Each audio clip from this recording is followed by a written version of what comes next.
Oh, we missing cafeteria. She said that they're a couple minutes out. Oh, there she is.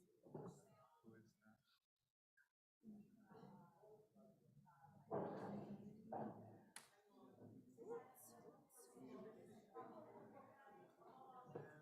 Yes. What is the Wi-Fi? Is it WDHHL -01? No. No. No. Wait, I will get it to you. My, Good to see you. my Wi-Fi. Well, we'll get you for you. Or the Wi-Fi pass? Wi-Fi. Like it. You get a change on these. Josh. Stop. Stop. So when you're ready, make sure to bring some.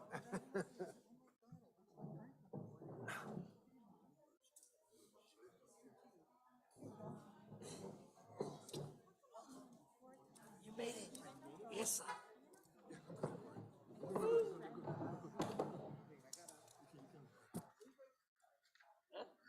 Well, I checked in yesterday. I came in yesterday.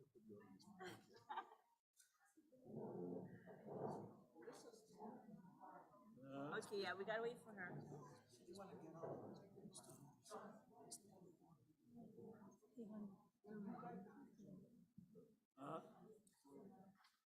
What is he? Oh, I see. Aging. Oh my gosh. He needs to come back to me. One. What you trying to do? What you trying to do? Amend the agenda listing to remove 6 items. Oh. No, you can just defer. Huh? Oh, I see what you're saying. We gotta approve the agenda. Yeah. Okay. I will do a slide just for that. So I'll come up early for the agenda. Yeah. We will call you Okay, please. after roll call, and then when Randy starts reading the thing, I'm gonna call one. Okay. And then I'm gonna ask okay. Good morning. How are you? Okay, we're good. One is gonna Sure. to remove one of the items. Commissioner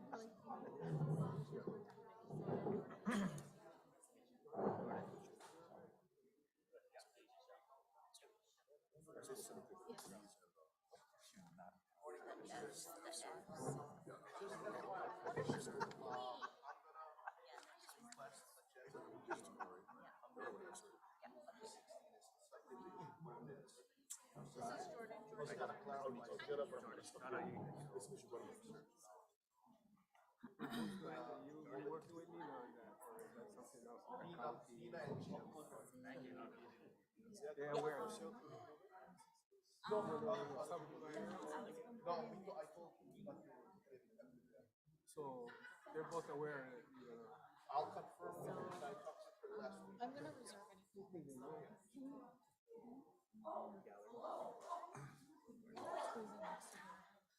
We're at right next to we gotta find him on chair 7. Yeah. Oh, dinner food is Oh, Dexter just left. or Michelle. Well, Michelle Laurel, right? No. Yes.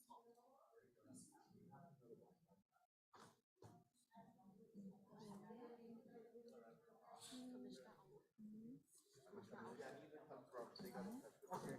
Thank you for the heads up.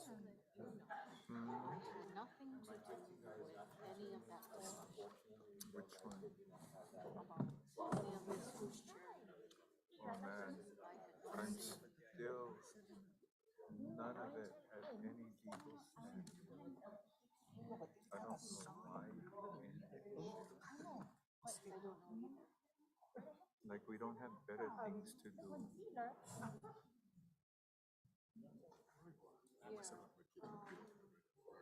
From when? See?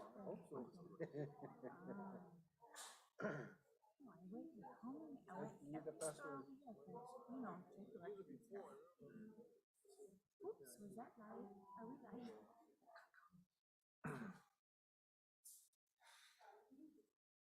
I hope of them. Bless you.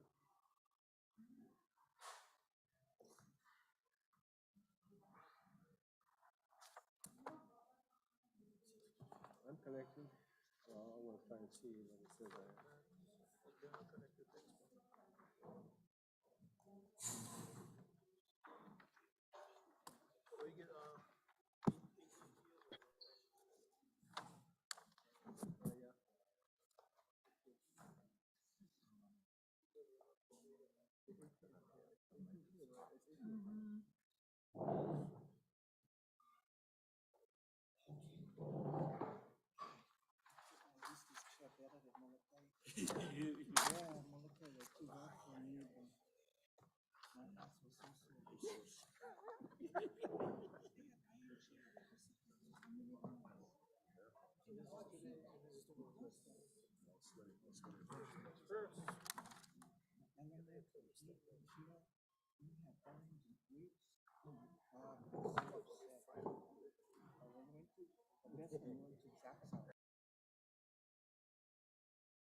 Already said 5.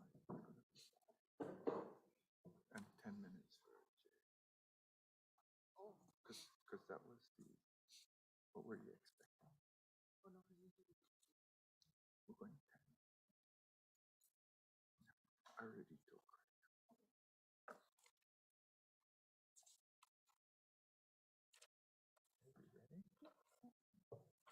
Okay, aloha, good morning, everyone. Welcome. Before we gavel in, we are going to have a pule from Commissioner Kalekini. Honorable Chair, let us pray. Dear Heavenly Father, we come before thee humbly, and first and foremost, we mahalo you for this blessed day, for bringing us all here safely. We also like to thank you and thank the folks here at Kuiohale and our staff for putting together this venue. Dear Lord, we ask that throughout today's meeting, you be with us in spirit, guide us, give us strength, and take on our responsibilities as we deliberate many decisions to afford our native Hawaiians, ultimately putting our native Hawaiians back on the land, rehabilitation. We ask that you also look out for all of our colleagues, all of the rest of our staff, all of the beneficiaries who are participating online. And throughout the day, we ask that you look over us so that we have a productive meeting, move our way forward, be respectful to each other, and guide us home safely at the end of the meeting. And we ask you in the name of our Lord Jesus Christ. Amen. Amen. Mahalo, Mike.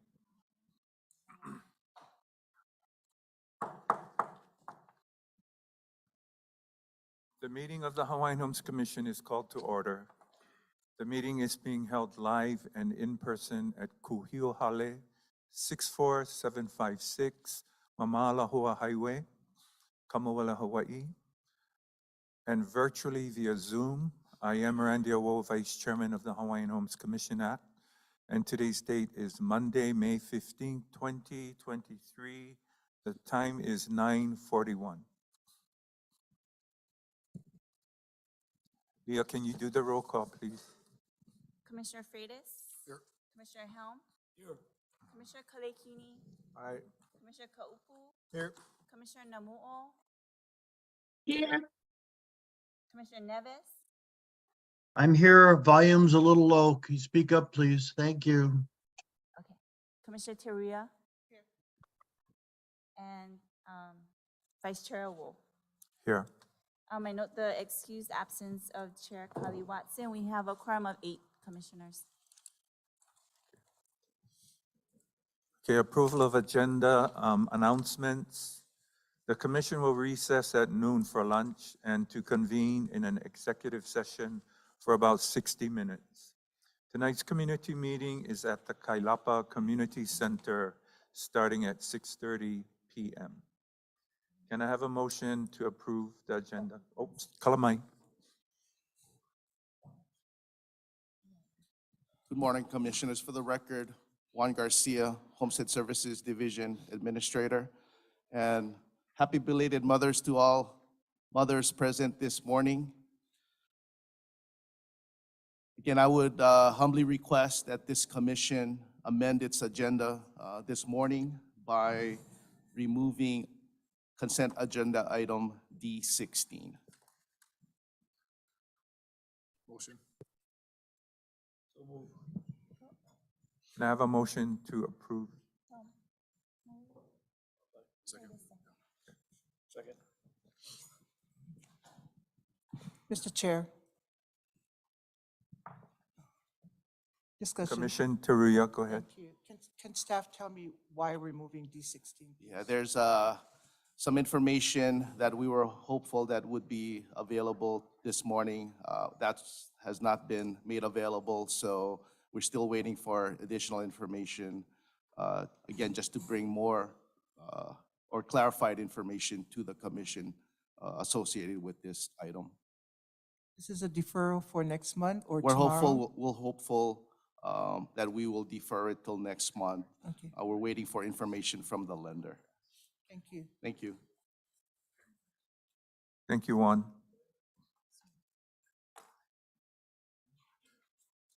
All in favor, say aye. Aye. Aye. Any opposed? If not, the motion carries. Thank you, Commissioners.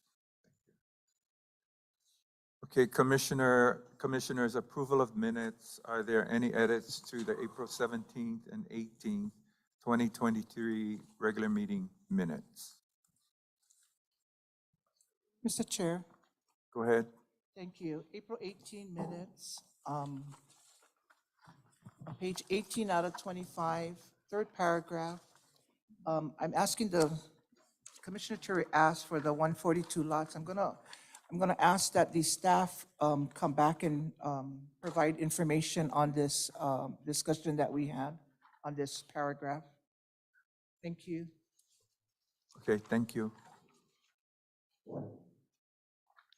Any other commissioners that want to weigh in? Can I get a motion to approve?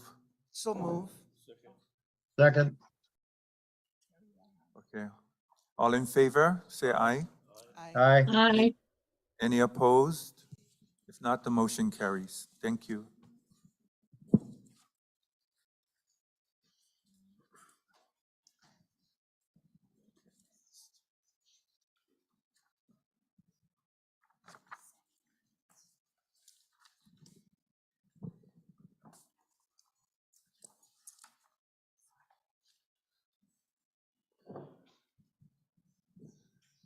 Okay, as we get ready for public testimony, before I call the first testifier, I would like to inform our testifiers, testimony will be kept to 5 minutes.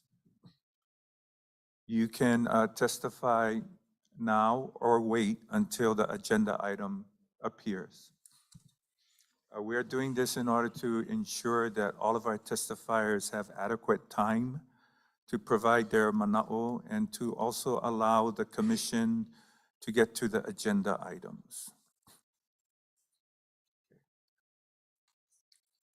Okay, first testifier, Ka'iolani, sorry, we're missing some information. Kau'i Almeida.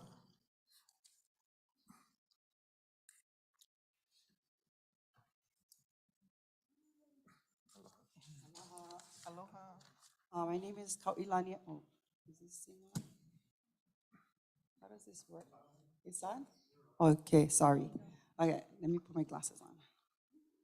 Okay, so I put in for the opposition of number 2BF2. And that is about the approval for right of entry North and West Hawaii Island. I just want to say mahalo for the commission now to fill in the area like how you did. You made a denote of what is a beneficiary, as I understand, qualified lessees of these properties in question. I'm opposing the continued disposition of land to non-Hawaiians, qualified, beneficiary qualified. That's what I'm doing with that one. So all the white areas, I believe that I've attended numerous meetings where, beneficiaries interested in pastoral, 1420 Tukahua Ranch, if they're a non-beneficiary qualified, should they continue having these lands under their jurisdiction? So that's why I'm opposing it. Another example I wanted to bring up was, I don't understand what 9 miles mean under the acres of the Kohala Center. And as I understand it, this is not a Native Hawaiian qualified, beneficiary qualified organization or association. It's an organization. And I oppose the fact that, like I said, it should all status lands, available lands under Hawaiian homelands should be given to the only beneficiary of this commission, that the commission has jurisdiction, and that is 50% Native Hawaiian. So that's that, but I don't think I put the other one, which was actually executive session. In March, I came to the public hearings. I'm recommending that things that appear in the executive session, like they did in April, which was regarding Section 204 of the Act, was discussed in executive session. It leads me as a beneficiary looking at that when do we hear what you guys would talk about in that executive session? I would recommend, or just put it out there to the commission, that we have a public hearing instead, like we did in March, when not we, but you disposed 20 more acres to a non-native Hawaiian business. So I ask, humbly, that if we can have a public hearing regarding your guys' discussion on an executive item when it appears under executive session.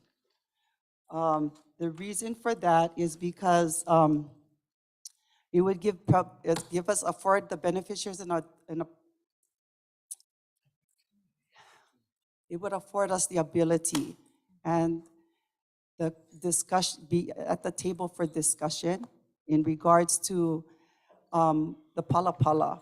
And why I say that is because the pureness of the act is very simple. But when we became the state, and it went through this whole thing that's being referred to in the DOI reference guide manual, I have question about that, especially under the disposition of land.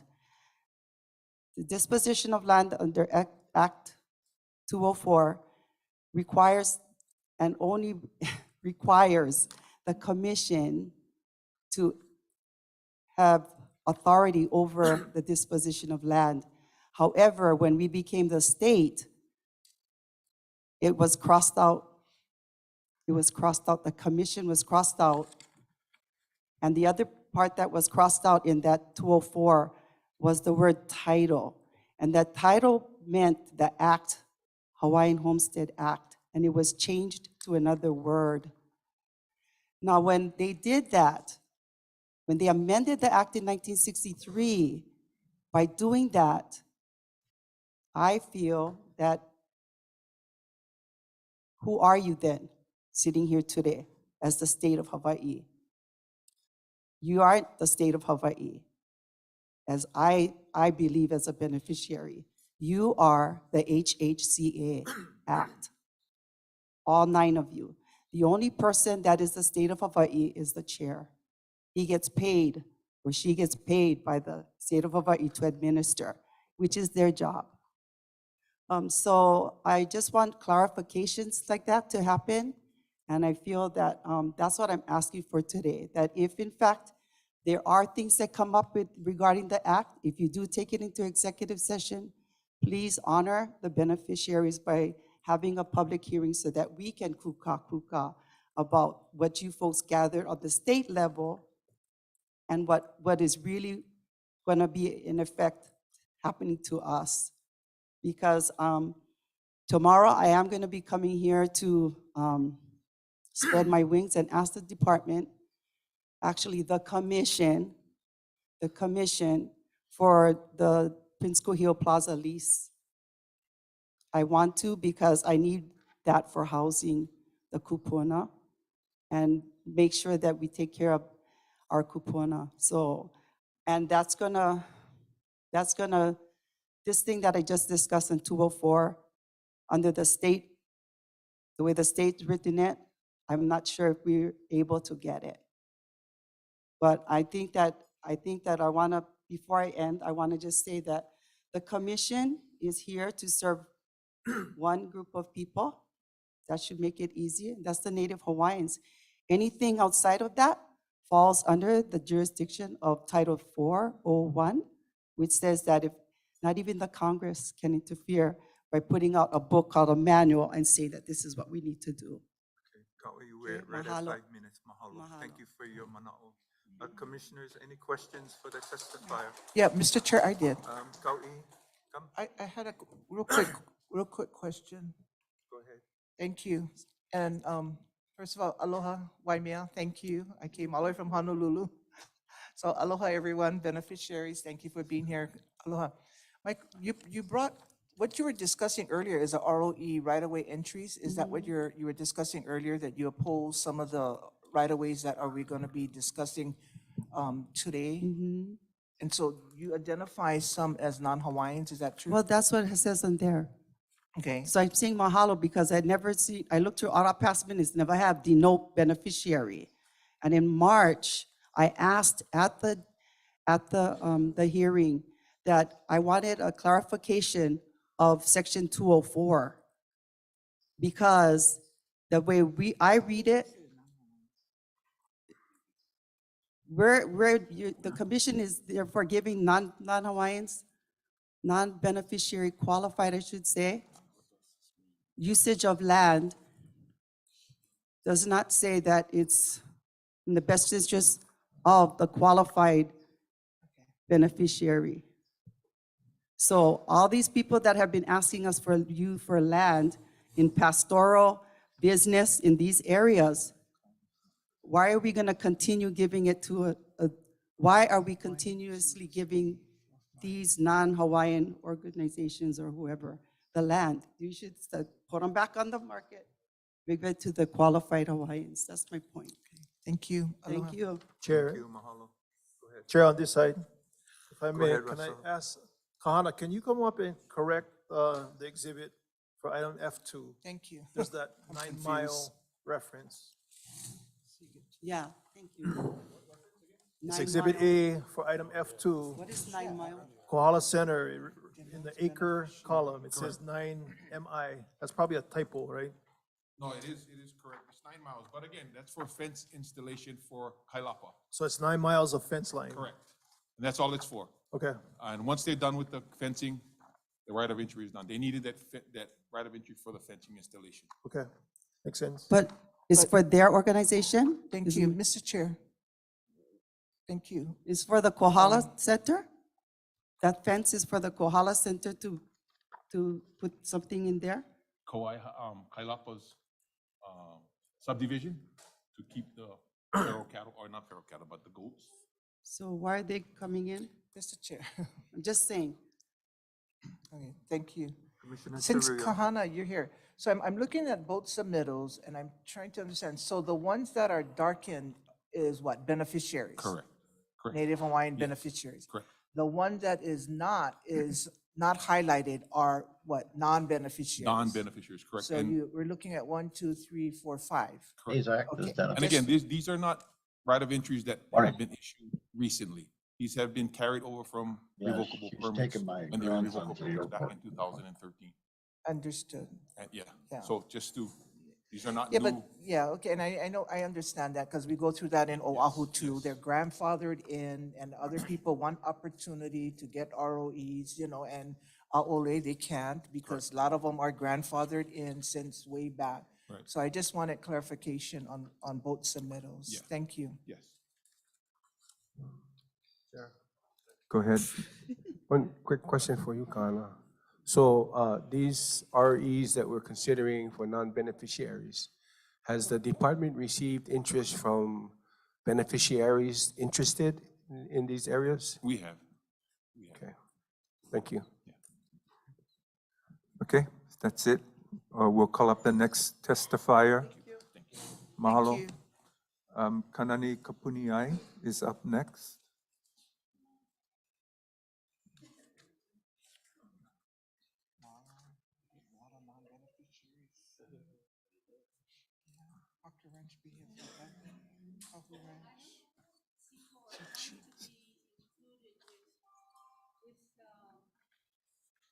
And so you want to testify when the item is called? Yes.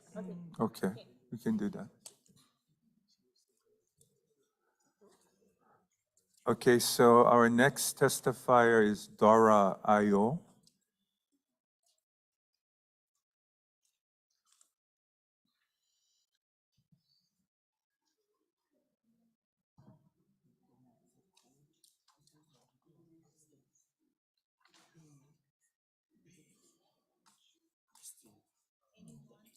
Anyone? Yeah. Aloha.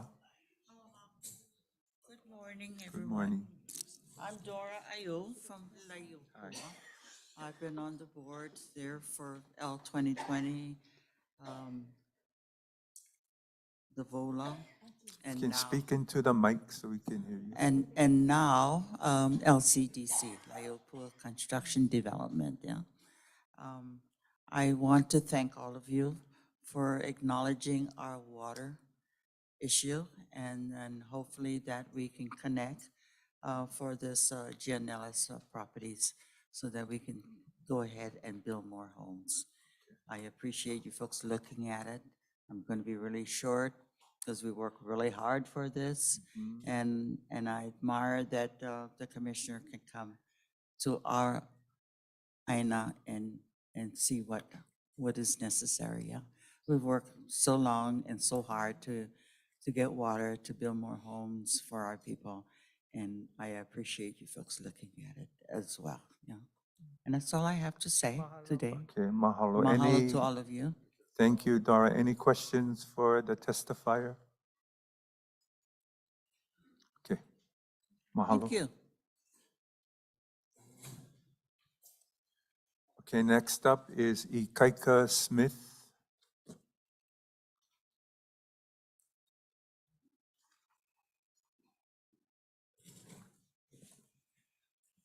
Good morning. My name is Ikaika Smith. I own the Hill Ranch. I wanted to speak about the right of entry permits that is going to be proposed later on in this meeting, specifically F1.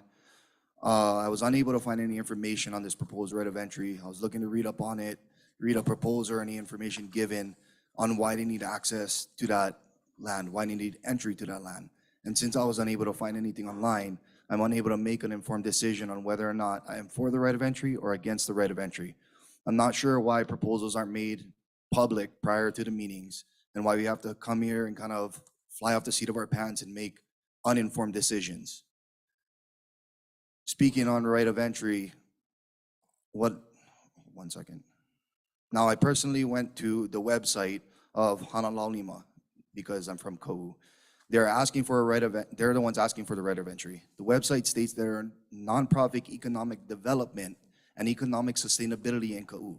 Now, personally, being from Kau, I don't want any economic development there. I don't want Kau to turn into Kona or Hilo. I like the way Kau is. I like the way it's been. The problem is I don't know if these people are putting forth this right of entry to promote ecotourism in Kau or to gain access to landlocked private property that maybe they were paid for the right of entry to gain. Maybe they're trying to gain entry to gather food. But I don't know that because I can't find any information on the proposal. All I see on this agenda item is right of entry, Wauhinu. There's no information regarding that. So I'd appreciate if in the future you guys take time to release these entry proposals public or make them public prior to the meeting so me and other people can make an informed decision on whether we're against the right of entry or for the right of entry. Because I understand that some people need right of entries to gain access to maybe their family property that's up above landlocked in Hawaiian homes. And maybe they want to take keiki out to teach them how to hunt or gather in those areas. But if we don't know why they're asking for a right of entry, then how do we come here and argue for or against this right of entry? We seem kind of, we seem stupid because we're sitting there listening to these people talk and then we go, oh, we come up here, we speak pidgin, we go, oh, well, I'm against this because they're trying to do this and take the land and da-da. Or we can make an informed decision and say, hey, we don't want ecotourism in Kau. We don't want more land to be pimped out. If they want ecotourism or if they want economic development, then go down to Mahanalani. There's a lot of it. Go to Kailua Kona. There's a lot of it. Kau is the last remaining bastion of what Hawaii was. Our water is clean there. Our forests are beautiful. We have pigs and sheep and goats up there that we're able to go up there and hunt. We have wild cattle. My family owns Kapapala Ranch. There's a right of entry in Kapapala Ranch through the state so people can go up to the forest reserve and gather food.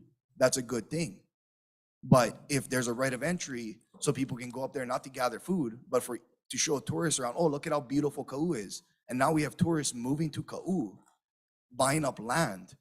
That could be an issue. And we don't want, well, speaking for myself, I can't speak for all people in Kau. My parents worked in Kona their whole lives. My mom went to nursing school in Hilo. They made the sacrifice of driving. Why? Because Kau is that beautiful. And if we don't keep it that way, because we don't know why these proposals are being made, that's going to be an issue. I mean, we look at Kau sugar, and we look at the destruction that they brought back in the day when we still today have moi ponds filled up with gravel because it was cheaper for them to put gravel in roads than do it the correct way and put cement over those rivers that flood every single year. the economic devastation that Honolulu has faced because of that is still felt today. And yet these people are asking for a proposal above Waiuhinu. For what reason? Waiuhinu is a beautiful forest. Are they going up there to, like I said, for private property, to take down trees and stuff like that? We don't know any of this information because none of it is made public prior to the meetings. One other thing, if I could, on the back end, me personally, I don't like the beneficiary style, oh, 50% this, 50% that, because I know for a fact, I grew up on ranches, and we ranch with other communities. I know for a fact Parker Ranch employs people that live on this homestead. I know for a fact Kahua Ranch, Pihola Ranch, they all employ Hawaiians of 50% or more on their ranches, and they have since the founding of those ranches. What happens when those jobs are taken away? Where do those Paniolo go? So Kaika, mahalo for your mana'o. We're getting close to the end. that's all I had to say. Yeah. I appreciate your guys' time, and I look forward to speaking more in the future. Thank you. Thank you. If you could wait for a second. Commissioners, do we have any questions for Ikaika? Commissioner Kalekini? Yeah, maybe mahalo Ikaika, but maybe not Ikaika, but Andrew. I wanted to ask about, because the department did put on a presentation for the commission, and there was an online Zoom meeting. Are you the right person, Andrew, to share that about this project? I'm not sure if I'm the right person, but I'll be happy to talk more about it, Commissioners. Aloha, Commissioners. Andrew Choi, Planning Program Manager. The department did hold a beneficiary consultation on March regarding this particular request. We also presented the beneficiary consultation report to you folks last month. I know Commissioner Awo, you had concerns about the level of participation at that meeting, and you called attention to that. We did try to reach out to Honolulu to make sure that they reached out to the community to explain what their proposal is. Also, I believe in your commission packet that's posted online, it gives a better description of what they are requesting the right of entry for, which is to look at the possibility of providing educational programs in the area on Hawaiian homelands. So that information should be in your commission packet, which is online. What about for folks like Ikaika who is interested in seeing something like that? Can they get access?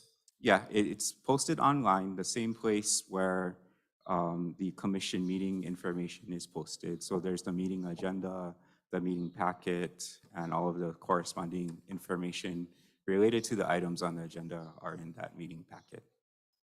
Thank you. Andrew, do we have a hard copy that we can provide to Ikaika today? I believe at the sign-in desk, there is there a binder? We'll get you a copy.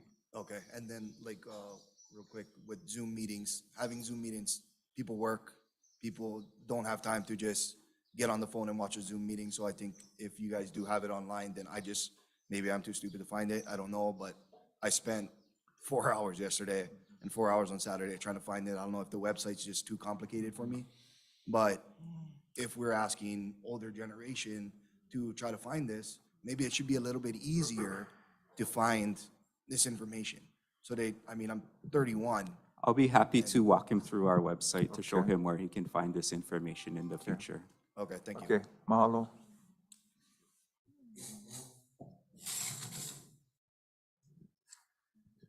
Okay, our next testifier, Maxine Kahauleliu.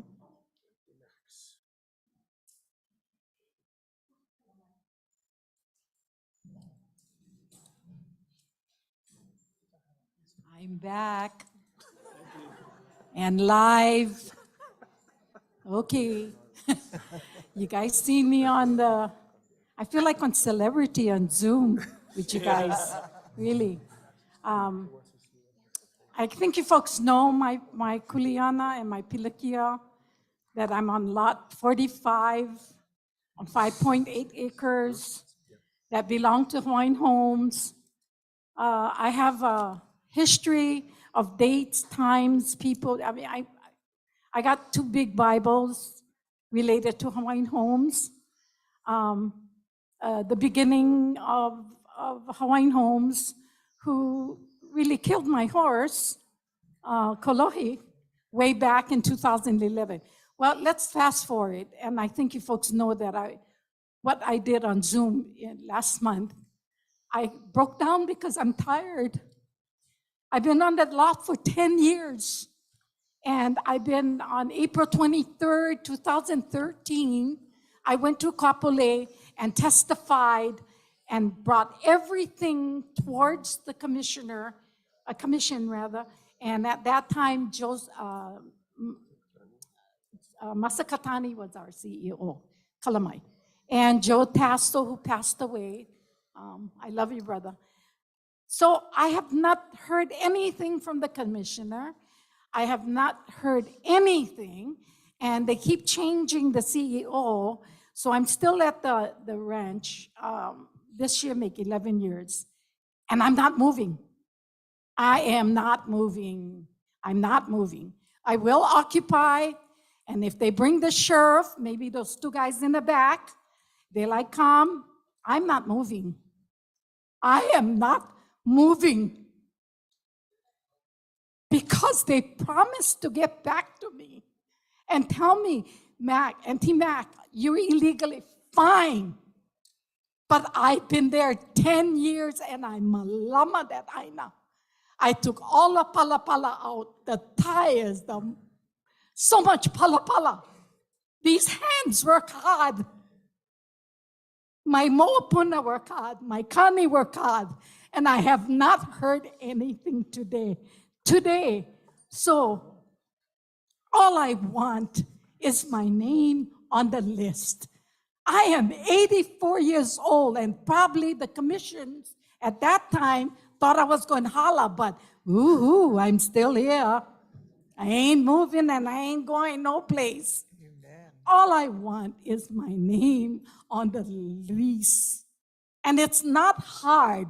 My name is Mary Maxine Lani Suarez Andrade Kahaulilio. That's not long. Just put it on the list. That's all I ask. And just let me say, mahalo, Makai, mahalo, Michael, for coming to Auntie, kuka, finding out what I need.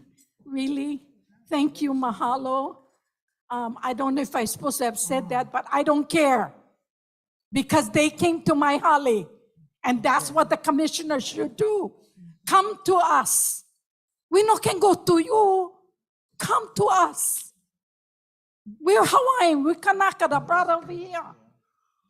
Telling Ka'u, I know, brother, I was on the burial council for 11 years, and Ka'u is one of the most, I don't know if you guys know, but Ka'u means breath.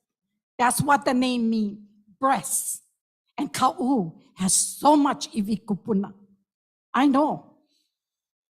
But please, all I ask, I beg you folks, I beg you guys, please put my name on the list, please. All my name now, Mary Maxine Lani Suarez Andrade Kahaulilio. Short, Mr. Awa, only short the name, okay? So can I expect a letter or some kind of notification? Maxine, we cannot answer that question right now. Okay, But thank you for your testimony. I'm going to open up for any questions the Mahalo, commissioners may mahalo. have. No, make me wait 10 years now, Mr. Awa. Okay, any commissioners, any questions? Mr. Chair, correct. Go ahead. Thank you. Thank you. Thank you for being here. Oh, you're welcome. Thank you.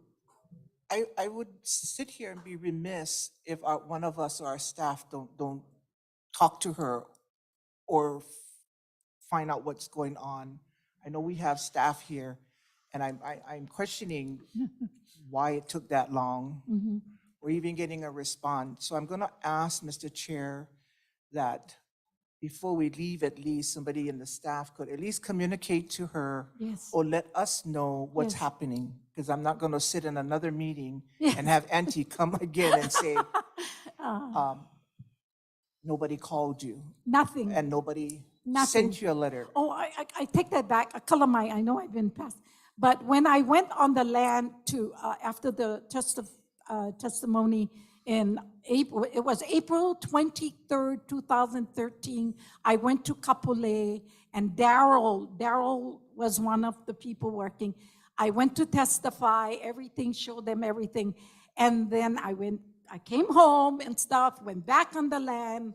And then I think it was 2 days later, Jim DuPont told his people, go down to lot 45 and put up all these signs that no trespassing, you can be prosecuted, and that's what happened. That's the only communication I had. Okay, so So- what we can do, Yeah. we can revisit this sometime today, have that discussion with our staff and see what might be available to us as well as to you. Okay. I'm not sure what that is, but we can have that discussion, Okay. okay? Mr. Al, before I go, Mr. Thank you. Patty, if you don't mind, I call you in the first name. Couple days later, I called Miss Masakatani. Anyway, the two guys who put the sign up came back to my property, took it off.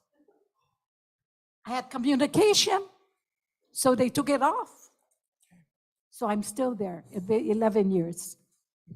So we'll be here today and tomorrow. So between I'm today and coming tomorrow, yeah, we're hoping that one of the staffs Well, I can hope reach so. out and I talk hope to so. you, and so they can also At let least, us at know. least give me faith. or Yeah, hope. and give me faith too, so I don't have to come back and listen to you. No, we'd love for you folks to come back. But I don't want really you to do. go through that. I don't want Yeah. you to go through that kind. Lack of communication is totally unacceptable. And so we want to be able to communicate to our kupunas, our beneficiaries, whether it's a good news or bad news, it's about communication. It is. Thank you, Mr. Chair. Thank you. Commissioner Helm, you had a question? Yeah. Aloha, Auntie. You know, Aloha, it's, Zachary. it's very unacceptable for you to come back every time. Yes, it is. You know, I just want to point out, I mahalo Mike and Makai for going out to Yeah. your aina to, you know, provide whatever they Well, can. they came to my holiday. Oh, okay. Kalamai. Okay, I'm sorry.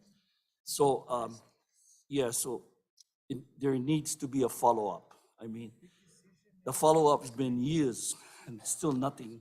Nothing. So, yeah, this is unacceptable. So, thank you for your your patience. You know, it's They it's better kinda hurry long up. time. If the next time I come see you guys, I'm gonna be on damn walker.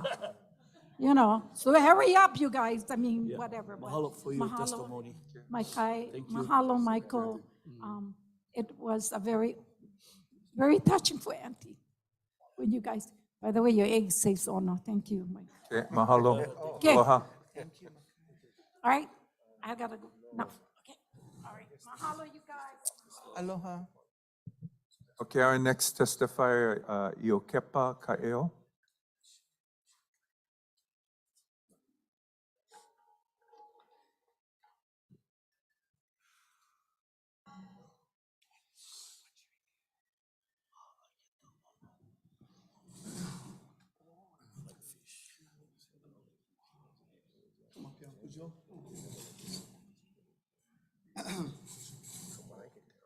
Oh, and Joe Pacheco, right? Okay, mahalo. Good morning. So first of all, mahalo for showing up. I wish I could say that about the new chair, right? We've been waiting a long time. A lot of us have been calling in and we haven't been getting any response. Is Mrs. Brown in here? Mrs. Brown? I know Mrs. Brown is the secretary. She was the one taking our intake. I know she wanted to make the call back, but it just seems like, who does the chair work for? Who does the commission work for? When the beneficiaries call, we're not calling to harass anybody. We're calling to be heard. We're trying to follow a process, but it just seems like we leave. Since the time he got appointed, we left about over 5 messages. Nobody, we have talked to 2 separate wahines, and I'm not blaming anything upon them. I know they relayed that message, but the message hasn't got back. There's issues that are continuing within our community that needs attention. And so a short list, since we know that our chair is not going to be here. The 600 million, within the plan, the structure, we didn't get no consultation, the waitlisters, of how this 600 million was going to be distributed. We don't see no plans for homestead. We don't see no plans for awarding. We see a lot of renting. We see a lot of business proposals, right? We see a lot of non-beneficiary applicants, but we don't have nothing for us. This is 2023, over 100 years. I mean, we gotta urgency. Don't know how to express urgency. Your chair's not gonna show up. That's part of the agitation. We know he has a bad relationship with a lot of our community members, but that's what he signed up for, right? Face it. We gotta be real Kanakas about it. Is he a beneficiary? Is he? No, yeah, half. No, not. Then maybe that's the discrepancies. We don't have the urgency because it's not coming from a beneficiary. My mom passed, my grandpa passed, everybody's gonna pass. But it seems like it's just mind-boggling that he can get appointed to a $100,000 position and not show up. Is that even acceptable? Can we even as beneficiaries question the integrity of that kind of leadership in this time of, we already got approved from Green. Green already approved us for our housing, for our awarding. But look at the gorse now. I think the commission should go after Parker Ranch. The lease that was given to Parker Ranch has been given back with thousands of acres of gorse. In the Aina Mauna Legacy Program, supposed to have homestead, gorse management, community access, Commissioner, right? These things are all within the package and in the scope. But every time now DuPont wants us to sign a ROE. I don't feel it's the right time for an ROE. There's people in P1. Our family members are in the other shed on the side of the road. So it's almost like setting us up to fight our cousins. There's people on the property already. So if the Aina Mauna Legacy was activated, all of these concerns where people are shooting people, leaving them, Mauna Kea Water Alliance, they're supposedly saving the water, but they're spraying hundreds of gallons of poison as they bulldozing the gorse. Where does this all fit in with the scheme that's going on? You guys want to save the water, but you guys want to poison it. You guys say put Hawaiians on, but the gorse contract, it should be, Parker Ranch should clean that up. That land, that lease was supposed to come back in pristine as it left, and they have failed it. Now it puts a burden on us to get onto the Aina Ho'opulapula. And so I know we only get 5 minutes.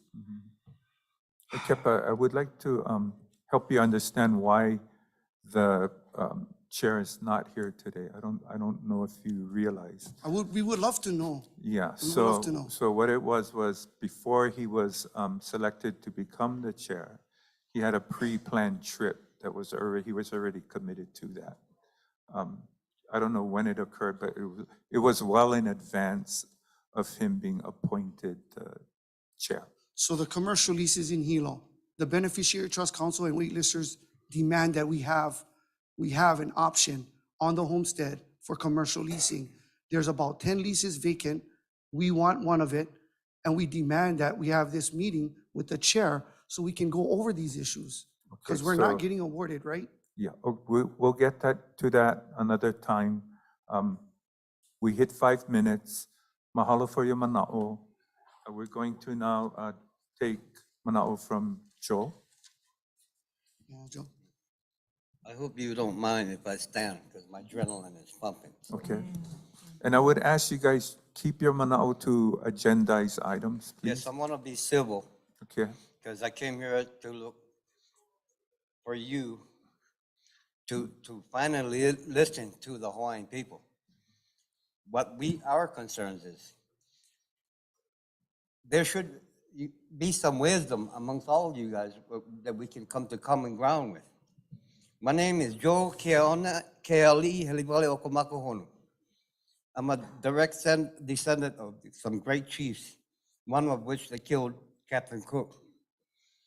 I'm related to them there, everybody, from Big Island all the way to Kauai and then.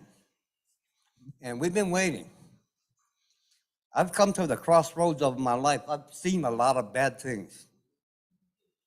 I've seen a lot of corrupt things done.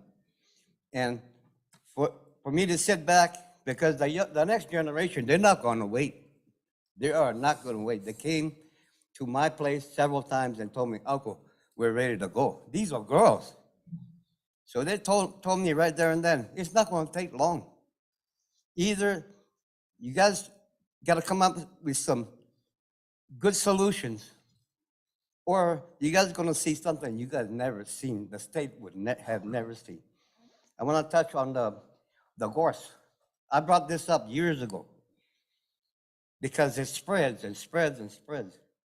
And the state has let Parker Ranch walk away from there. Now, I border Parker Ranch.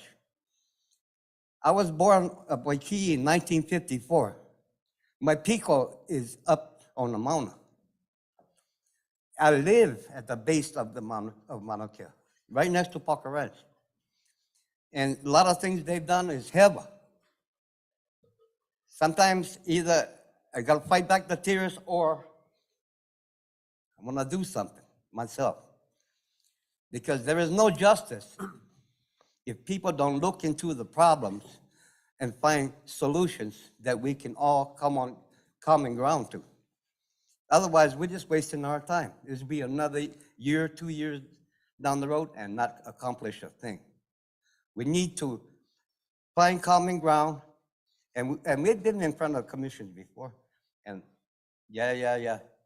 nothing. You guys have the opportunity to make something happen finally. Something that will bring justice to the Hawaiian people. And we wait, and hopefully now, my whole family, my grandparents, all my uncles, my mother's brothers, all passed away. Never did get awarded any land.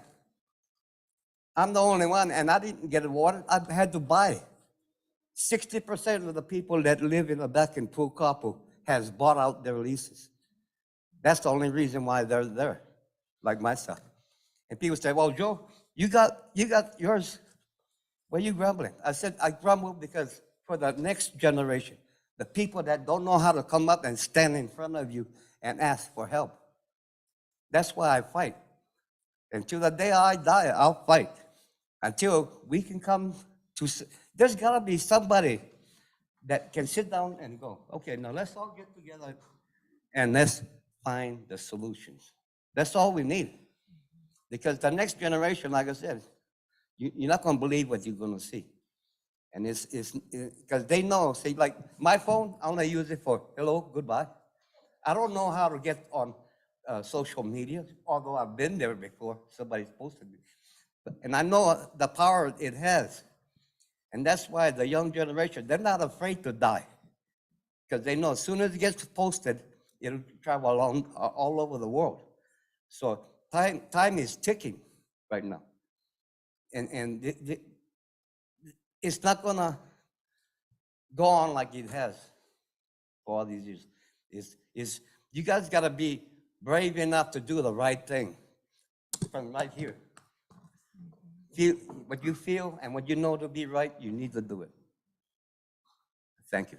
Mahalo, Joe. So this is not an agendized item, but we have received your comments. So it's something that we are now aware of. But I wanted to check with any commissioners if they have any questions for the testifiers. Chair, if I may. Go ahead. Mahalo, Uncle, for sharing. I had a question about that gorse situation up on the mountain. Yes. So back in the day when you was having the pilikia with Parker Ranch, what happened at that point? You told him that the gorse was growing over into your property and... Well, see, I ranch most of that property up there, all over. And we used to pull them out there. Whenever they came up and before they eradicated the goats and the sheep, they would eat the young. Once they get so big, the thorns are so big, nothing will eat it. Not even pigs will try to run through it. And I've always said this, the Parker Ranch has the deepest pockets. Instead of coming out of the taxpayers' pockets, it should come out of their pockets. They're a big corporation. They can afford to clean it up. And a lot of it has to do with the state, because when they took the sheep and the goats out, there's nothing to eat the young weeds as they come up. So it just keeps on spreading and spreading. And there's, if you guys can sit down and, I know him, he's concerned about that area too. And he's tried to work through that area, the cattle, the wild cattle. And he knows through the years, he's seen it. So if nothing is done now, it'll take over the whole mountain. It'll be like there's nothing left up there. So it's called being wise about conservation. You know. Mahalo. Thank you. Any other commissioners? Go ahead. Mahalo Kepa, Uncle, for coming down today. Mahalo for your passion for beneficiaries, and thank you for coming and expressing issues. First question is, with the gorse, what you're talking about, where exactly is it pertaining to? Yeah. What part of the mountain exactly? Yes. What part exactly are you referring to? So on the Aina Mauna Legacy picture, there's a whole picture of where the gorses is mapped out. And so you're gonna see it's a large area. It's a large area. And by bulldozing and spraying poison and saying that it's in the name of water conservation, that just blows my mind. So who's giving the directive to spray it? That's the department's agenda to management. Okay. These are management plans. That's why we need more consultation, so we can come up with better management plans. It's already bad enough that the gorse is there, but if we're gonna poison and hope that the poison, if you go up there lately, it's coming back. So you just sprayed hundreds of gallons of poison for the gorse to just rise back up, and you guys ran it over? We gotta come up with real solutions. Because the seeds can stay dormant for years and then pop back up. Like I'll give an example, the fireweed, the yellow flower. I used to maintain all that, never did have, because the sheep would eat it. And then as soon as another one sprouts, they eat it, and then you can control it. You can do it naturally without having to I don't believe in poisoning, you know. And the bulldozer, well, of course, you got the big plants, you got to push them to an area where you know, you can do something with them. But the thing is, see, at one time, they told the Hawaiian people, oh, you want 1,500 acres? We'll give you that up there. Well, they go crazy, because finally they're going to get some land, but they realize quick that it's just a setup for failure, because you have to have deep pockets. And by the time you start from point A, clean it up and get to point B, point A is already grown up. So, and you guys have the resources to research and go after Parker Ranch. Because I mean, my place burnt when the fire went through. You know, my sheep is all over the mountain. I have one of the largest herds. And I Okay, can't get them back. Thank you. Joe, we want to call up the next testifier. Kepa, mahalo. Joe, Thank you guys, mahalo. Commissioner, for coming up. Mahalo. Thank all you guys. Thank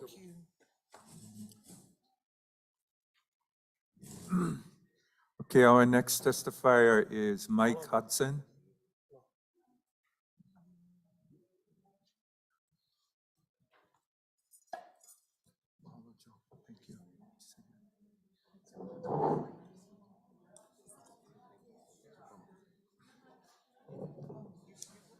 You want to stay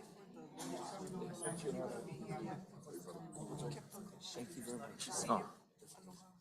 Mike, did you want to do this when the item is called? Yeah, I'd rather do it. Okay, okay. We can do that. Thank you. Yep, step away.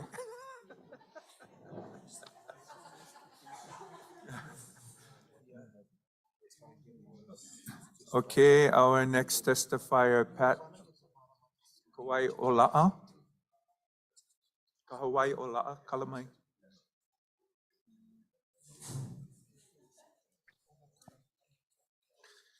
Aloha, my kako. Aloha. I'm going to try to keep to the agenda. The only reason is connectivity in Hilo is bad. And on Hawaiian homelands is even worse.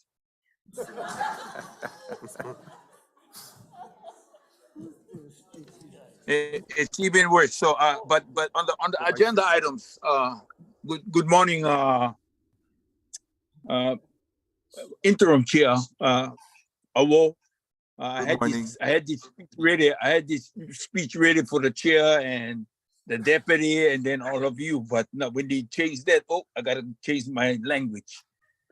I'm here on the agenda items, and we will quickly. I will quickly go to in my email that I had sent this morning, and I thank Leah for if she could. She had the opportunity to give it to all of you.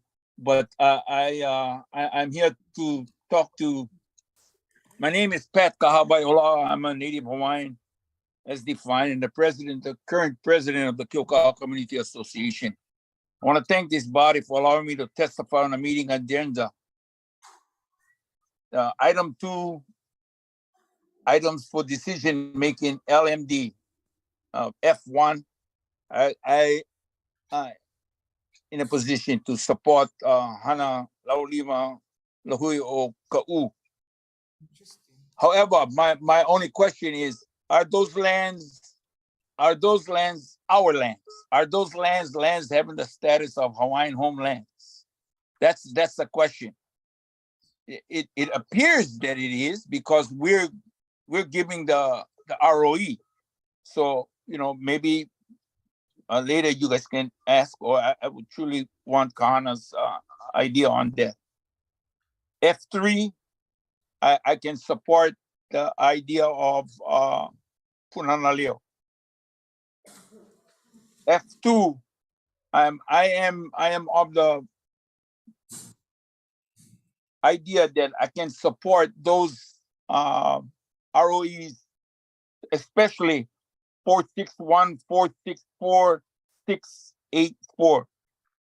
Those I can unequivocally support, and that's La'au Pet, Kapuni Ai, and Kalapa. I have an issue with 485 Palakoki Ranch. Why is that ROE necessary? The original lessees were given a lease for the area till 2049.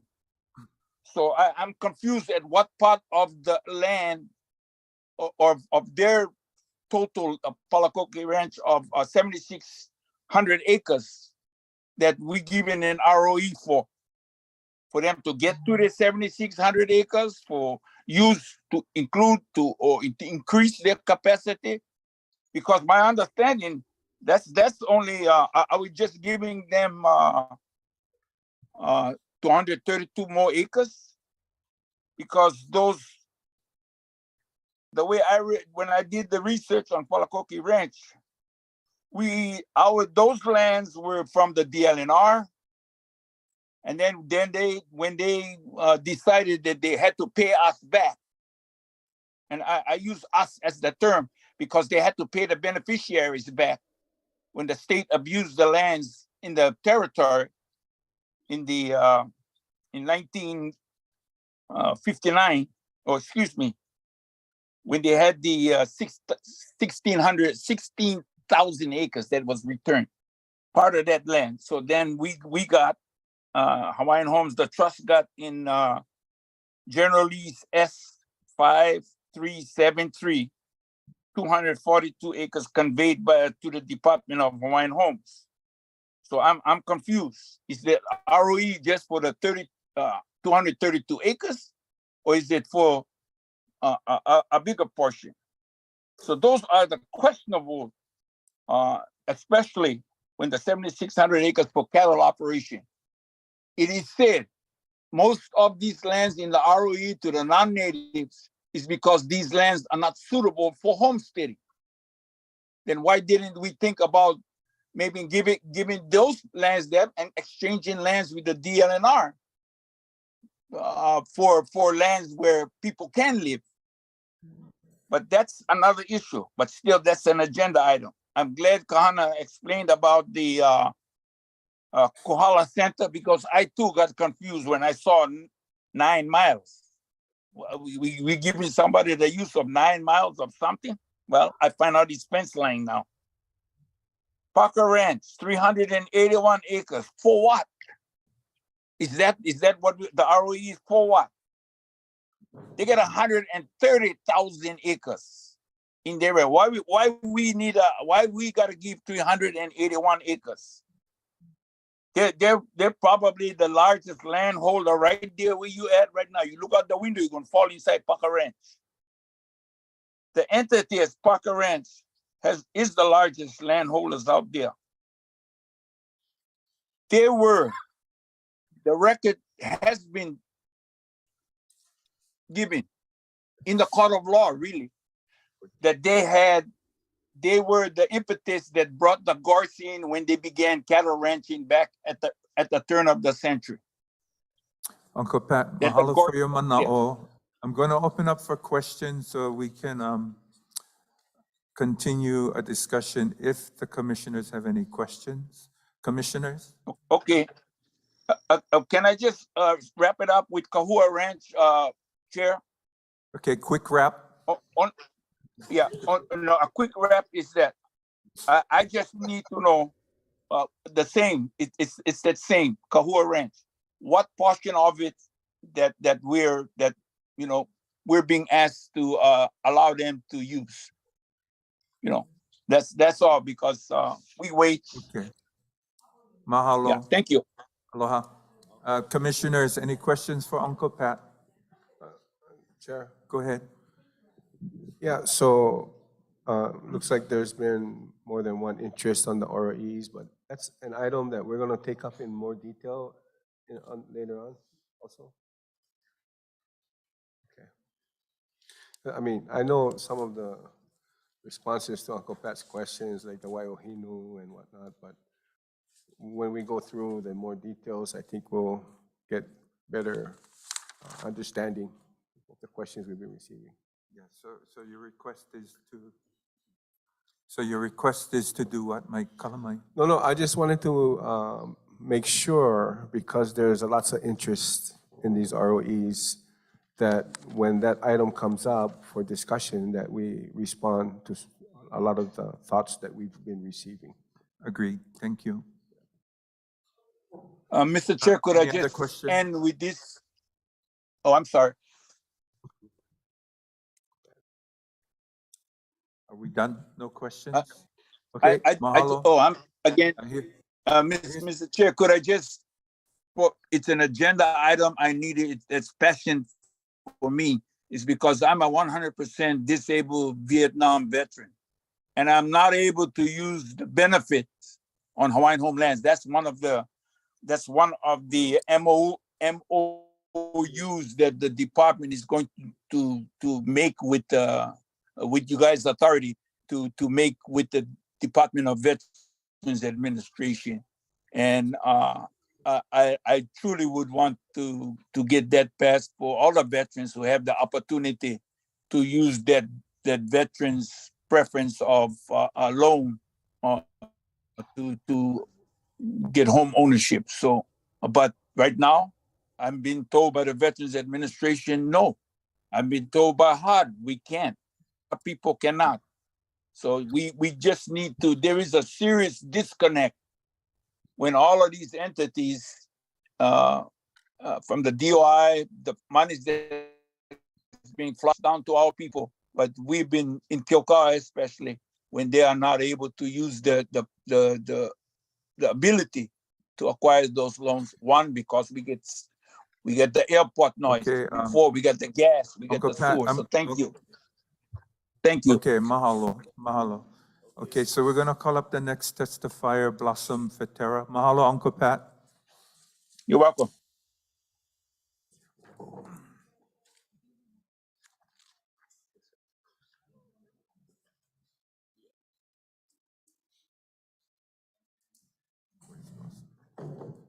Is Blossom on?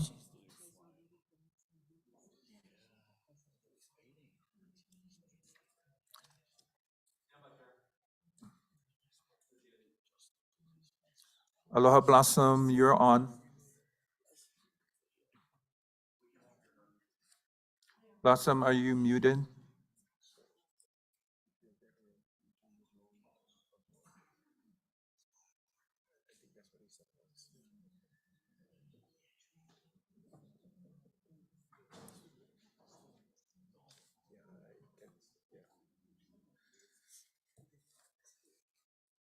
Is she speaking? Oh, Good morning, commissioners. Can you hear me now? we can hear you. Aloha, good morning. Okay, aloha, good morning, Mr. Vice Chair, members of the commission. Mahalo for the opportunity to come before you this morning. I'd also like to extend my thanks to Hawaii Island Homestead and lessees and beneficiaries for allowing me to speak at your meeting. For the record, my name is Blossom Pichara. I've been a beneficiary advocate as well as a beneficiary. I'm currently on the pastoral wait list for Maui Island. As I said earlier, Mr. Chair, mahalo for the opportunity to speak to items number C2, D5, D6, as well as F1. Regarding C2, in the past, the commissioners have approved the request to rescind leases for undivided interest lessees. And understandably why, but Act 279, the strategic plan adopted by the commission, has made a significant shift in the way we are able to address the needs of the undivided interest. In La'iopua, for example, you have two projects, La'iopua Akau and La'iopua Hema on the schedule for development. Rescinding these leases at this time takes away the opportunity from these beneficiaries from possibly acquiring a homestead lot in the next 3 to 5 years. The other concern that I bring forward to you again is whether or not these lessees were given the opportunity to transfer their lease to a successor and allow the successor to have the opportunity to secure a homestead lot in the very near future. And so with those considerations, commissioners and Mr. Chair, I would ask that you consider deferring this item until those beneficiaries can confirm for you that the rescission of the lease is in fact what they really want to do, and that they have been given all the options and opportunities that they can take as lessees. Items D5 and D6, I agree with Uncle Pat that the MOU that allows for the beneficiaries to access VA loan products is very, very important, that they be given the opportunity to be able to take advantage of the benefit that they received as a result of serving our country. My only consideration, and I asked the Vice Chair for clarity, is that item D5 is for information only about the MOU. And tomorrow's agenda shows item D6, asking you to approve the MOU, the submittal. I'm just asking for clarity if it's a typo, because it reads like it's the same exact document. And then finally, under F1, again, I am not proposing support or opposition to this ROE, but I would request clarity. In the request for land, the organization is requesting 10 to 20 acres. The department submittal, however, is asking for approval for an ROE for 10 acres. So is it 10 or 20? With that, Mr. Vice Chair, mahalo for this opportunity once again. And I look forward to discussion on these items. Mahalo Blossom, opening up for commissioners if we have any questions. Okay, if not, thank you, Blossom. We'll move on to the next testifier. Kapiolani Spencer.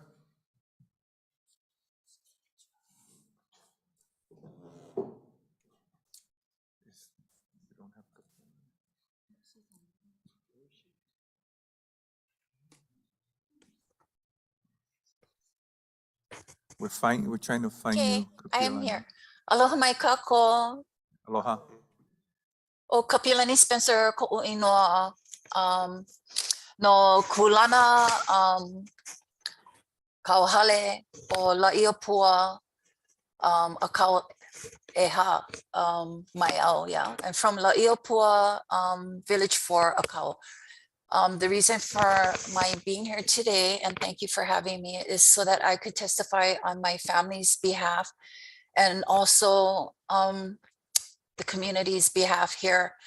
I agree with the testimony given earlier in regards to why is DHHL leasing lands to non-Hawaiians. Here, as you folks know, you folks have leased lands to Ikaika Ohana, Doug and Grant Bigley.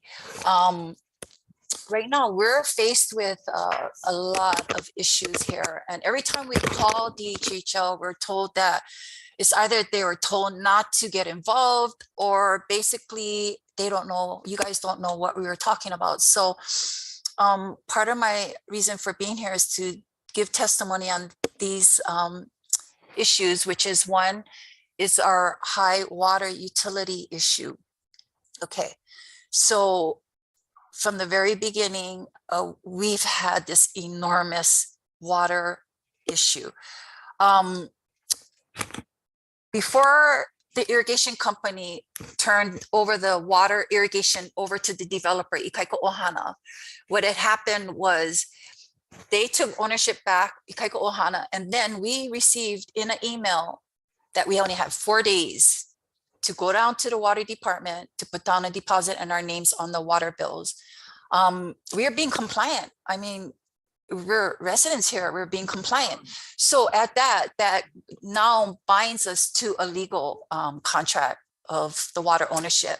But according to DHHL's May 19th commission's meeting, Ikaika Ohana Doug Bigley testifies at 47 minutes and 41 seconds that yes, he understands there's a water issue and that it was his responsibility and that he was paying for the water.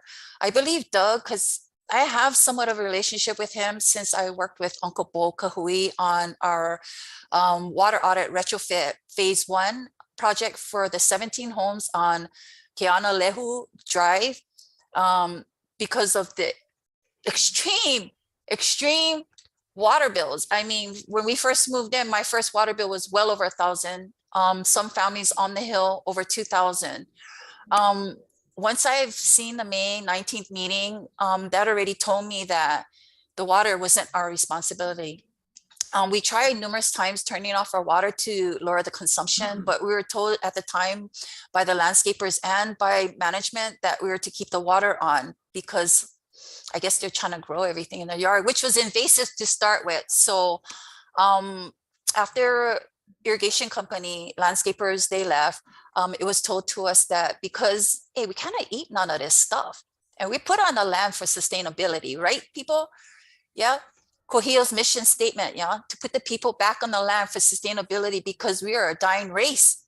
So this is a dire need to rehabilitate the Hawaiian race and to give us our land back with our resources so that we can thrive and be a Hawaiian race. But right now, according to the 2020 census, Hawaiians and other Pacific Islanders are at 0.1%. We're a dying race. We're in need. We're in need. So at that, we kind of capped a little bit because I know I only got 5 minutes, but I have so much. It's going to be well over. I could talk about this all day. But anyway,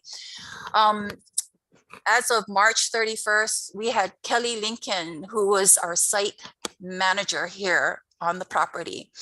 Ikaika Ohana's corporate umbrella, they had several lakes, and one of them being 3150 at Hyder Cole in Hilo, at the Hilo office.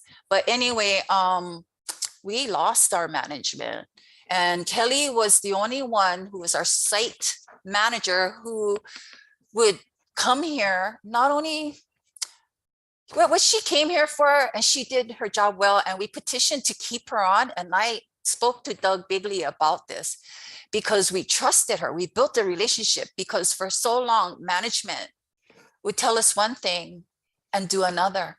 to the point where we don't even get email communication from our management. After Kelly left on March 31st, we don't even know who our acting management is. It wasn't until I sent Doug an email of list of concerns.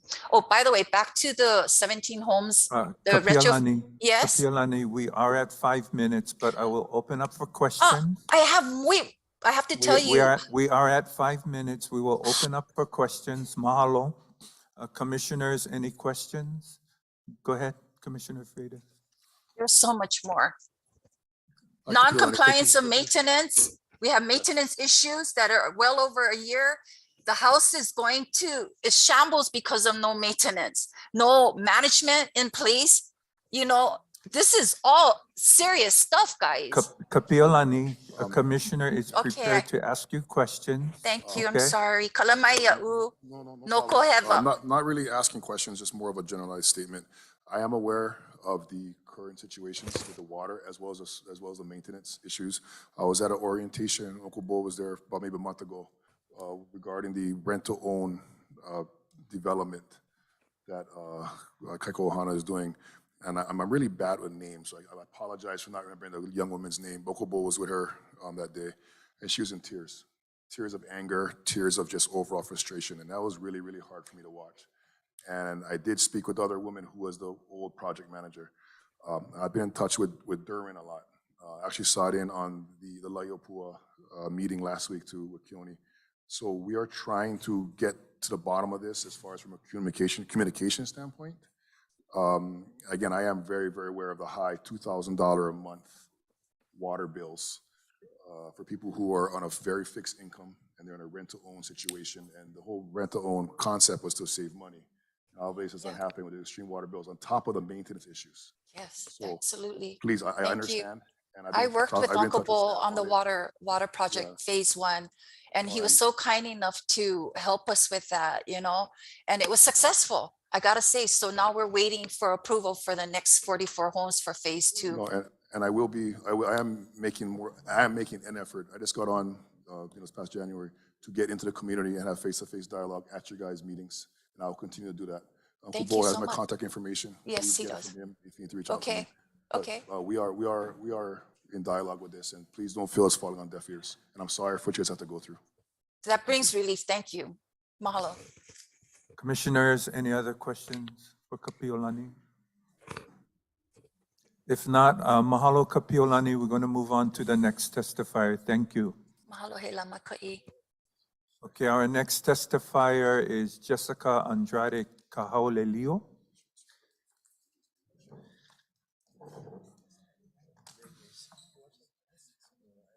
Aloha, good morning. Aloha. My name is Jessica Andrade Kahaulilio, and I am the granddaughter of Mary Maxine Lani Suarez Andrade Kahaulilio. My mother is Deborah Kahaulilio. My concerns today, I'm here on behalf of my mom. As you can see, it skipped a generation, yeah? So my mother's been on the list for 43 years. Why? You know, we were raised in Kohala. I now reside in Honolulu because I work for the Queens Medical Center Punch Bowl. I've been on Oahu for 23 years. I bought a home in Hawaii, fee simple, in 2017. So my mom and my dad had somewhere they could live and not pay rent. How I got that home? Queens Medical, we make good money, been there a long time, credit score is amazing. Why did it have to take me, the educated daughter, to have to buy a home so my parents no need go pay rent while they're waiting to get land in Waimea? When we can build one house, put one fence, become sustainable. I would love to have my own flower farm. I would love to grow my own fruits and vegetables. But what? We wait and we wait and we wait. Very frustrating for me. I'm 49 years old. I'm going to be 50 in 2 weeks. 43 years my mom has been on the list. Sore. Sore. I said, you know, Mom, that's saying proud to be Hawaiian, yeah? Being Hawaiian is a blessing and a curse. Why? Proud to be Hawaiian. Sad, we're always fighting. I was raised with that lady. I was raised by that lady. My grandmother raised me to be an independent woman, never depend on a man, get an education, keep your bank account separate, if ever to get involved with a man. I'm glad I did, because you know why? I bought my house in Harvey where my mom and dad live today. And I stand proud. Okay? Why are they waiting? I know get plenty land here in Kamuela. This is gold. I go to the city and county map and I click on parcels because one, I'm Portuguese, I'm nosy, but in the medical field, we call it research. I love the computer. I have it down, I have it printed, blah, blah, blah. Parcels in Pukapu, no name, Makai. Why these parcels no more names? And some get names. To me, that's telling me that parcel's available.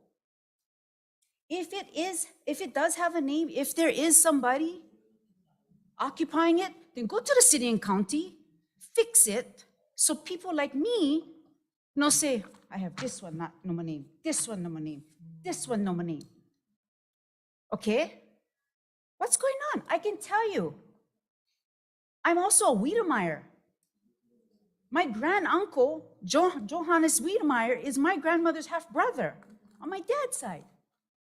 My uncle has 100 acres. I click next to him, 100, 100, 100, 100. No name. Why? Fix it. At Queens, we fix it, or we try our best. And I work in the trauma unit. This is generational trauma. That's happened to my grandmother, my mother, myself, and more. We shouldn't be doing this because Prince Kuhio said, Department of Hawaiian Homeland, or what was it before, right? Hawaiian Homestead. I feel like this is, number one, unacceptable. This is disrespectful.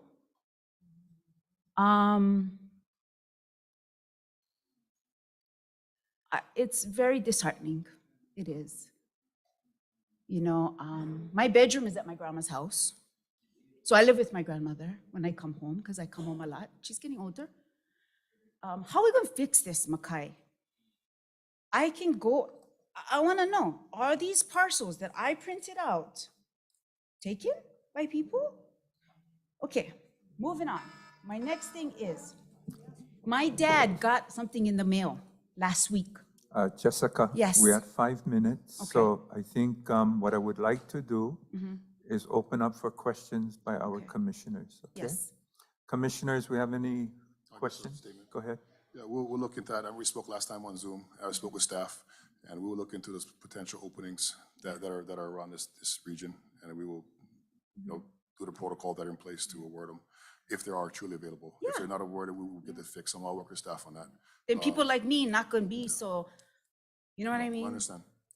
Documentation beats conversation. We also have the UXO issue down in Lalomilo that we're trying to get to the bottom of too, that we are moving in the right direction on. And you know, Makai, I am more than willing to help. I can be a volunteer for you or any of you. I work 3 days a week at Queens. Yeah, let's fix this, Makai. Thank you for your time. My pleasure. Mahalo. Okay, next up is Bo Kahui.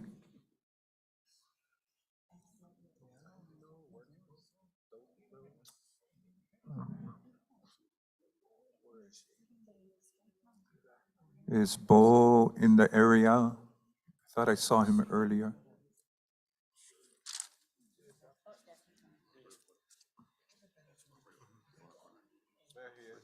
Okay. Okay, Bo, you're up.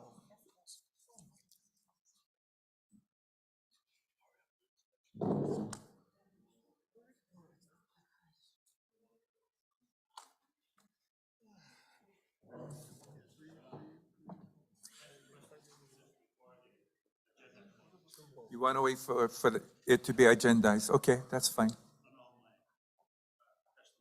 Yeah. Okay, mahalo. Okay, next one up is Jojo Tanimoto on Zoom. I'm here. Aloha, Aloha, everyone. Jojo. Aloha, everyone. Happy Mother's Day, like my testimony says. I don't like turn on my video. No need. Thank you. Oh, well, I'm on anyway, aren't I? So I don't like the on, so. Okay. Okay, that's more comfortable. Thank you. Yes, my agenda items, I've gotten it all written down because I knew you guys would cut us off. So I stand with what I have to say, but in my complaint, it might look like it's not part of the agenda, but it is part of the agenda. And I wanted to add one more, and that would be the Kauai Cement Company. First of all, water is important to Kailapa. When I was the president of the Kauai Hawaiian Homes Community Association, way back when we got our leases in 1986 and 1985, the department in Waimea told me, you cannot trespass on Hawaiian Homes to go see your award. But we were given an accelerated program. So we were told when we signed our lease, you got no road, you got no water, you got no this, no that. In fact, I had to pay to go Waimea to watch a boxing. That was the only thing I needed the internet for. But the police department used to stop by and tell me I couldn't park on the side of the street until the State Department of Transportation told us, okay. So what I'm talking about in my complaint that's down by the harbor, that house is sitting in a hole. So when it rains, that stream will flood out into that lady's house. That stream goes through F2, the ROE. I am opposed to the F2, the way that it is proposed to the commissioners for vote, because all those lands are all impacted. And I gotta tell you, I'm very happy you folks are coming to Kailapa tonight, because that's the first time that the commissioners have come to Kauai to have a commission meeting in 30 years. You know, it's really gratifying that you guys want to find out what the community has to say from the community. So I thank you so much. The second complaint I got also includes impacts from the ROE. And that was the Kauai Concrete Company that still has a problem with the cement dust, which is a hazard to health. Okay, so we went through that whole thing and nothing has happened. The thing goes up the hill into this ROE, come down the hill into the beneficiaries' homes. Okay, so I'm opposed until we actually get some discussion. This is supposed to be discussion, it's supposed to be decision making. And that's why I'm opposed, because it includes all the impacts to the community. The community has not had a chance to speak up. And so we want to bring it all to your attention, not only what I say, but what the community has to say as well. And so I thank you very much for coming to Kauai to have your commission meeting. It took a while, but you guys are coming. And I want to thank you very much and thank Makai for helping us get this meeting. We need our water, and it goes through all the ROEs. And tonight I'll ask the question about the Kohala Center, because these stories have older backgrounds that I didn't put into the testimony. And so I would ask that you take consideration what the community has to say before you make any decision making on the ROEs, because it's wrong the way that it's done, and it needs to be amended. And thank you very much for the opportunity to say. Mahalo, Jojo. Commissioners, any questions for the testifier? Okay, if not, thanks again for being here today, Jojo. I'm going to do a last call for any other testifiers that missed their Thank you. opportunity. Go ahead, come forward.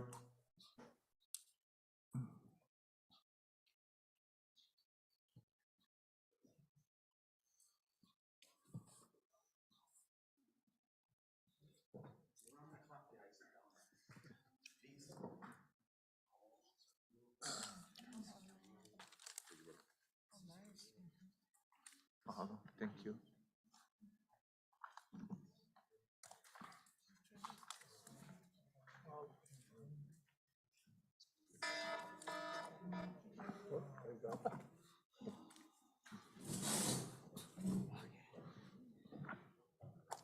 Aloha Commissioners, aloha Chair, Aloha. aloha DHHL staff. First of all, I just want to express my gratitude and appreciation for all the hard work you guys do and sacrifices you guys. I mean, you guys are expert firefighters. That's what you guys do. You put out fires. You try to find resolve for the Hawaiian people. And I just want to mahalo you guys so much. Thank you. Could you state your name for the record? So my name is TJ Forsyth Calvin Mohili. I'm here representing my mother who's on the wait list. Also my grandmother, Luaka Calvin Mohili, who passed away on the wait list. In the back of this brochure, there's my lineal descendancy that you guys can read on your own time. And just want to make sure I have enough time to cover all my points. So if you open up the brochure, basically I'm going to be talking about issues that's on our Aina Mauna lands right now. Basically, Pi'ihonua Humu'ula, that's the 56,000 acres that is on the base of Mauna Kea, off of Mana Road, from the entry point of Mauna Kea Access Road to the 12-mile marker. Just to reference some points as I start talking about this stuff is, point one is the Hawaiian Homes Commission Act, the purpose, 101A. Put the Hawaiians back on the land, simple. And then, you guys can read it and go through it. Number two, Aina Mauna Legacy Program, the goal. It was to develop an outreach program to gain interest, participation, and support from the Hawaiian Homes Commission, DHHL staff, beneficiaries, groups, cultural practitioners, etc. So that's where the Aina Mauna Legacy Advisory Council should come into play, so that they can go out there and promote outreach within the community. Get the involvement of the beneficiaries so that they can come and be part of that carrying out that plan, the Aina Mauna Legacy Plan that you guys always hear about, yeah? And number three, the right of entry, item number F2, which is what I'm talking about today. The right of entry permit helps having presence on the land. Instead of them laying vacant, and we should put the Hawaiians on the land. Find a will. If there's a will, there's a way, right? So if you open up the brochure, right of entry concerns. So tab 1, if you look at tab 1 on top of your guys' pamphlet, this is a right of entry that I submitted in 2018. Basically, it was a right of entry proposal for spiritual and cultural gathering practices, and I never did get an answer about if I had access to the land. I never got an answer from the department. So coming back in September, you guys have a meeting in September. If I could have this agendized and you guys could give me a response as to why I never got a response, that would be great. So when we talk about the Aina Mauna Legacy Plan, it's diverse land. It's real critical habitat, yeah. But it's also residential, pastoral, and agriculture leases. So our beneficiaries should have access to those lands for not only those purposes, but for spiritual, cultural gathering practices, so they can lokahi and they can heal spiritually. They can heal mentally. Those are proven methods of healing for our Hawaiian people on that land. If you look at that type of approach, holistic approach to healing for Hawaiians, that's why we were happy people way back before 1778, before Western influences came in 1779. We were a happy people. We practically gave you anything you wanted, the shirt off our back. So, so tab 2 brochure, 2018, I submitted this to the same location back in 2018. It was access approval. Request to include the beneficiaries in carrying out the Aina Mana legacy, to include them in the recovery process of the feral cattle removal project, ungulate removal, all hoofed animals, whatever the hoofed animals was, to let them back on the land for spiritual practices, cultural practices, praying, like I said, lokahi, to do reforestation, to do conservation, to do water shading, to actually help and assist the people who have stewardship up there, to go and assist them and teach the Hawaiians who don't know how to do this stuff, so that we can rise up as a lahui together. So it's for these reasons why I'm here, because there's a concern that I have that I never got an answer to these requests. I don't know why. So there's some issues right now that's going on Mauna, which should be addressed, which is eradication on our lands. And when I say eradication, I mean complete removal of ungulates within an area of Nukupahu, which is Waipahoe Management Unit area. So there was an update to TJ, we have 5 minutes. Okay. So I think I want to open up for questions by the. 5 minutes already. Yeah, it goes quickly. Okay, so But let me just. Can I close? Why don't you close? Okay, Go so ahead. I'll close. So I just want our lands open up to our people for these practices. I want to answer to why I never got a response to my request, and that there shouldn't be eradication by Mauna Kea Watershed Alliance. We shouldn't contract the state and DOFA and DLNR to eradicate those ungulates on the mountain and leave it there to die. There's no benefit to our people. That cattle was gonna stay there, and there's no salvage. And right now with the Aina Mana legacy, the beneficiaries get money. They get cut and wrap food stamp, cut and wrap FDA stamped food to the kupunas, and they get live cattle distributed to the associations. Okay, so TJ, I just want to, so your point, your message is not lost on this commission. I just want to say a few things about, so our primary focus has been putting people onto Aina and into homes.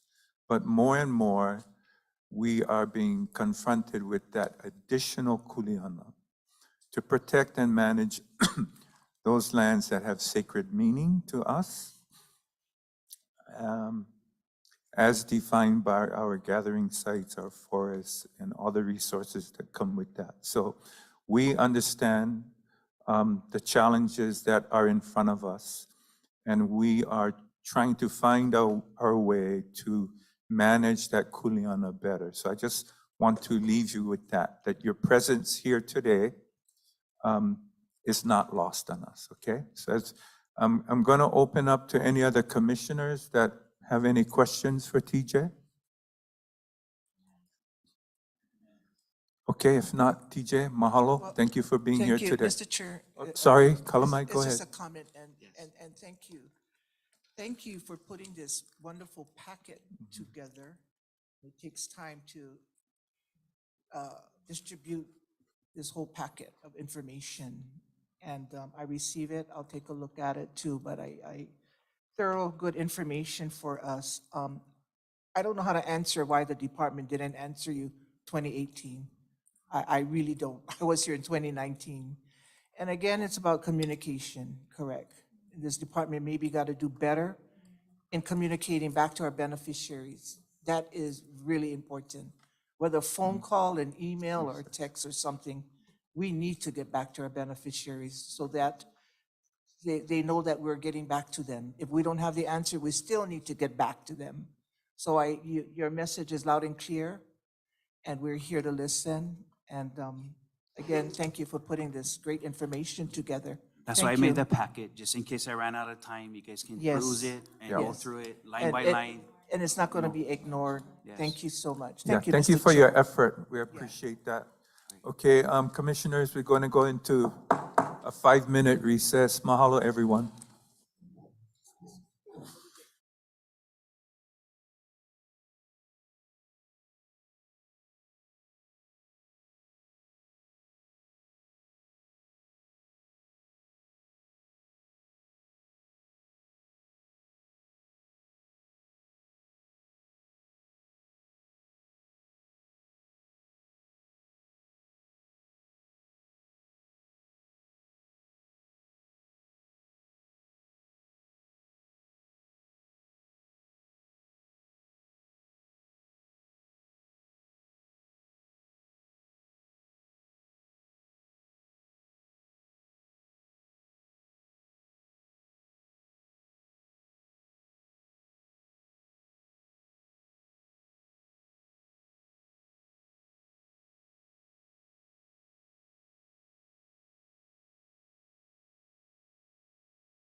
Hey, how late can we check in?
Okay, everyone, we're going to reconvene. If we could all gather and get ready for the next agenda item.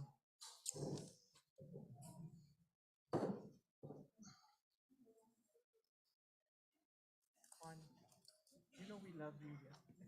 Of course. Just strictly business, but yes. Okay, so we are going to start with the consent agenda. Juan Garcia from Homestead Services, our Homestead Services Administrator will be presenting. Thank you, Juan. Thank you, Vice Chair Owo.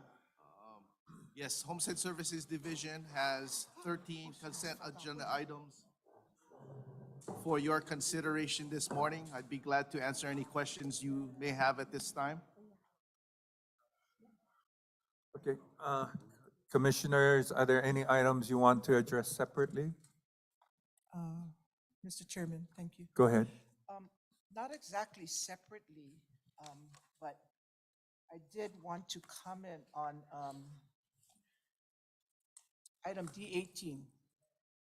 Excuse me, sorry, we can't hear. Oh, hi Pauline, can you hear me? I can now, thank you. Now I can hear. Thank you. So, may I continue, Mr. Chairman?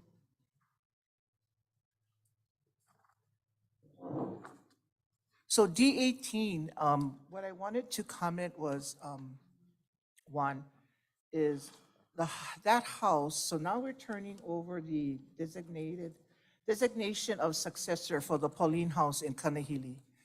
My question is, when is the department, or do we have to wait till we change this designation that the department will be working and fixing that house in Kanahili?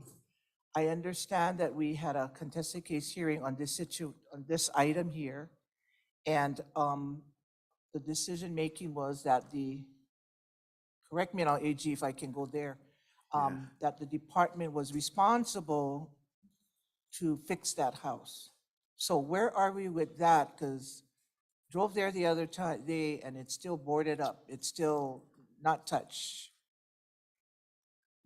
I don't want to divulge any information that I'm not entitled to do so because there was a contested case hearing. But in order to move forward with this lease, commission must approve the claimant as successor. There is an agreement whereby the necessary repairs to the home will be done. After we do the designation? Yes. Okay. So I think we're clear, we're both clear then, yeah. And so that was my concern is, so step one, to get the designation in this individuals, and then step two, we'll move to what we're talking about. Yes, because the conditions of the settlement agreement, if you will happen when she becomes the lessee. Okay. Yeah, so that we need to move forward with that first. Okay, and thank you for answering that, so we can move forward to that. So I'll support that. Thank you, Mr. Chair. Okay, mahalo. Do I have a motion, Commissioners, to approve the consent agenda? So moved. Oh, Kalamai, do you have a question, Mike? I'm sorry. Okay, go ahead. discussion. Okay. So Can I have a move. motion to approve the consent agenda? So move. Okay. The Discussion. motion passes. Calamine. Discussion. Oh, Calamine. Commissioners, any questions? Chair, I have a question. One, on item D14, yeah, the cancellation. Yes, D14, we're coming before you to cancel the lease. This is a situation where the lessee died. There were children, 4 of the children that were designated. 3 of the children who were designated submitted written requests to rescind or relinquish their interests, successorship interests in the lease. The 4th individual, James, did not submit a written consent or written notification to the department on relinquishing his interests. In order to move forward with the successorship of the lease, the department requested for this commission to schedule a contested case hearing. That was held. This body canceled that individual's interest in the lease, successorship interest, that allowed the department to move forward with public notice. The department did not receive any successorship claims on that notice. Thereby, this motion is before you to cancel the lease, being that there's no qualified successor to the lease. Okay, yeah, so I understand that, and a related question. So the decedent passed away in 88, and then it's now 2021, 22. It took some time, yeah, to get to this place. Thank you for that question, Commissioner. Yes, we did not receive the death certificate until 2019. 2019, we did the research. The individuals who rescinded submitted their request to rescind their interest in 2019. We took time to try and get in touch with James, the 4th successor. We And were- no luck getting in touch with James. That's correct, and that Okay. was the reason for the contested case. Okay, yeah, and so that's what I wanted to understand better. And so on the next item, D15, is that a similar situation? Because there is some years in between, we didn't receive the death certificate until recently.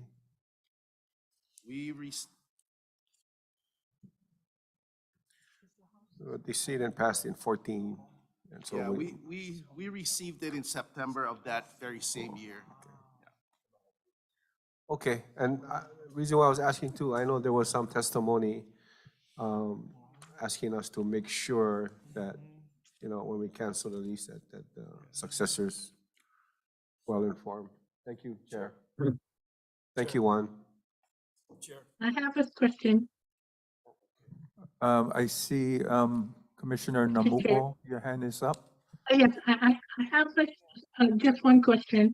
If this is D13, one, I have no problems with what we're going to be doing here, but the calculations come out with $5,392 that I'm not quite sure is for what. So could you explain what that is for?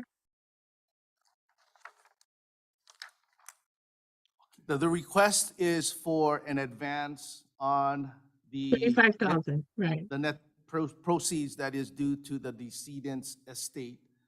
The widow is requesting for $25,000 to pay for living expenses. We needed to request that the widow vacate the premises in order for us to make the homestead available to the next applicant on the wait list. Yeah, I understand that. What I was just calculating the amounts. So the appraisal came up at 297,000. You minus the 143,608, and you minus the 25,000. There's still a balance of 5,392. What happens to that, and what is that Yeah. for? Thank you for that question, Commissioner. That'll be retained until such time the lease is award. There are situations where there may be additional expenses that may be incurred by the department until such time that property is awarded. So we're holding the balance just as a retained portion of the net proceeds. And that goes back, and then if the expenses are done, then that goes back to the department? If after all expenses are paid, any balance will be paid to the estate of the decedent. Okay, all right, thank you. Thank you. Commissioner Helm, did you have a question? Just a follow-up question. So, one, D15, that individual, Timothy Chang, is also deceased, That's correct, Commissioner. and there was no successor. That is correct. After the public notice, the department did not receive any claims, successorship claims to that lease. Okay, thank you.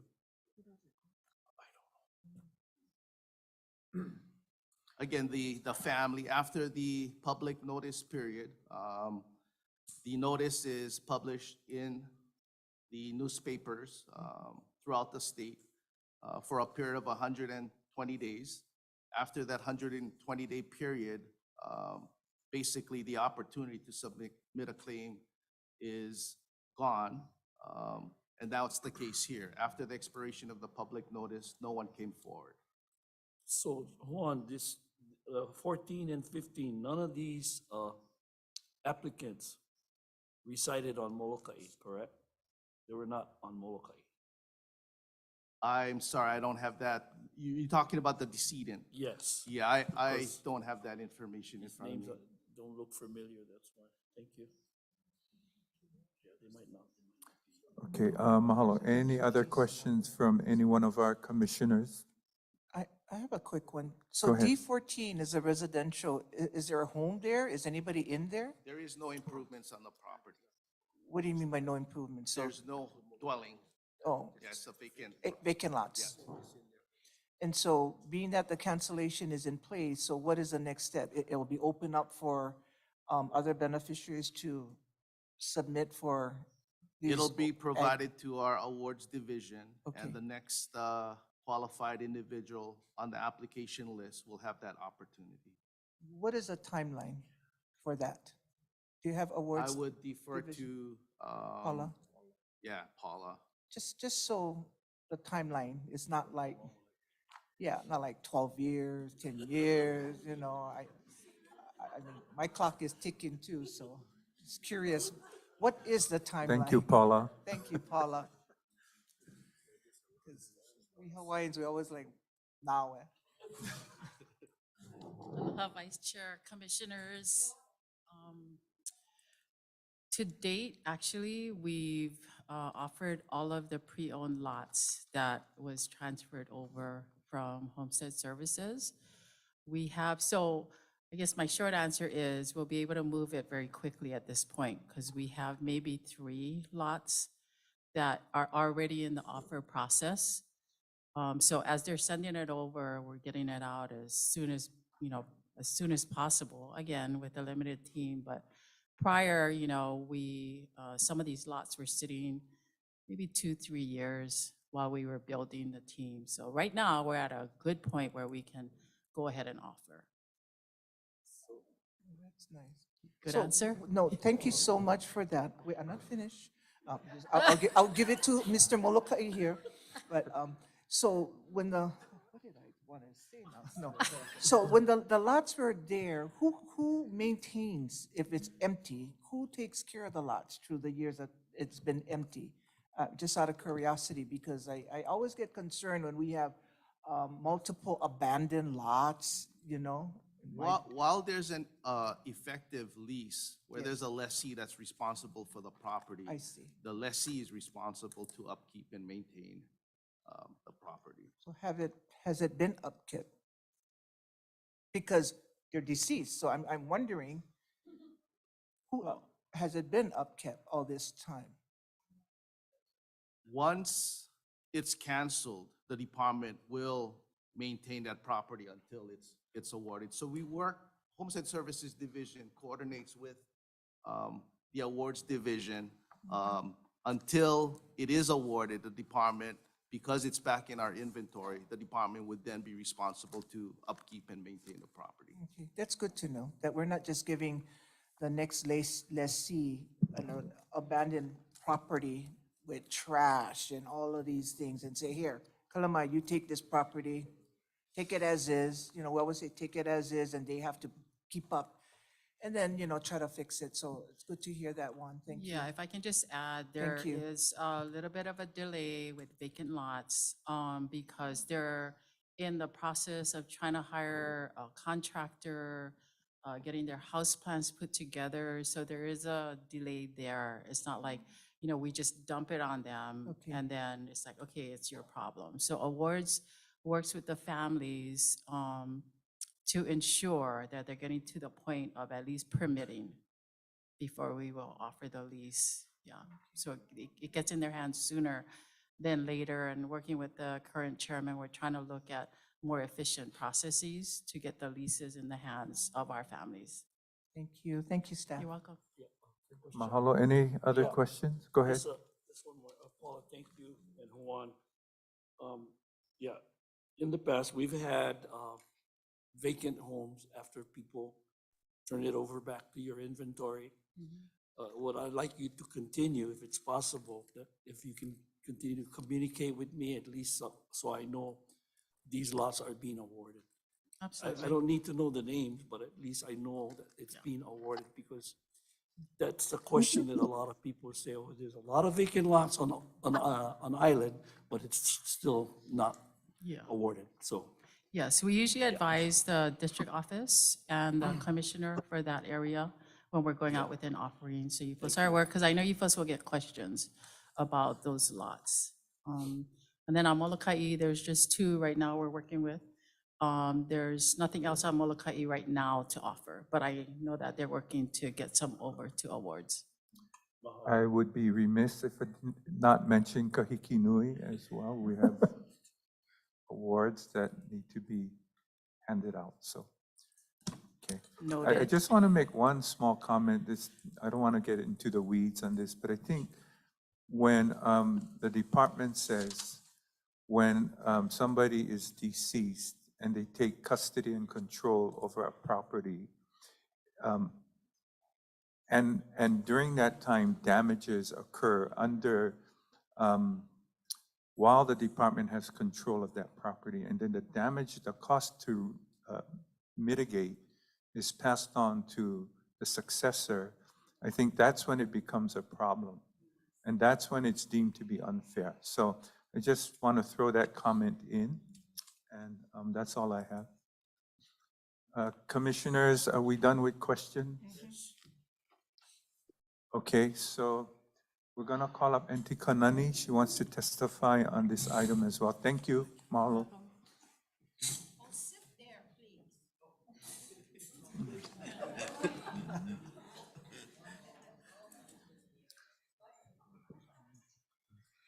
I just had a comment of a question on form of the submissions for, say, for D10 and 11. D10, it has to do with the Assignment of leases. assignment of lease. But, I think it should show who's the prior lessee to the new lessee. It just shows the lessee. And I would like to see the administrative rule on which this is, it should be mentioned, the administrative rule, which describes supposedly, or the procedure, how this is done. And on D11, has to do with amendment of the leasehold interest. So that means, to me, we have the original lessee adding another person on the title, leasehold interest title. So I would like to see original lessee and additional lessee. I look at this and big question mark. Thank you, Auntie, for that question. Just for clarification, the 11 is the amendment to lease submittal. And we're coming before the commission for their approval to amend the lease. So in certain cases, this may be tied to a transfer or successorship, whereby because there's an existing transaction and the lease needs to be amended, it's a separate submittal to come before you to ask for example, number one, Joseph Hano, it's an older lease, so we're coming before you to amend the lease to incorporate the current terms and conditions of the lease. Number two is a undivided interest. The lessee is Keone, Kane Holani, undivided. This is a situation where the lessee is now getting a property, and we're converting that undivided interest to a actual lot. So we're gonna be amending the commencement date, the lot number, and property description, because now they have a lot as opposed to an undivided interest. But for number one, to amend the lease title and lessor's name. Yeah, so again, if you look at the lease number, it's 413. It's a rather old lease. So the older lease conditions, the terms and conditions of the lease is not up to par, if you will, with the current lease terms and conditions that we currently issue on new leases. So we're basically incorporating those new lease terms and conditions that exist with our new leases into these older leases. And at the same time, extending the term, initial 199 years, and additional 100 years to that lease. So the original lessee is Joseph Hano. That's the third. correct. That's And the you are- existing. And you are amending the leasehold interest by including That's correct. what name? No, it's still Joseph. We're not necessarily changing the lessee of record. We're coming before the commission to do these amendments that need to be done. So there's, we will talk later. We've got plenty of business to do. So that's my question. Chair, can I want to Go ahead. follow Yes, follow go up on the ahead. same question. Yeah. But so this was an updating of the lease that's done in conjunction with some other disposition, a successorship or an assignment of some sort. Is that right? That's correct. So when you have a disposition or a assignment, a successorship, then you take that opportunity to update older leases to the current terms of the current lease form. That's correct. So this is what is the other transaction in this transaction? You got me, and I can't find out what that transaction is. So I think for everybody's benefit, I think that should go in this little write-up where, to amend the lease, et cetera, just describe what that other transaction is that is triggering the update of the lease Okay. terms. We definitely can do that. Okay. Yeah. Marlon?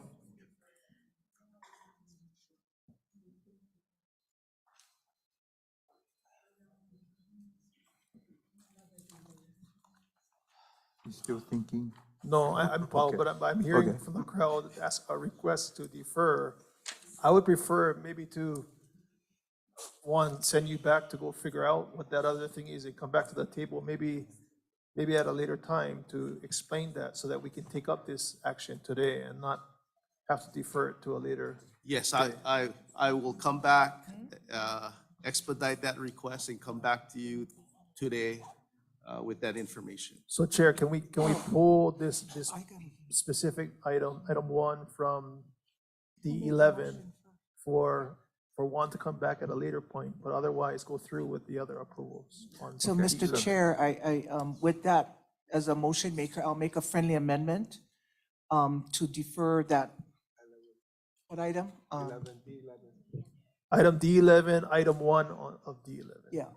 So with that items, I'll make a friendly amendment. I'm not sure who seconded that. Okay, that's good. Thank you. Thank you. You're welcome. Commissioners, are we done with our questions? Okay. If so, all in favor of the motion, please say aye. Aye. Any opposed? Motion is carried. Mahalo.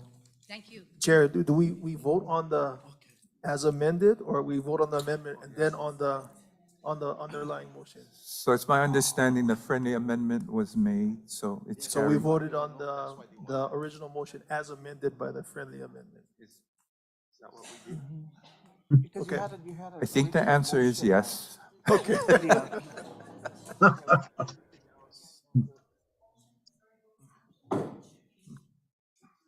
My understanding, the motion was to approve all these items except number 1 of D11.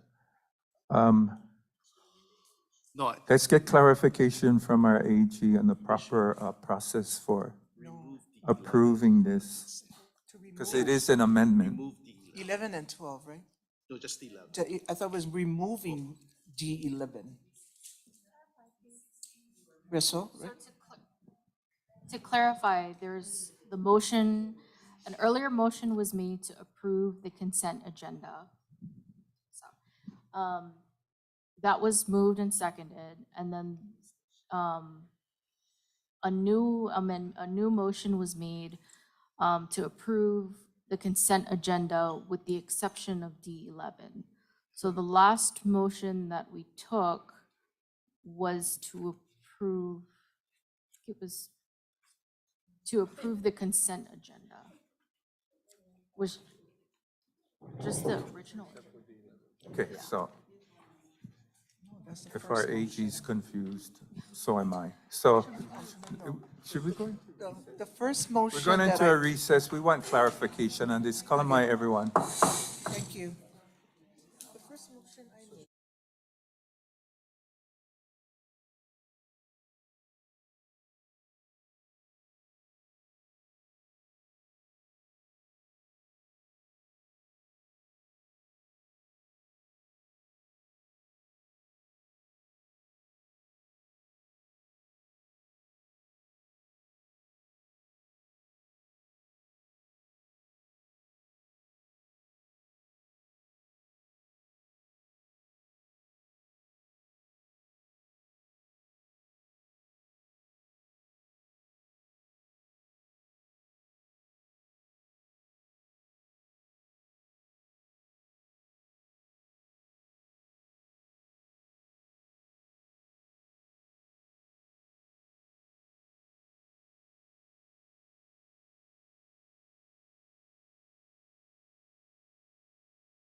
much time?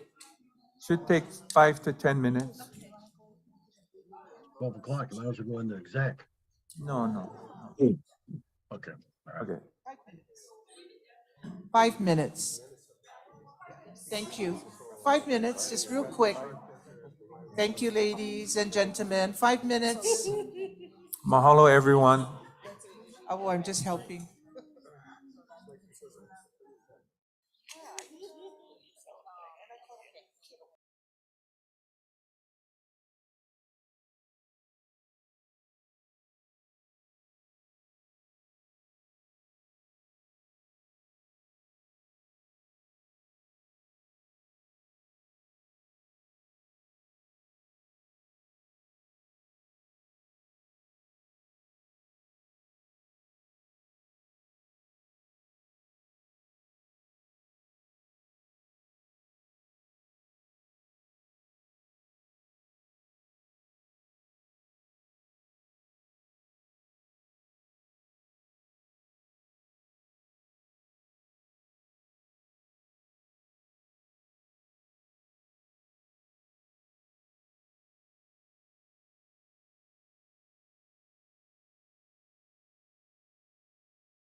here.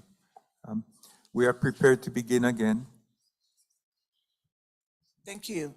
Mr. Chair, at this time, I'd like to, as a motion maker, withdraw the first consent agenda that was passed, and then also withdraw the second friendly amendment motion that was originally made.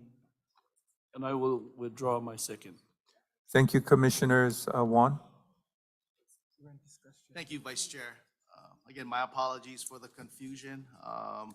The information that was requested of D11 is basically what transaction is transpiring to lease number 413, which is listed under item number 1 under D11.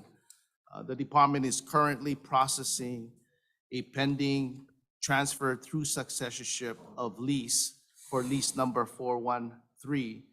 Joseph Hanohano, the lessee of record, is now deceased. With that successorship of lease, we are coming before the commission to amend the lease as noted in item D11. Okay, thank you, Juan. One last time, Commissioners, any questions? No. Mr. Chairman, at this time, I'd like to entertain a motion to accept the consent agenda. All those in favor? All those in favor say aye. Aye. Any opposed? Motion is carried. Mahalo, everyone. Thank you. Thank you, Commissioners. Thank you, Juan. Thank you.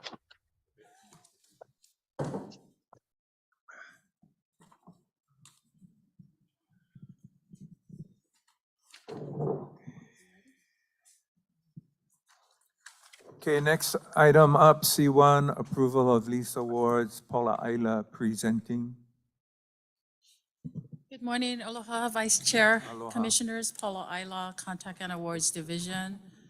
I have 2 items. C1, requesting approval for 99-year leases. One in Piilani Maikekai, another one in Ku'ulu Kahai. Okay. So move. I would like to entertain a motion to approve C1 as submitted. So move. Second. Okay, mahalo. Commissioners, any questions? Anybody would like to testify on this matter? Now is the time to do it. Check in on Zoom now. Okay. All those in favor say aye. Aye. Any opposed? Motion is carried. Thank you. Mahalo. Item C2, requesting rescission of homestead lease awards and reinstatement of applications. This is applicable to the La'iopua rent with option to purchase program. Commissioners, can I have a motion to approve C2 as submitted? Second. Thank you, Commissioners. Any questions, Commissioners?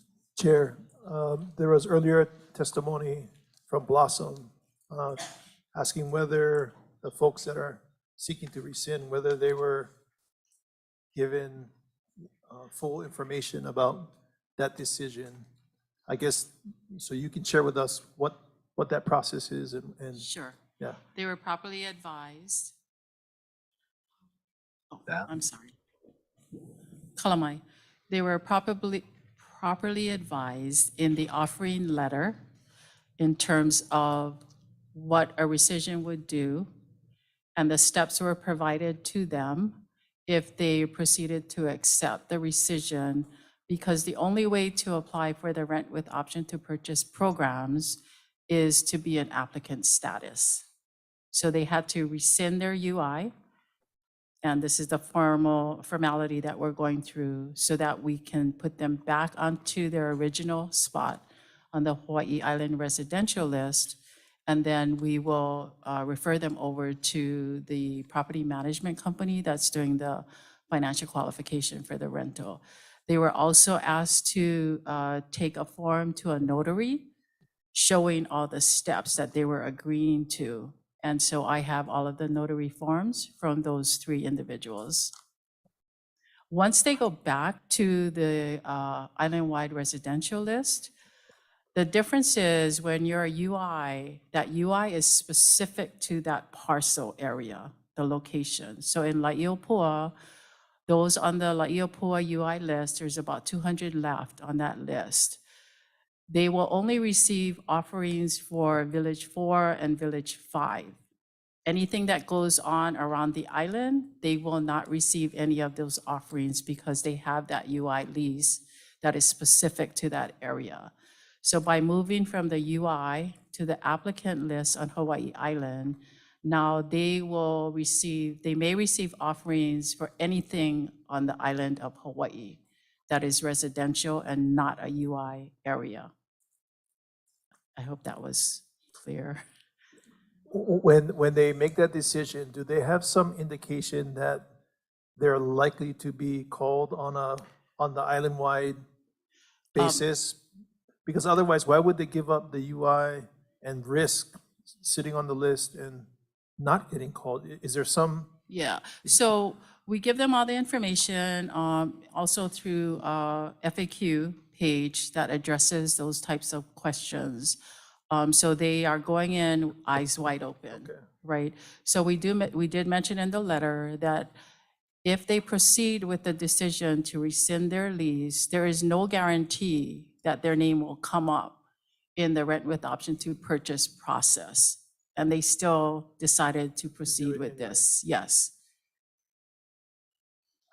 And also when they go back to the application list, I say they may receive offerings because the offerings we do is determined by the number of lots that we offer.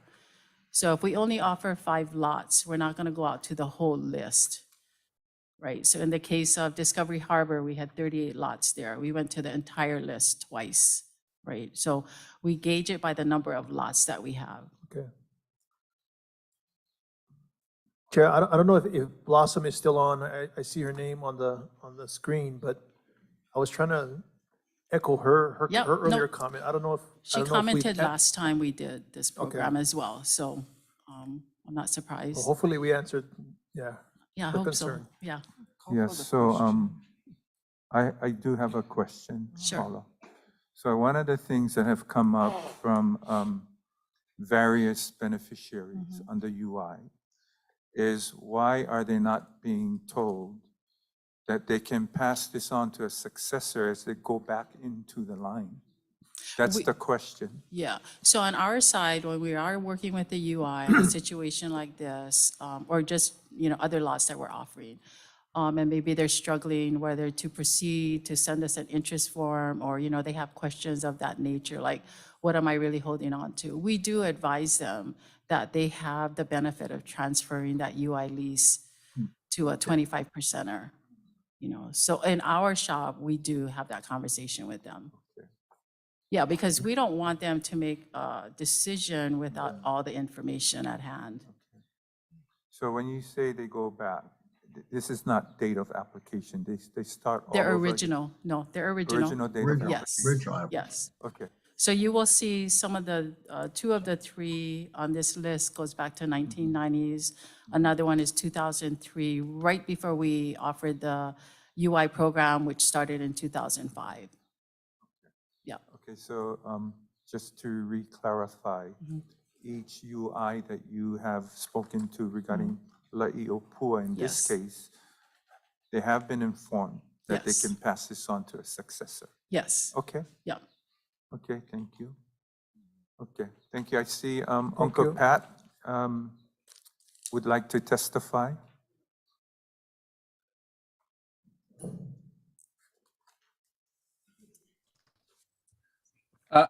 Can you hear me, Mr. Chair? We can hear you. Oh, okay. I was just a little bit confused with what I'm trying to put my video on, but I can't. I'm sorry. I wanted to testify to the subject matter that was just before, where the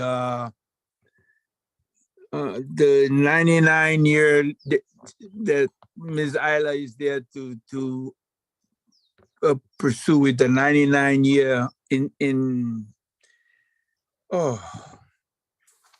the leases that they were, to approve those leases. It's confusing as to why when Ms. Isla or what Juan spoke about amending the leases to put that section in there, he explained that all of you were having this discussion. Why you amended with only, or these new leases being given with 99-year leases when the legislation already approved that we're gonna get 100 years added on, that we gotta come back 30 years from now to say, oh, we're gonna amend the lease again to put why not the new leases given at 199 years? Because legislation already has given that passed that an additional 100 years is added on. And for the sake of discussion, why does the commission have to approve amendments to the lease? It's just an addendum. So again, that's my question. It's just an addendum. It's not something that you're not changing anything in the act. You're just adding an addendum to the lease. From 99 years now, with the legislation already passed years ago, giving another 100 years, why would this body have to task with going to everybody's lease to say, oh, we got to amend it now. We're going to do your whole, we got to come get the whole process of having it brought before the commission. It's just an addendum added into the lease. It's a matter of record keeping. Thank you.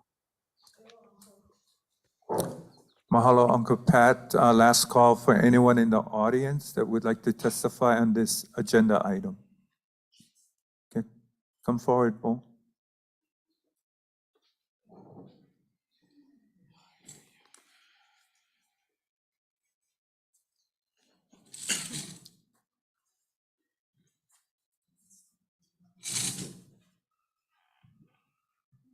Good afternoon.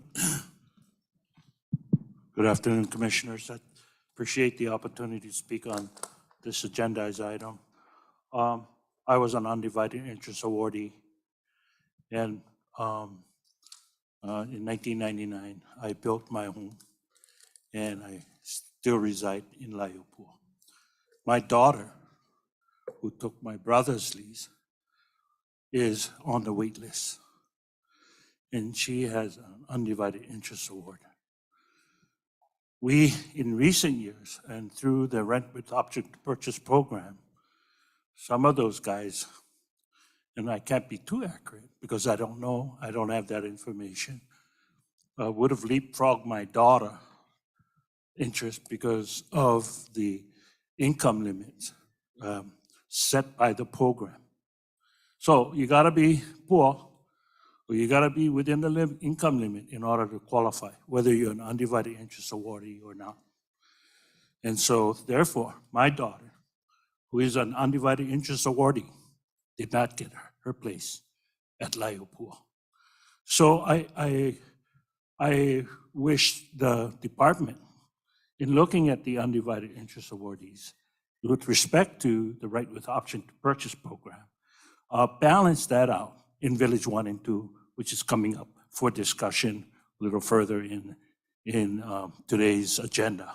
So I share this because I don't want my daughter to wait on the wait list after I holler, right? And that's been the tragedy.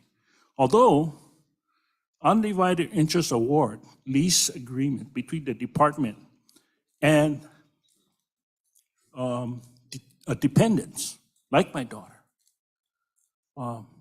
that's really a real good avenue by which our kupuna should be given the option, while on the wait list, to exercise that interest. So We got 400 homes coming up in Laiopua. And we got people on the Laiopua list that want to live there. Kupuna, who's been waiting, they should get an undivided interest award. Because then if they did, then they can transfer that undivided interest award to their dependents. Thank you for your time. Mahalo, Bo. Any further questions from our commission? If not, all those in favor of the motion say, Back oh, here. oh, oh. Go ahead, come forward, come forward. She has to come forward. Come forward, Kawi. Yeah.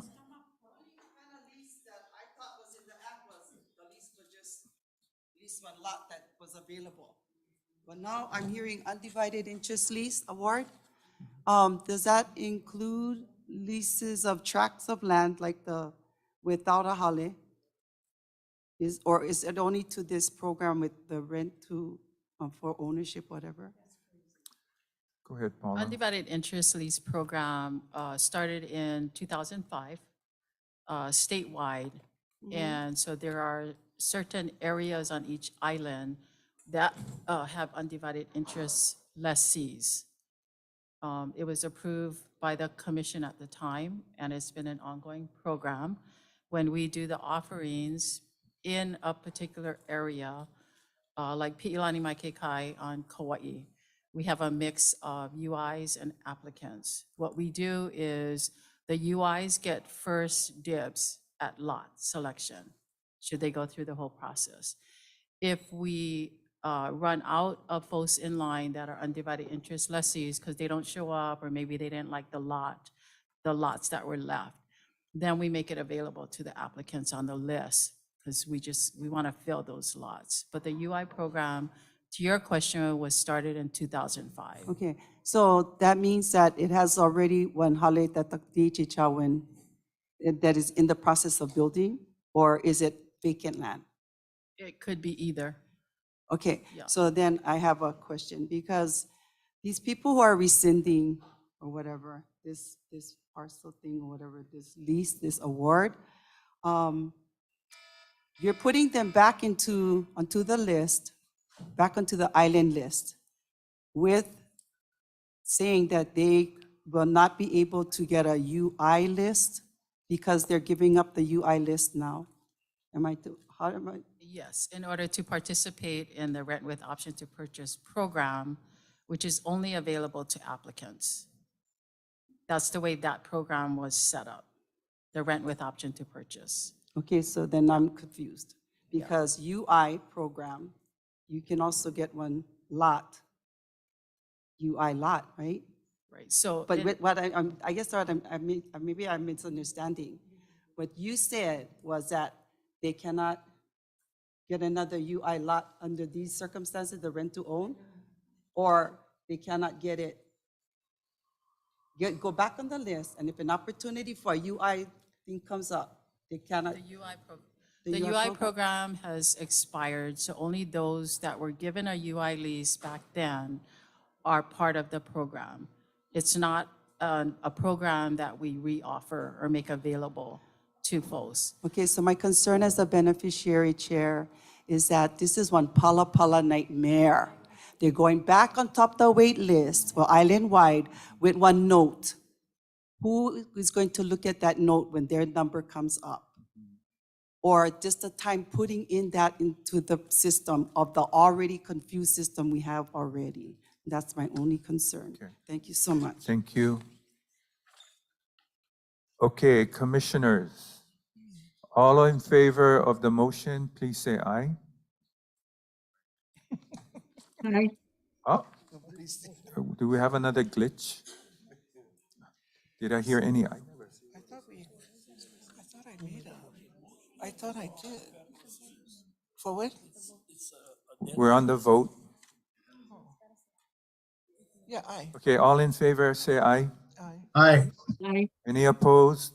Aye. Motion is carried. Mahalo, everyone. Mahalo. Yeah, me too. I'm confused. I thought we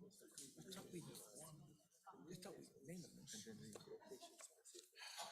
Okay, everyone, we are going to go into exec session. The commission will convene in executive session pursuant to section 92-5, A-subsection 4 HRS, to consult with its attorneys on questions and issues pertaining to the commission's powers, duties, privileges, immunities, and liabilities.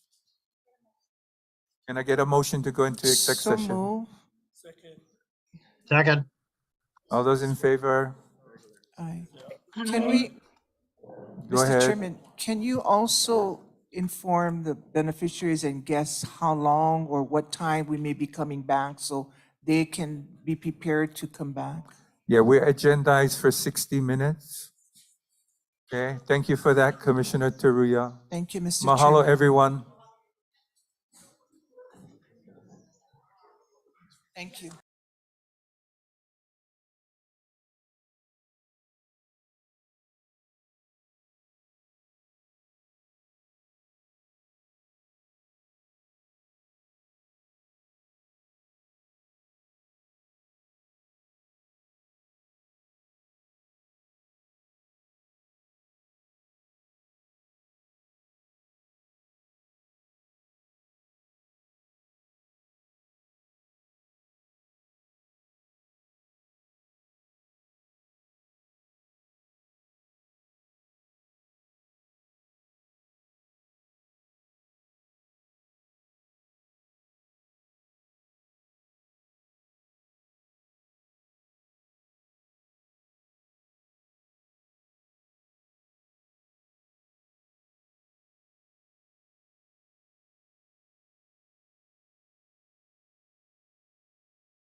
Patients, welcome back into our meeting. We're going to go into agenda item F1.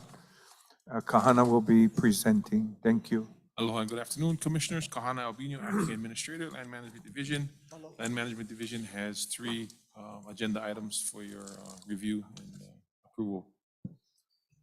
Agenda item number one, LMD is seeking the approval to issue a right of entry permit.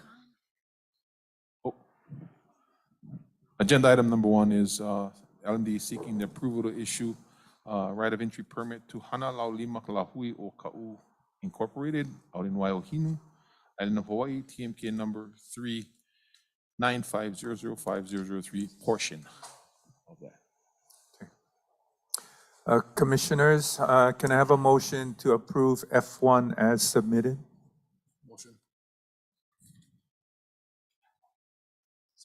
Any second? Second. Thank you. Commissioners, any questions?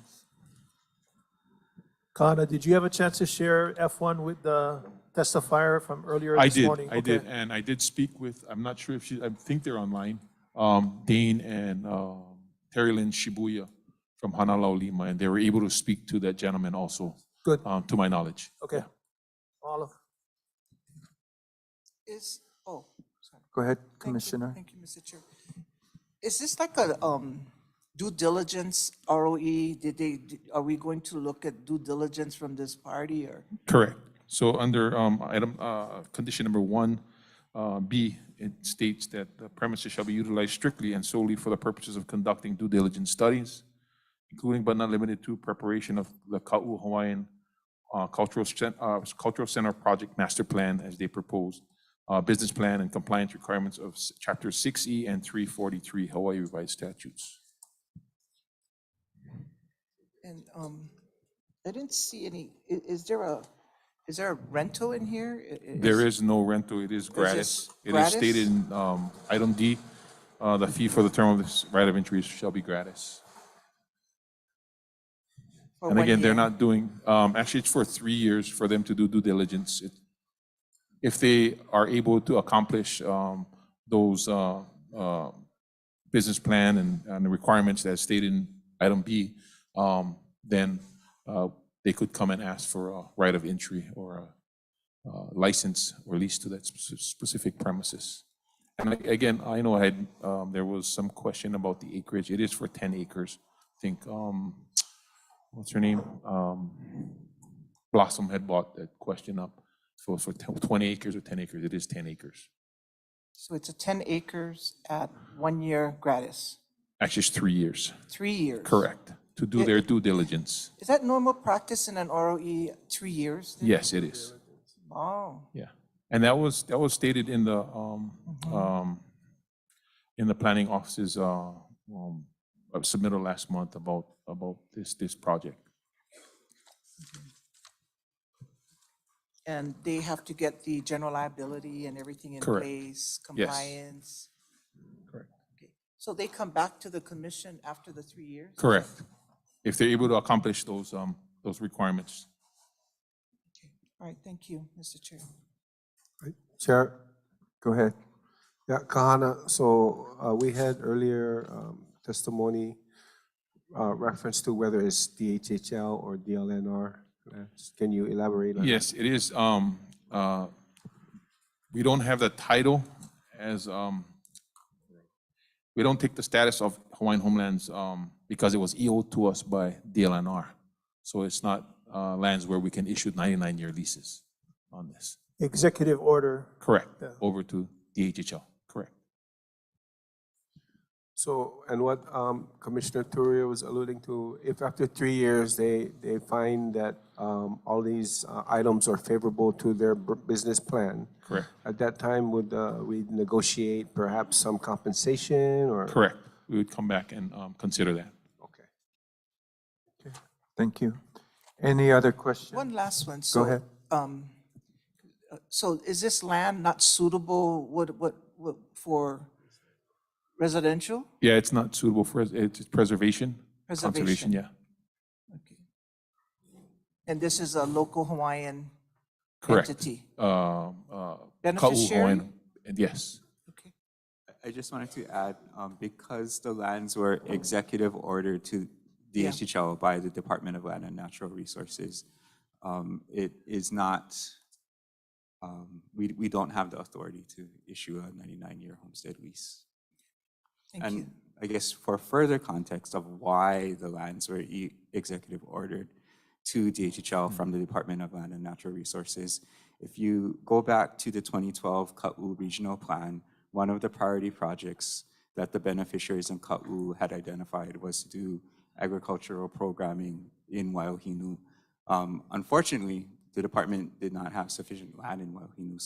So our beneficiaries actually went to the Board of Land and Natural Resources and advocated that DLNR executive order the lands to DHHL. So that's how it happened. Thank you for explaining that, Andrew. Appreciate it. Thank you, Andrew. Thank you, Chair. Anyone else before we go to public testimony? Go ahead.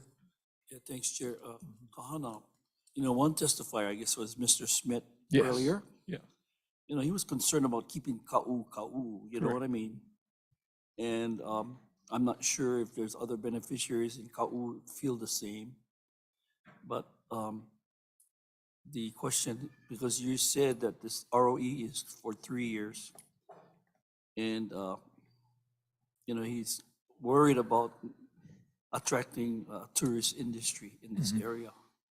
And I just wanted to know if this proposal is kind of like going in that direction.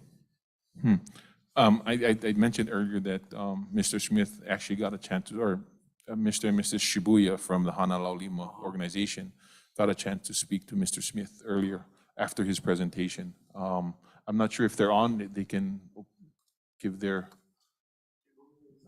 yeah, please. Just to hear it from them directly. Yeah, thank you.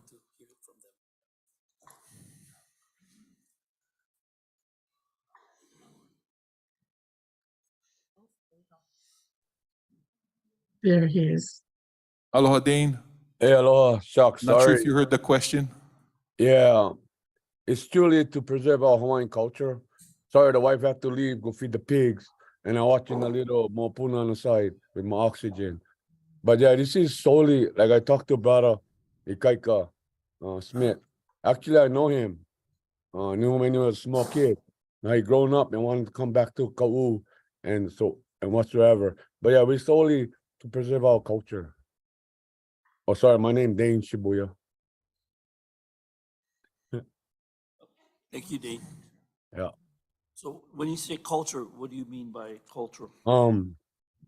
What it consists would be like a stage area for hula language, and then the culture center itself would have a commercial kitchen to provide food to visitors alike and the beneficiary and the whole Ka'u community as is. We're trying to preserve the Hawaiian culture. We started in 1994, the history. We went through that Aloliki entrepreneurship class. At that time, the Borders Farm, I was the president at that time. And consist of, some of them were 100% Hawaiian, and they are all since deceased. Me and the wife probably one of the last ones who's still riding this canoe to promote some kind of future for the generation to come. Yeah, people think that you're going to sell our culture to the tourists, but all in all, to me, we're preserving it. If we don't do it, we're going to lose it. Mahalo. I had one more last one for Kahana. Go ahead. Kahana, the ROEs, is this, when we distribute ROEs, is this all permanent structure or permanent structures on this ROE during due diligence? No, nothing during the due diligence period, during this 3 years, that's all it's for, due So you diligence. They mentioned cannot, commercial kitchen, so is that a portable structure then? they're not gonna do that during the right of entry. Okay. It's all doing the due diligence, the business plan, getting all of that stuff together. If and when they can accomplish and achieve all these items, then they come back to the commission for a longer term and then input the Long-term improvements. general Yeah, lease, correct, then they can do permanent? correct. Okay, okay, thank you. Okay, thank you, commissioners. We are now open for public testimony. If we have any testifiers, now's the time to come forward. Okay. Oh, is that a yes? Yeah, come forward. Mhm.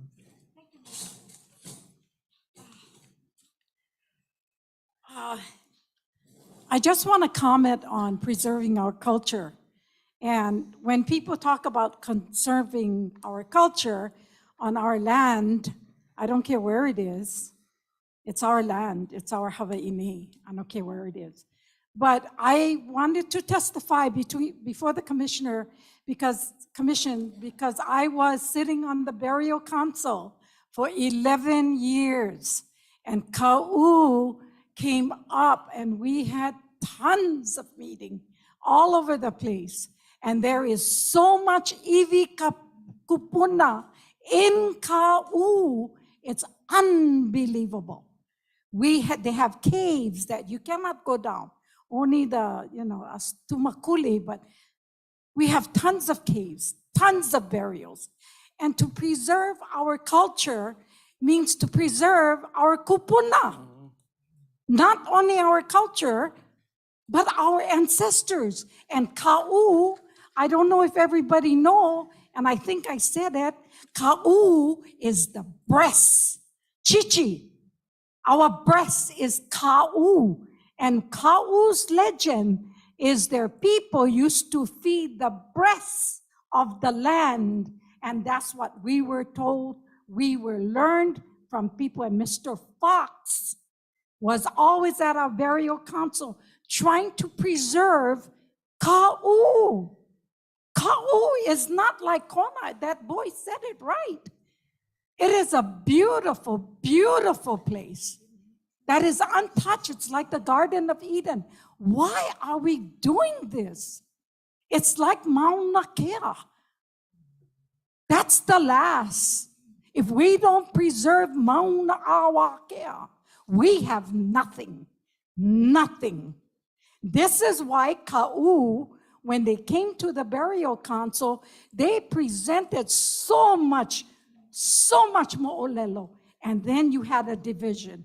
There were some people in Ka'u wanted to do a little development, and the other portion of Ka'u community did not want to touch it. And this is my mana'o. Yes, we want to preserve the culture. But when you start putting a kitchen in there, you got to remember when you make the me'ai pono, where is it going to go? Where is the water going to go? How is the water going to come? Wash your vegetable. I know, I was a cook for 30 years. Come on, people. And then when you make aipuno, you need lavatory, right? Oh, I'm going to say that. I don't care. You need to go to the lua after you make aipuno. So how many people are we talking about if we're going to feed them? How many tourists? This is why I'm here. I was deeply for Ka'u people, not to destroy the last what we have. I come from Hauula. Hauula is not Hauula no more. And Windward was the only last resort. Everything gone, Nanakuli gone, ever gone. So we preserve the North Shore. And what happens today? Ayano kela, ayano po e haole now. Huh? We no more North Shore. We no more Hauula. We no more Punalu. We no more Kahana. Pow, all gone. Please, please, maka'ala you guys. Ho'olohe. What the land is saying, leave me alone. Leave me alone. Just like Molokai. 55,000 acres somebody else buy. Why? Aole ke ia nohe. I say, aole ka'u. Aole. Mahalo. Do we have any other testifiers? Okay, I have a last one, so I can. During the due diligence, does the department does an archaeological on that property, the 10 acres? And the other question is, do they come up with the 10 acres or the staff comes up with the 10 acres? Why is it 10? Why is that number, You're giving a right of entry, due diligence for 3 years with gratis. Why isn't it lower than 10? Who comes up with the number? I'm just wanted to. They had identified an area, They- and it was much larger than what we had suggested. But we came up with 10 because the topography of it was flatter on the 10 acres. If they went up further, the topography would have been straight up a mountain kind of thing. So that's how we came up with the 10. And did the department do archaeological? No, we did not. Who does that? Does this group That's what does this- it? They have to go out and get this Correct. EA and archaeological Correct. and everything. They do the. That's part of the, yeah. Thank you.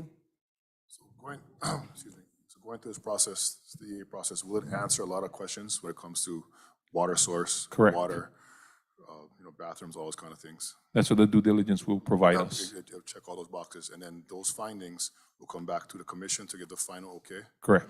Okay, so based on that information, if we were to grant the right of entry today, the information that they were able to obtain through this process will be brought back to.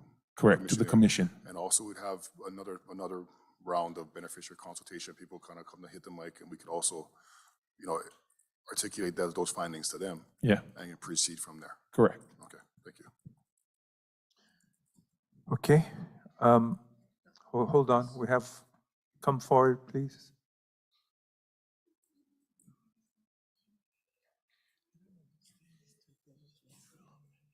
Hi, my name is Christine Kaihoea. I'm a resident of Ka'u. I know where this land is. She is my cousin. I love her very much. I love Dane. Dane has been a cop for a number of years in Ka'u, specifically in Ka'u. They have a piggery that has provided food to the local community. This project that they're doing, when Dane said preserving Hawaiian culture, is not including tourism. It's the education of the Hawaiian culture, not only to the residents that are in Ka'u that have forgotten because they're young. They've forgotten a lot of the ways. A lot of the land that's been out there has been redeveloped and distributed. So a lot of the old ways that Terry and Dane are trying to bring back, they are doing it in this program. So they have the heart for this project. Where the land is located, it's at the bottom of a hillside. They have carved out this path to provide for the community. So I ask you to look and understand and even see pictures of where this land is, that they are trying to revitalize not only the community, but the land itself, and teach people the right way to do something. Ka'u is a jewel on this island, yes. That's why I live there. And I do want to see the right things done, but we have to do something. We can't just let it sit. And we can't not educate people on the right way to be. Thank you. Thank you. Thank you.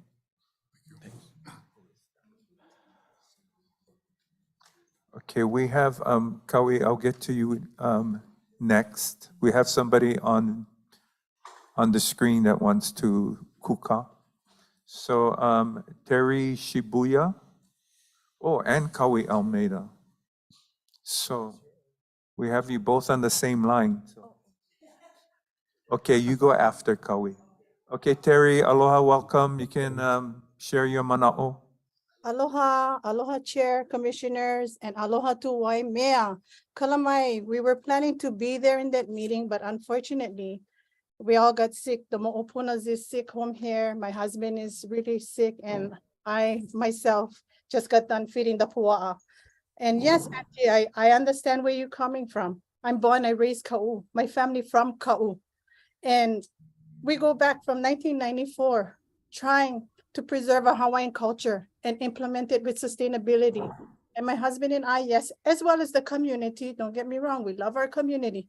been trying for so long to continue to malama the kikis, the kupunas, the ainas, and instill in our next generation, because time is getting harder and harder, Auntie. We need to help the next generation. And we've been doing this all our life for love, and we've been trying our best to help Ka'u to preserve our Hawaiian culture. Mahalo for giving me this opportunity and speaking. My phone number, 808-938-3681. If you have any questions, please feel free to call me so we can get more time to educate those who doesn't understand where we're going with this. And again, thank you for all your mana'o. Mahalo nui. God bless. Aloha. Auntie Terry, if you can just confirm your discussion with Mr. Smith this morning. I know we spoke, and Commissioner just wanted to make sure that there was a discussion between you and him. Yeah, so I just got off the phone with Ikaika Smith, and in fact, he just called my phone, missed my call. And now he knows, and it's what it is. It's about like communication. It's so important. So now that Ikaika and I got that communication clear, open, now he understands where we're going with this and why, and he strongly supports it. So yeah, now Thank things you. are on the right path. Mahalo nui. Mahalo, Terry. Kau'i, if you could come forward, please. And you will be followed by Mike Hudson.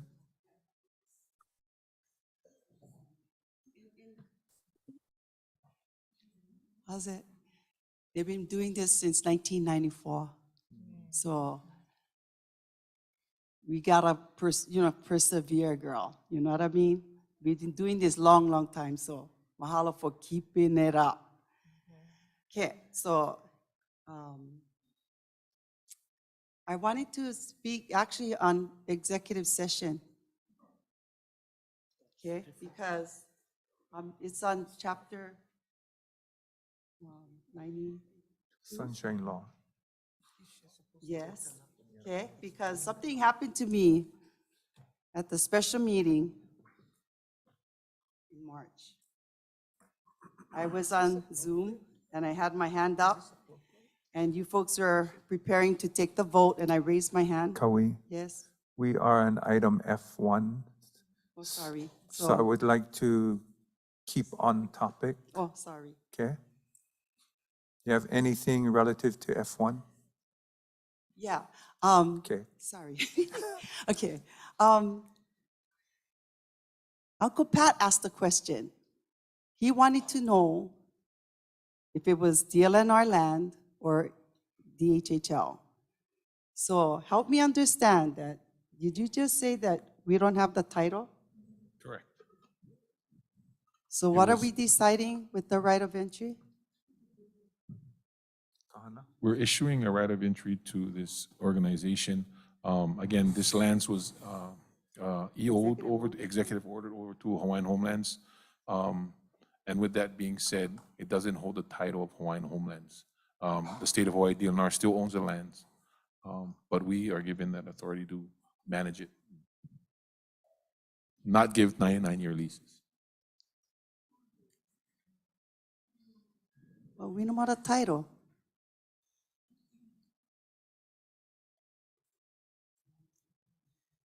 I'm just stating what Uncle Pat's concern was. We don't have the title. So why is it on our agenda to execute anything on it? I'm being told about the 99 years, I get it, but how can we even act on this if we don't have the title? Just bringing it back to where Uncle Pat was. Andrew? As I mentioned earlier, the Department of Land and Natural Resources executive ordered the land to DHHL. So DHHL has site control of the land, similar to how a lessee would have site control over Hawaiian homelands. The department wouldn't interfere with that. Same thing. So DLNR executive ordered it over to DHHL, which is similar but not completely similar to leasing it to DHHL, because beneficiaries from Ka'u wanted to do agriculture in Wailohinu, but the department did not have lands there. So beneficiaries lobbied the Board of Land and Natural Resources to transfer this portion of land to DHHL. DLNR decided to just executive order it to DHHL. So that is why it's just executive ordered. But it does allow the Ka'u community to pursue community projects that were in their regional plan.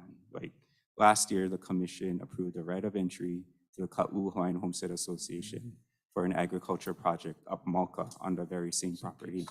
Similarly, this year, this organization is asking for another portion of this property, more Makai, closer to the highway for their community project. So while the title doesn't rest with Hawaiian Homelands, the site control of the site, because it was executive ordered by DLNR to DHHL, rests with the department. So the department has site control and it does have the authority to issue non-homestead dispositions on the property. Thank you, Andrew. Kaui, does that answer your question? Okay, well, yeah, you're welcome. Okay, mahalo, Andrew. Okay, Mike Hudson. Okay. Mahalo, Commission. Aloha. I rarely speak outside of my ahupua, but in this case, I will. Okay. These are friends of mine for the last 30 years. And these guys real pono in our culture and what they do. It takes a lot of effort for community members to step up to the plate and work on behalf of the beneficiaries voluntarily, just like you, sitting on a commission voluntarily. You know, you giving up your time, giving up work. These people do the same. And so they look at what's in the best interest for their community, born and raised there. And these guys put the time, put the effort in what they're doing. And I believe that their vision for their community is pono. And so I believe not just the support of this right of entry, but going forward, Waimenui, we have learned the process of developing our lands.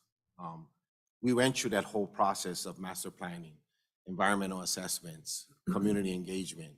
You know, we went through the entire process and we're still in the middle of the process, finishing our infrastructure and our lands.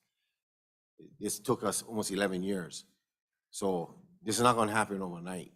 But the mere fact that people have the energy to do something for their people, I believe that the commission should not only support their endeavors, but also look at ways of helping them to achieve it, because it's been very difficult for us to do it alone. And we persevere, but I don't recommend that to other beneficiaries or beneficiary organizations to have to go through what we went through and what we've been going through for the past 11 years. Thank you. Thank you, Mike. Uncle Pat, you're up next.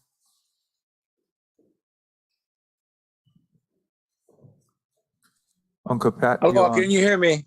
We can hear you. Okay. I'm just glad I got back on. Point being, again, I raised that question earlier for this particular reason. I need to get clarification either from Kahana or Andrew, especially because no way in this submittal that talked about this land was EO'd over. Maybe it is in the, what you guys are looking at, but what I see on the agenda, that it was EO. Why? EO'd, why the E over to DHHL for do the work? They have, the LNR they have their own set of commissioners. To me, the Department of Hawaiian Home, the commission, has the purview to lands having the status of Hawaiian homelands. Nobody has title. DHHL, DLNR, they don't have title to these lands. They don't have title. Look in the Constitution. That doesn't give you title. The title remains somewhere else. But the point is, that's the reason I supported the people from Ka'u. I was raised in Ka'u. My family was there. I spent years there as a kid. I was raised in Wailau. If you come from Ka'u and don't know where Wailau is, then you're not from Ka'u. But they do know. So I'm just saying. But this discussion now gravitated to someplace else, where the commission is being asked to make this decision, and we don't, and we get no control over that land. Well, I don't understand the site. Is there something new that we changed that now that they can the DLNR can order land to us and we get control over it? Site control, but we get nothing to say about the land. I think that's where we getting on that slippery slope. So I again want to share. I will support this entity because of what they're doing. Tourists notwithstanding, tourists gonna come no matter where we try to do. We have the opportunity as Native Hawaiians, if it's about perpetuating a culture, to perpetuate a culture, we gotta change. And Ka'u people are doing that. But if it is Hawaiian homelands, if it is Hawaiian homelands, and I don't know the Shibuyas, but if it is Hawaiian homelands, we are, all us as beneficiaries, have a say in it because those are trust lands. And I was assuming this was trust lands, except I heard it was not. And now it's been clarified that it's not. It was executive order to us. You know what happened to executive orders? The executive order Hawaiian homelands and they made the airport. They took Kyoka, they made the airport. The executive this, they took that. So please, let's not fall into that slippery slope. If it's not our land, let the DLNR tell them what they gotta do. No, let us not be taking somebody else's juice and because they can handle. Because we get in a hard time handle our own lands. And then we only get 203,000 acres. Thank you very much. Mahalo, Uncle Pat. Do we have any other, Bo, come up?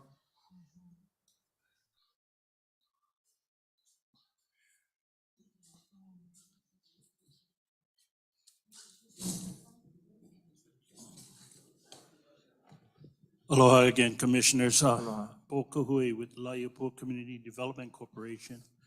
And to make the record, I was the former President, CEO, Executive Director for Laiupo 2020, as well as the President of the Villages of Laiupo Association. I make the point because Laiupo CDC is in support of the issuance of a right of permit to Hanalaulima Lahui o Ka'u Inc. We understand the need of their community. In fact, what's important is they understand their need. It's not so much what I understand, and it's their request. They fought for that land through the DLNR and then had it EO to you guys so that there's some kind of control under a beneficiary context. So I understand that. I think Hui Laulima o Lahui o Ka'u has to know that there are going to be some challenges with this right of entry. It's not simple. You know, you got to raise money. You got a lot of planning, a lot of stuff that goes with the right of entry. But if they're willing to do the work for their community, I encourage this commission to approve the right of entry permit for Hanalaulima Lahui o Ka'u Inc. Thank you. Mahalo, Bo. Is that the final testifier? Okay, mahalo, everyone. Commissioners, all those in favor of the motion, please say aye. Aye. Any opposed? The motion is carried. Thank you, everyone. Mahalo, Commissioners. Item number F2. LMD is seeking approval to annual renewal of right of entry permits for North and West Hawaii Island as submitted.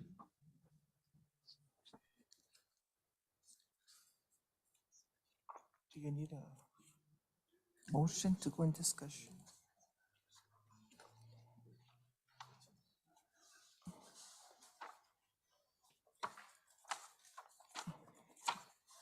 Commissioners, can I have a motion to approve item F2 So moved. as submitted?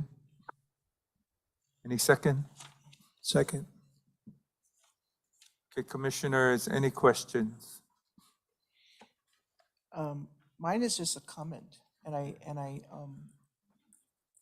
support the monthly per month reduction to what we see in our submittal from the 900 to the 600. Item F3. Sorry, Oh, I'm Commissioner, we're on sorry. item number F2, Oh, rate of Kalamai. entries. Oh, okay, sorry.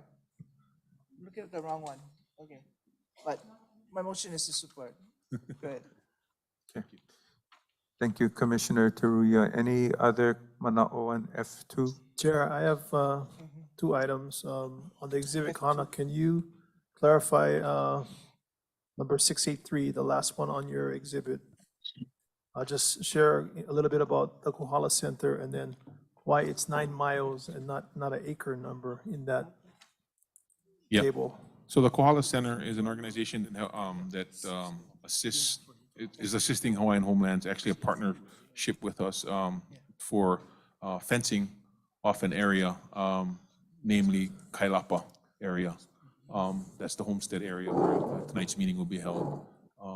And that's to try to keep out the feral goat. And 9 miles is the length of. Correct. They need access to 9 miles of fence line Correct. to install for Yes. us.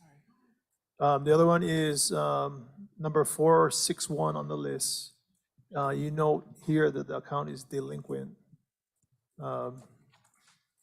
Is that still, they're still currently delinquent? Actually, this report was done from the beginning of the month, so they've already paid off what is delinquent over here. So I did make this as of report. today, Yes. they're current? Correct. Thank you. Correct.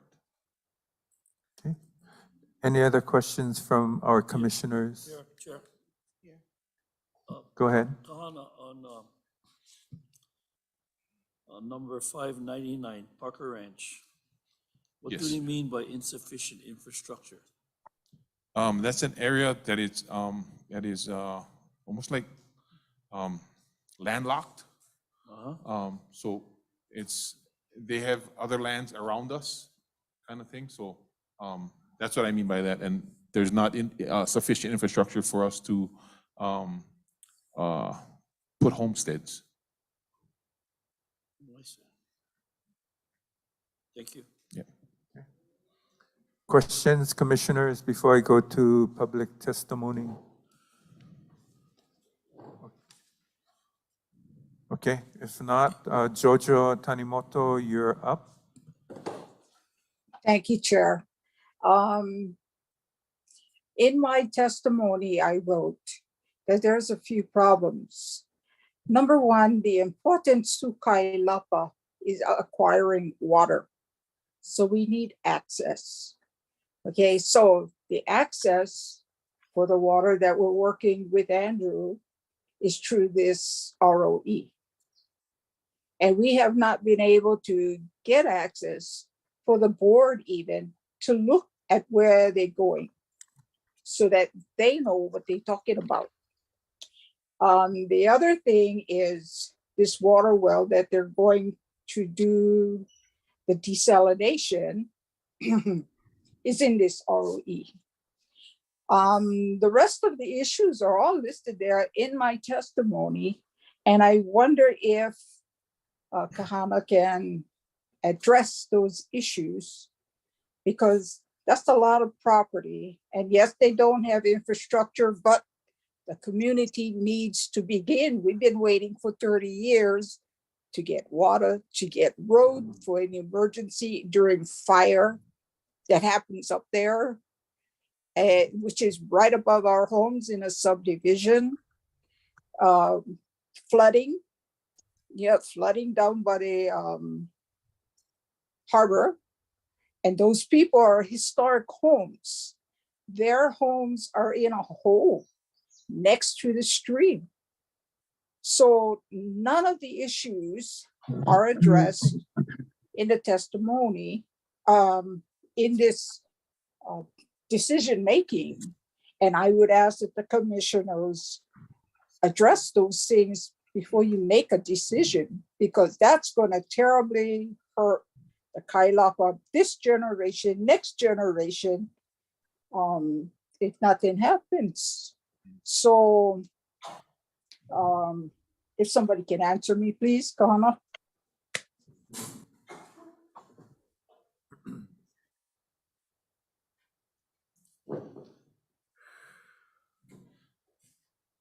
Auntie Jojo, I'm just giving the testimony now.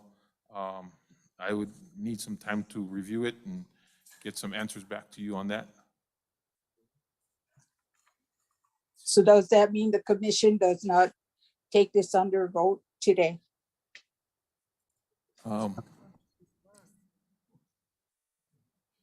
Mr. Chair? Yeah, so we can defer this for decision-making tomorrow. Okay. Yeah. Can you get the answer for us by tomorrow, Kahana? I'm going to try my best. Yep. Thank you. Thank you, Mr. Chair.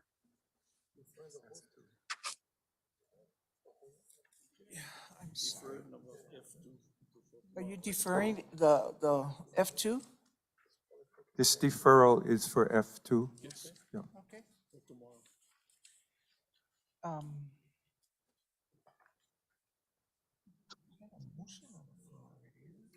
There was a motion. We had a motion on the floor. Alyssa, did we have a motion? Okay, on the floor? so we are now on F3, We Kahana. did, I made them. So let me ask, so was there a motion on the floor? Because I know I made the motion on the floor. So what happens when you have a motion, an active motion, and you're deferring this item? I just want some clarification. Does the motion carry on to tomorrow?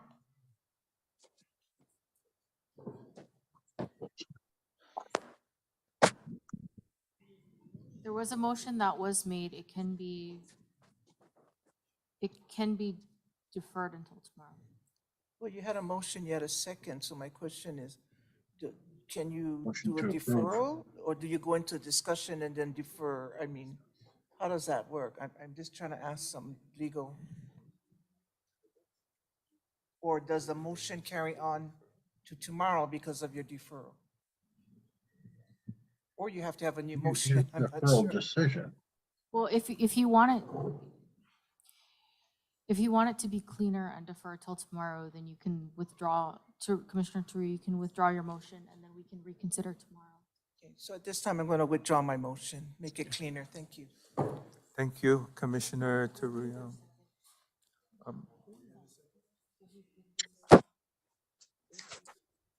Second. Okay, we good? We're on track? That's for me. Okay, thank you. So we are now on F3. Item number F3. Thank you, Commissioners. LMD is seeking approval to amend license number 848 to Ahapunana Leo Incorporated, Hawaii, a Hawaii nonprofit corporation out here in Waimea, Hawaii Island, TMK listed there. Submittal is as submitted. Commissioners, can I have a motion to approve F3 as submitted?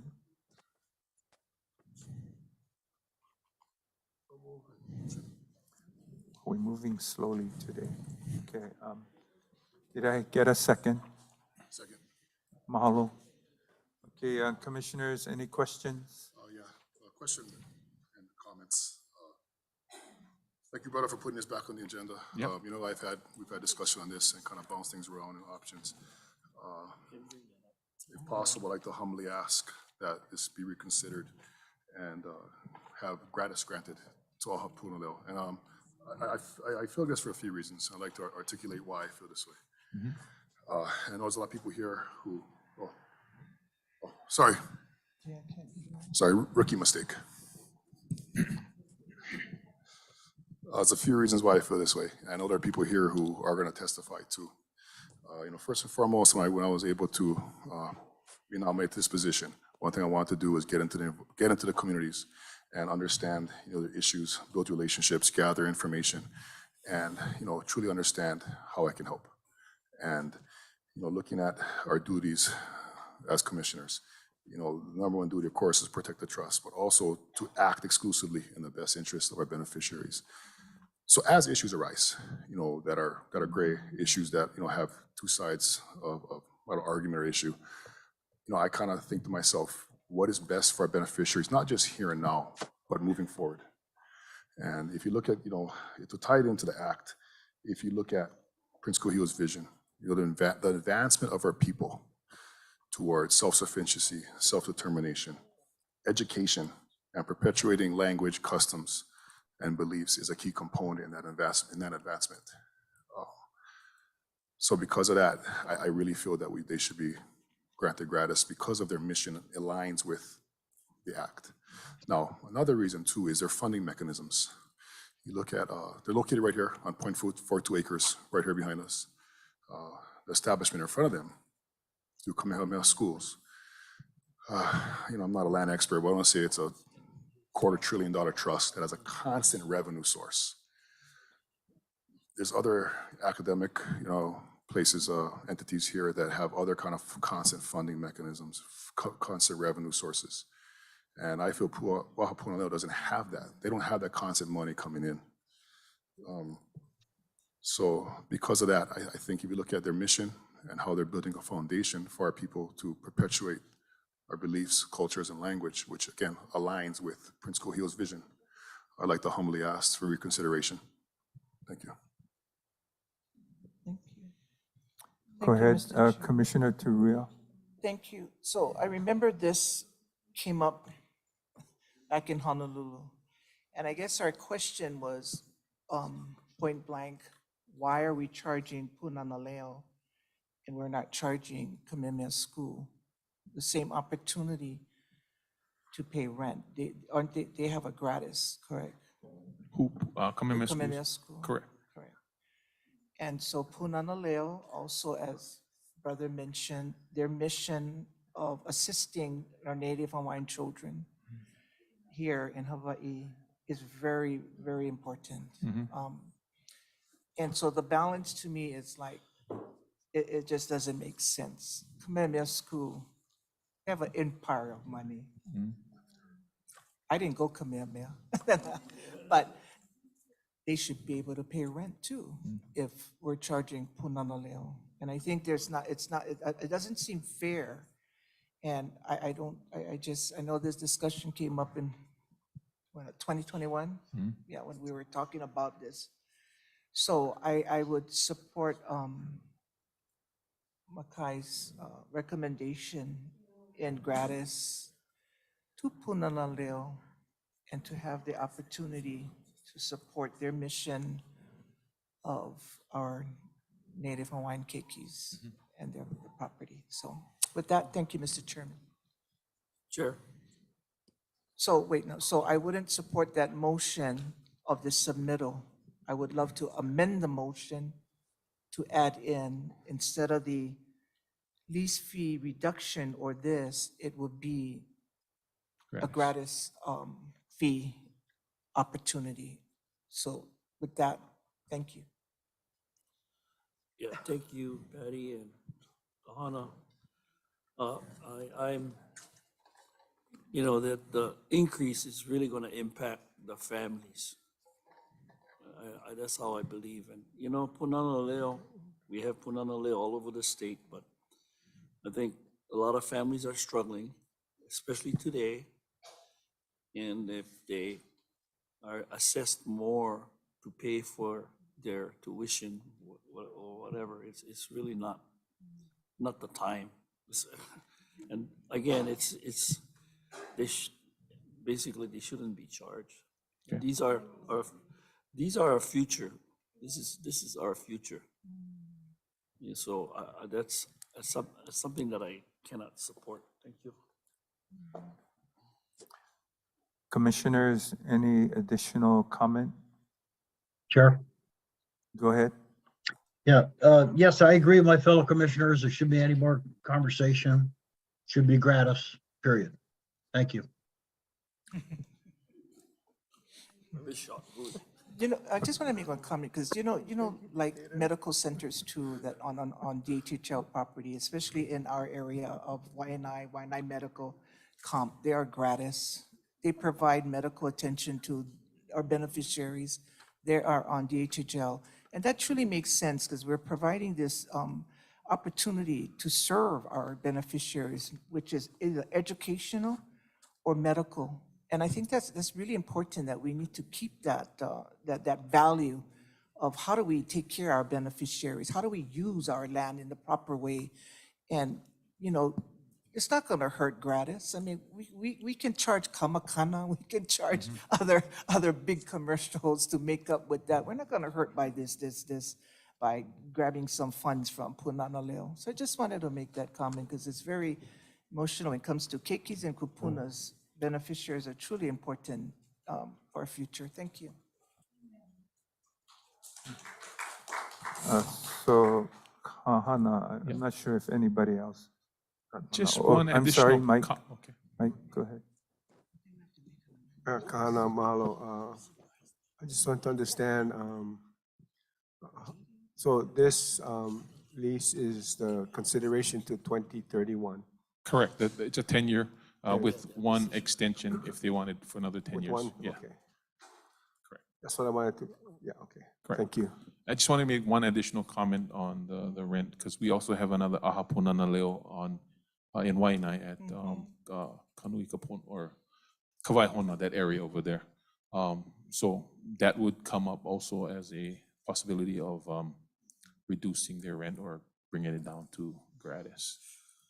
Thank So, you. Kana, it's hard to recall everything that comes before us over a period of years, but I do remember this one being an issue because Kamehameha Schools was gratis, if I recall correctly.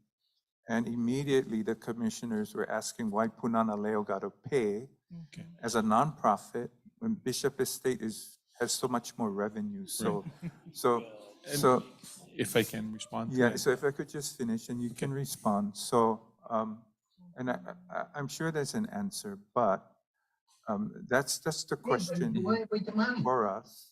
Right. And for me, it all hinges on that reality. So that's the question. Thank you. Yeah, I guess the response that I was going to mention was that with regards to Kamehameha Schools, again, Kamehameha Schools was given vacant land. They did their own improvements. They put in the building, they put in infrastructure, whatever, all the improvements that they needed to do to have a preschool or to have a facility. And that was part of the reason why it was gratis. Ha'apunana Leo has something that was there already. It was structures already there. They did some improvement, kudos to them. And that's how we had determined some type of rent for them. So with that being said, I just wanted to make that known. Okay, so look, I understand you have a formula and you're trying Yes, to do your best. I get it. Yes. But for me, it's difficult to wrap my head around Bishop Estate not paying and Punana Leo having to pay. So it's more than just a perception issue. It's a matter of fairness when we apply the value of what Punana Leo brings to our keiki and our communities. So that's it. Thank you. There is one facility, Kamehameha Preschools, does pay lease rent to us or has a license fee for us in our Hilo district office area. They have a preschool facility there and they do pay us a license fee. So just for Well, information. thank you. I think this is one issue at a time, but I understand. Thank you, Kahana. Yeah.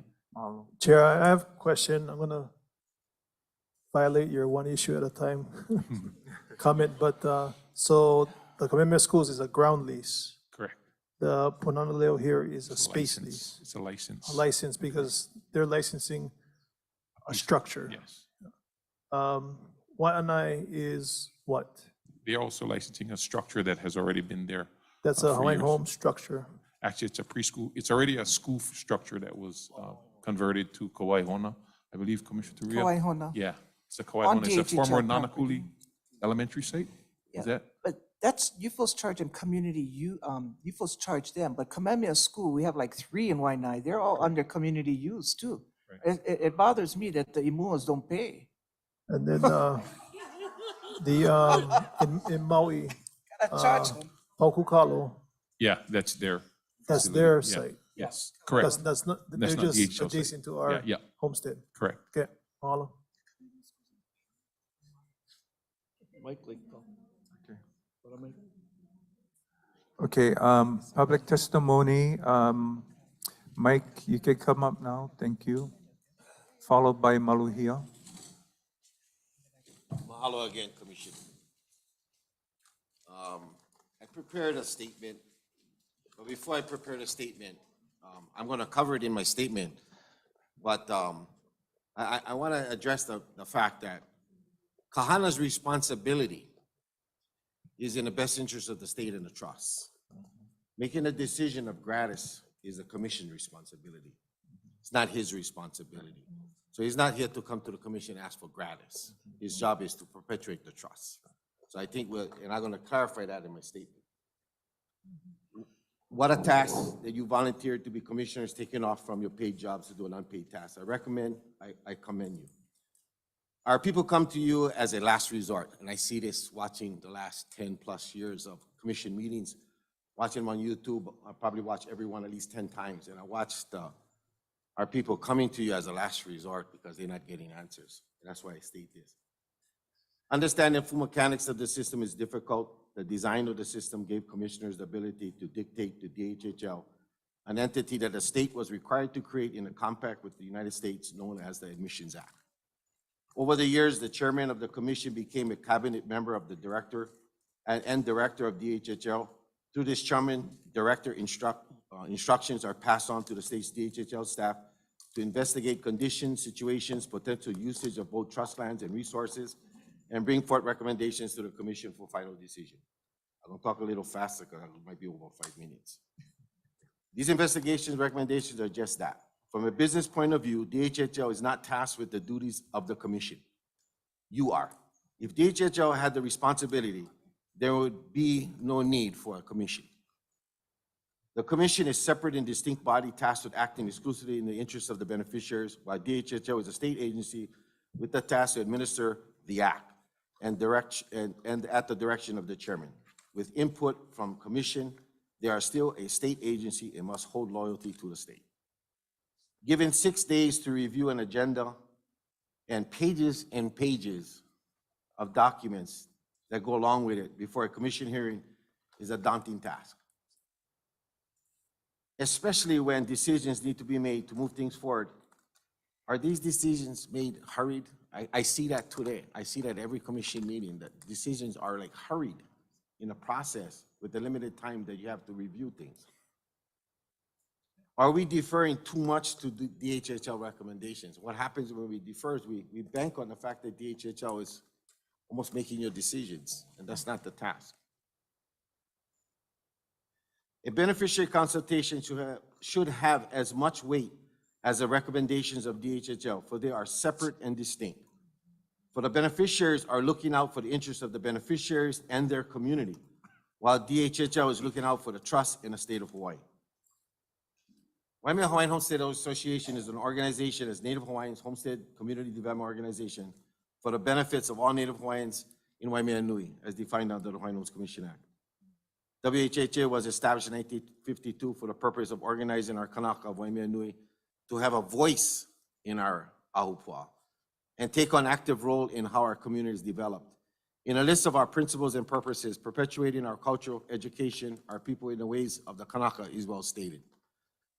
In understanding the duties of the commission, which I've seen today, you guys do an excellent job. Act exclusively in the interest of the beneficiary. Hold and protect the trust property for beneficiaries. Exercise such care and skill as a person of ordinary prudence would exercise in dealing with one's own property in the management of the Hawaiian homelands and adhere to the terms of the trust. We also believe that each commissioner is assigned to a district, 8 of them. Dividing up your trust lands and kuleana so commissioners can focus on their district and represent their district the best way they can. Commissioner, you do an excellent job at that. Mahalo. Evaluating the needs and wants of their district, hearing the voices and seeing the activities that is happening in their district, and reporting back to the rest of the commission with their recommendations to act exclusively in the interest of the lahui they represent. Supporting the commissioner of the district should be a reciprocal relationship between commissioners representing their districts.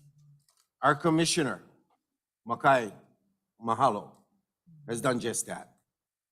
The Department of Hawaiian Homelands is responsible for conducting the business of the department on behalf of both the state and the trust. They are not responsible or have been tasked with exclusive obligation to the beneficiaries of the trust. That responsibility is left to the commission. Decisions come from the commission and not the department. The department makes recommendations for their point of view, and their point of view is not the same as the commission.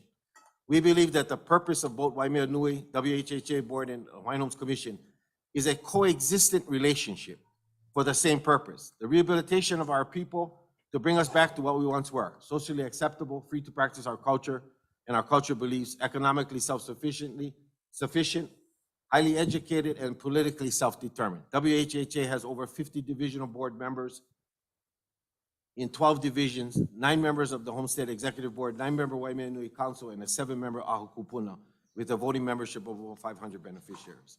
So when we talk about beneficiary consultation, the HHL policy requires consultation to be exclusively and respectful. These are the words of the department. Efforts will be made to identify, invite, and encourage beneficiaries and stakeholders to be involved early in the planning process.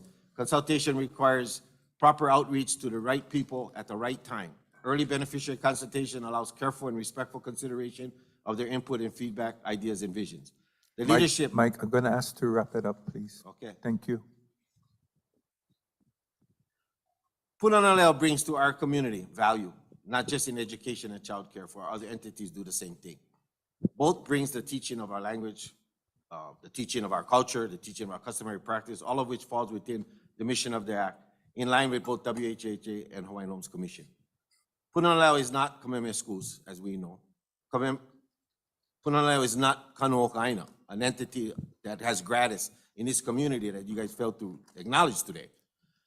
I provided testimony back on 7/21/21 on the investigation that I was imposed on to do on this lands and the history of our lands of Waimea.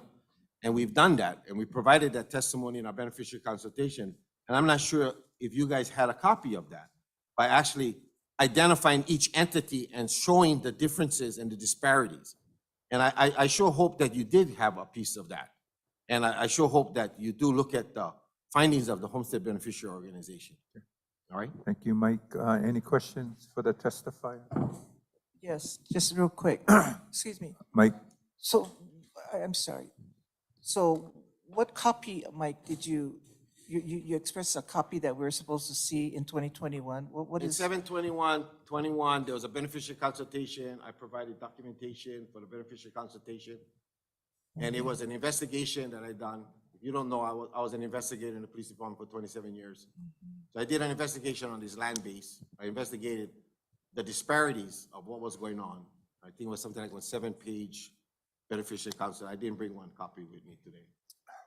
Okay, so Mr. Chair, I assume that we do have a copy, staff, so can we, I haven't seen the copy, I'm bringing it right out. So is it possible that we can see this copy available to you? I don't have a copy right now. No, I assume that staff must have a copy, Yeah. Andrew, in the consultation or, If not, Mike, we can request that from the department if they have it. did you see the copy, Makai? No, so, You have a copy? oh, okay. Oh. So if we can get a copy, I truly appreciate that. Yeah, it's 5 pages. Yes, Of the investigation. thank you. Thank you, Mr. Chair. Okay. Thank you. Okay, next testifier is Maluhia, I think representing Punanaleo. Aloha, welcome.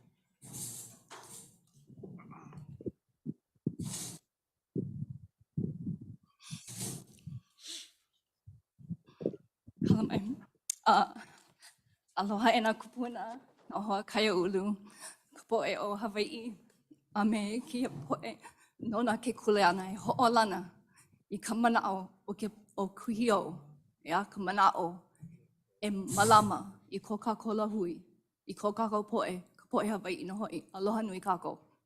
Aloha. I do apologize for being very emotional about this. I find it very hard to believe that in 2023, we are still having to fight for Hawaiian medium education the way that we do. And that is why I'm emotional. But I do appreciate all of your mana'o that you support Aha Punanaleo and that we should not have to pay rent for that small 0.4 acre plot of land that we use currently. I very much mahalo you and mahalo you for the time today to speak. So in reference to, actually, can I have that back? Punanaleo, I have put together some information here so that you can acknowledge, you can realize, even though we are tenants and we have paid, and as Mr. Albino was saying, Kamehameha Schools did build their own facility. Punanaleo has spent over $150,000 on that building. That's materials alone. That does not include volunteer labor on all the parents' blood, sweat, and tears that they have put into that building for the last 28 years, yeah?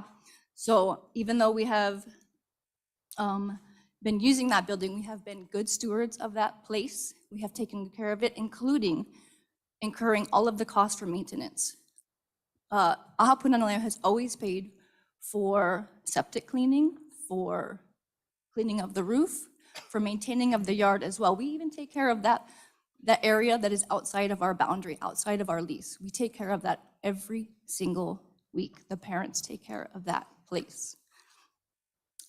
We have paid for things such as lead paint removal, like I said, septic tank pumping and cleansing. We have installed a commercial grade playground over there with help from OHA. We have put in a new ceiling because the Koenig was old and soft and deteriorating.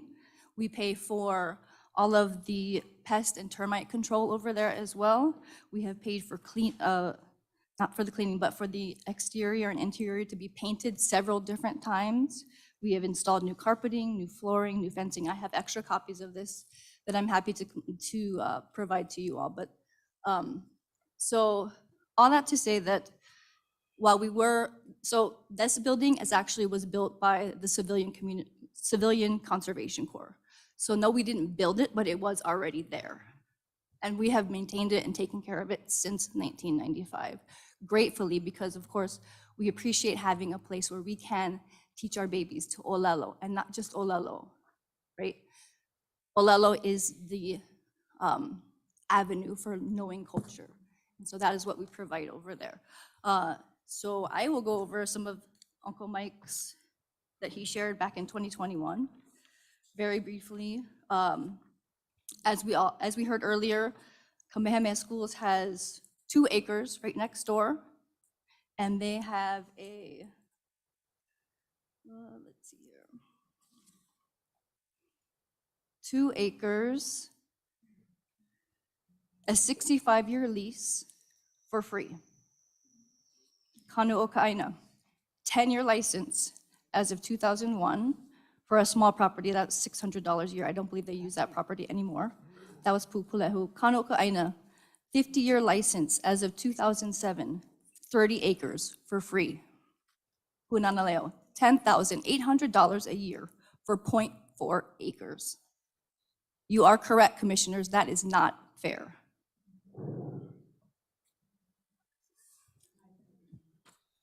I would also like to request that this be taken back and reconsidered, that we also receive free lease of that land. And we have asked Mr. Albino, in 2018, we came to a commissioners meeting, we said, we have a growing program. I don't know if you folks are aware, we have a preschool all the way till 12th grade program. Next year, we'll be graduating our first 12th grade class. Those students will have been taught all in Olelo, Hawaii. And we have made a request to the commissioners back in 2018 that we need more space, more land appropriate for our growing program. We had projected that we would be about 75 students at this point. We cannot be at 75 students on 0.4 acres of land over there. So I would also like to request that we address that. Yeah. That we address that request that we made back in 2018 that we have never gotten any response from after numerous calls, because like you all have acknowledged, it is for our babies, our next generation. Mahalo. Understood. Thank you. I have a question. Excuse me, Mr. Chair. Go ahead. So I have a question for Punanaleo. So I was looking up, so you didn't receive any GIAs this year, yeah? No. I was looking up GIA grants on the ledge, no? I'm just the kahu over here, so Okay. I don't have access to that information. Okay, so we will move. So you mentioned 2018, you came to the department requesting for more, a larger property or? To help us seek a property that we could expand our program into, yes. Yeah, so. in Because we know we 2000 can't afford, also, even though our program is under DOE for the elementary students, we know that we get less resources than English medium schools So in do, right? 2018, you took from K to 12. We started that program actually in 2011. We started with a kindergarten, first grade class. We have added a class every year, and next year will be our first graduating class. Oh, so you go from K to 12 now? Yes, next year will be Wow. 12. Question. Okay, thank you. Go ahead. Yeah, so when you're requesting for additional land, that land you're talking about, is it where the existing building is or somewhere else? Unfortunately, it would have to be somewhere else. Oh, I That .4 is not sufficient, and there's nowhere really to go around that area. So So how there's many, a small percentage of acres how big right of a here. property are you looking at? 10 acres. Thank you for that information. Yeah. Commissioners, any additional comments? Oh, I'm sorry, we have one more testifier. Okay, but any more comments for Malohia before she leaves? No, thank you, Chair. Okay, Mahalo. mahalo. Mahalo nui.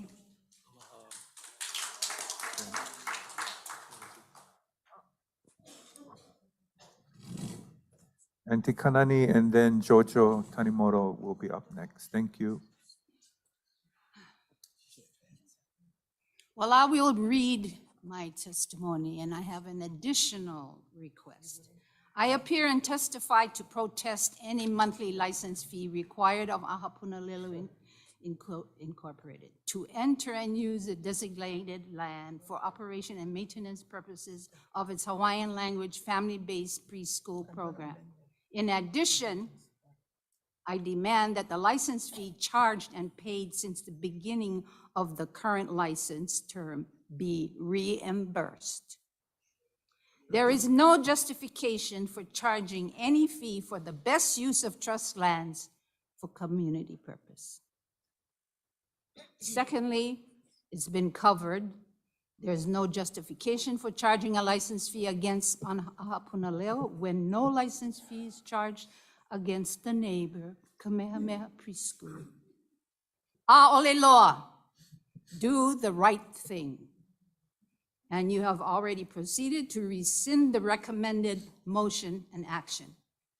My number 2 was the process, request approval of a conditional license fee for license number 848 of Gratis for the term of the new license till formal request for approval is presented at the next Hawaiian Commission meeting scheduled for June 23rd, during which time an additional request to approve reimbursement of license fee already paid against the new license period by Ahapunaleo Incorporated.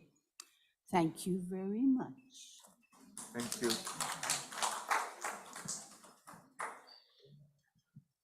Jojo, you're up next. Thank you, Chair. I really want to thank you for giving me this opportunity.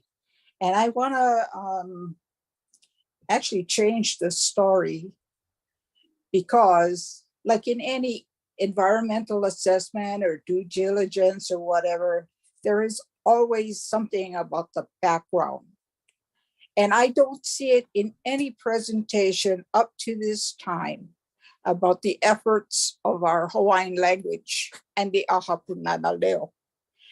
I can remember back in the 80s at least, where the Ahapunaleo was not allowed to give that, to speak Hawaiian language. That goes back in history, way back in history. He wasn't allowed to speak Hawaiian. And so the steps towards getting Hawaiian language went to the legislature, it had to be lobbied, it went to the University of Hawaii, and it took years to finally get a law to recognize that there are 2 languages. And it would really help if the commissioners would recognize the expense, the time, the volunteer, the donations, the fundraisers, the education, the research, all of that go into the expenses of having the Aha Punana Leo. The Punana Leo o Waimea has not had that consideration. And I would ask the department as well as the commission to include that with this issue on making the consideration of the same fees that are given to the other schools on Hawaiian homelands. And with that, thank you very much. Mahalo, Jojo. Commissioners, any questions? Mr. Chair, at this time, I'd like to entertain a motion to amend the submittal to approve, to amend license number 848, license fee gratis to Aha Punana Leo, Hawaii Nonprofit Corporation, Waimea, Hawaii TMK number 364001059. I second. Okay, so I'll be calling for a vote to the motion to amend license 848 from a fee structure to gratis. All those in favor? Can I, Oh, sorry, discussion, can I also, I don't know how to do this, but in the future, that the department, so we're in discussion, to help Punana Leo for a larger property. I mean, I think that they have 356, what is this? 352 square foot, is that correct?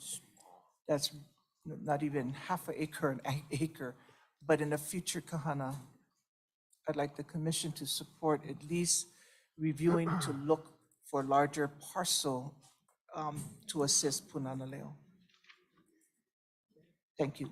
That's my discussion. Thank you. Okay, commissioners, we are going to get, oh, I'm sorry, one more, go ahead. So Chair, I did the original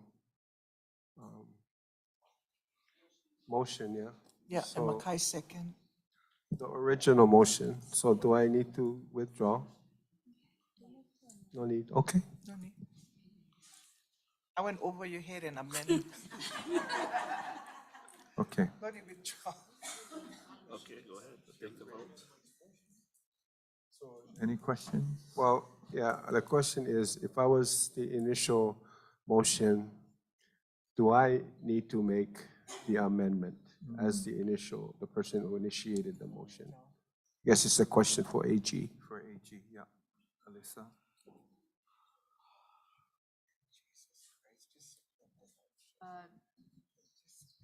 I think, yes, it would be better if Commissioner Kalekini would make that motion or would amend his original motion.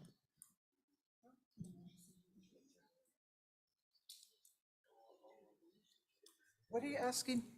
What? I'm sorry, Kalamai. No, I'm AG. What did you just say? I didn't hear you. I'm sorry. So Commissioner Kalekini was asking, because he made the original motion to approve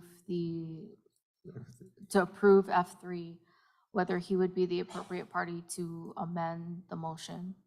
And my recommendation is that it would be cleaner if he was the party to amend his motion.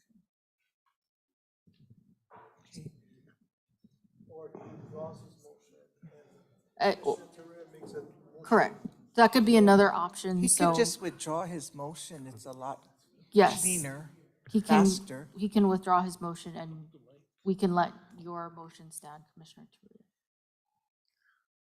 Okay, Chair. I move to withdraw my original motion. Okay. Second? No need for- Okay. Okay, so just to be clear, the motion to amend license 848 from a fee structure to gratis is currently on the table. All Those in favor of the amendment, say aye. Aye. Any opposed? Motion is Discussion. carried. Yeah, thank you. Do you have to do a new submittal then, Kahana? Just, an amendment to the submittal. okay, so it's quick, cleaner, and mahalo. Kahana, just a few words. We understand your position in serving the department, but this is a moment where we serve the beneficiaries. So we're happy with the outcome today. Yes. And thank you for your time. No, thank you, commissioners. Aloha. Thank you, Kahana, and we'll review Waianae when we get to Waianae. Mahalo.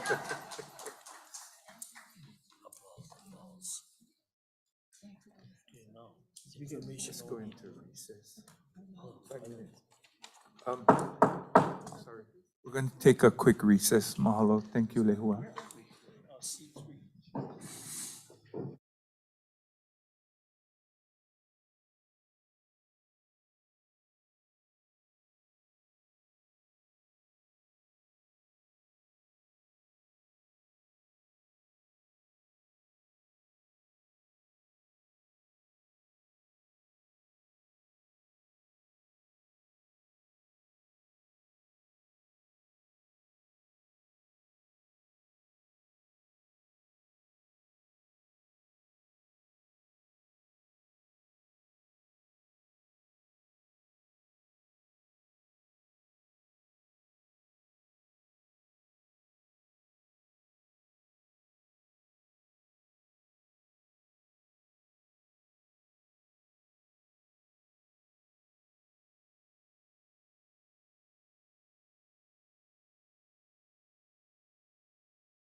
And-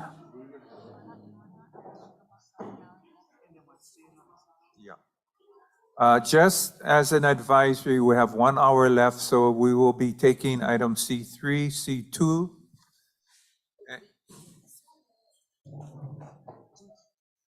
I'm sorry, C3, G2, and D5. That's the next 3 agenda items we'll be covering.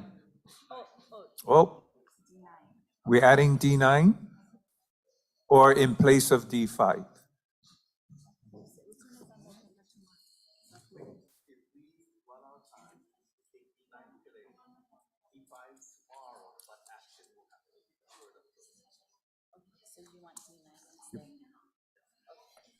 Correction, we'll be taking D9 instead.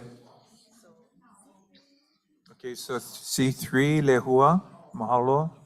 Aloha Commissioners, Lehua Kinilau Kano, Nahasda Government Relations Program Manager. I have on Zoom Claudine Allen from HUD, Office of Native American Programs.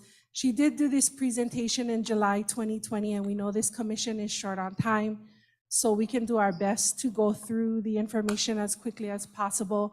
We will set up a separate time to go through this presentation in more depth, but we can only have so many commissioners because it would violate sunshine law.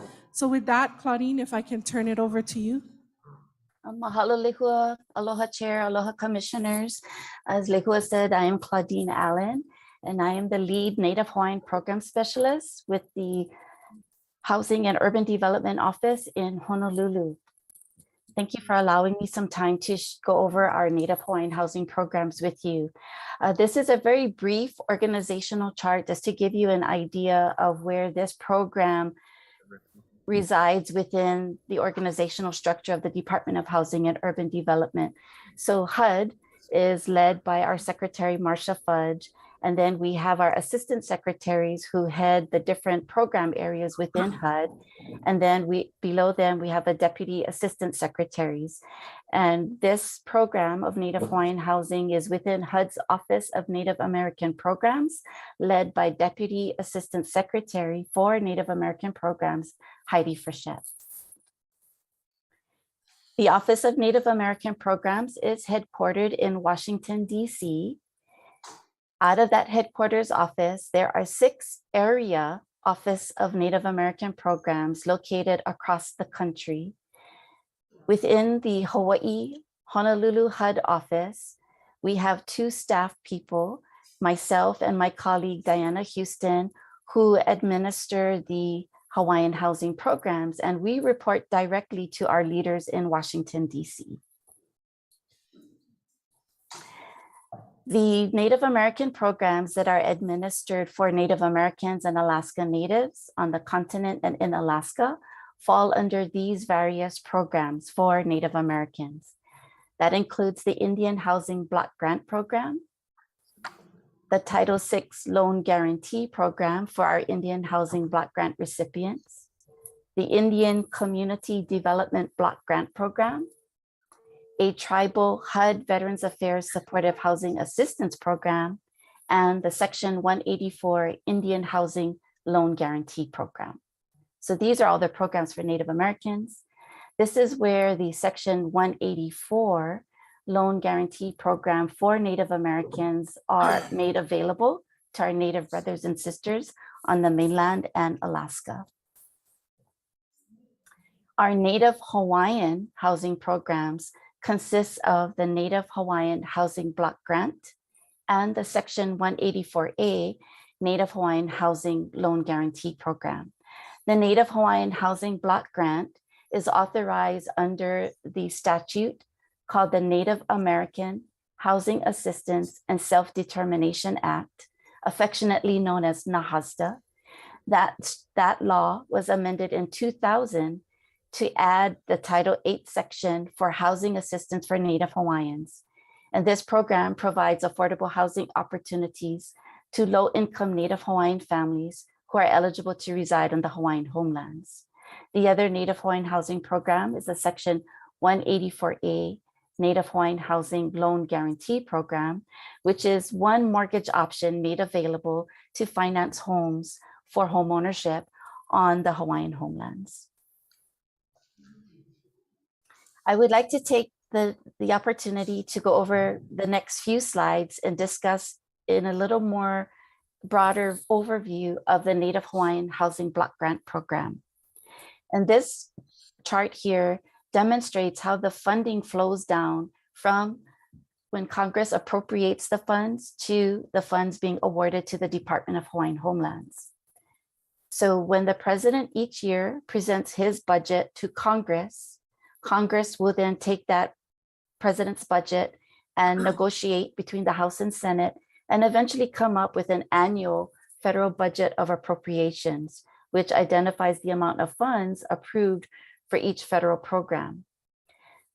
If funds are appropriated to the Native Hawaiian Housing Block Grant Program, then those funds are allotted to HUD, the Department of Housing and Urban Development, and then HUD will award those NAHASDA block grant funds on the Indian side to Indian tribes, and on the Hawaiian side for Hawaiian programs, the funds are awarded through the Native Hawaiian Housing Block Grant to the Department of Hawaiian Homelands.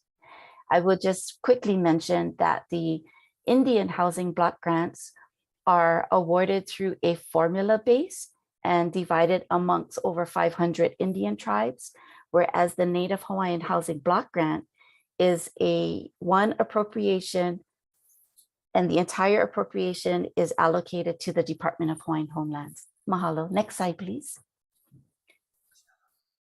In order for the Department of Hawaiian Homelands to receive this grant award from HUD, DHHO must submit a Native Hawaiian housing plan for each year that funds are appropriated to the program.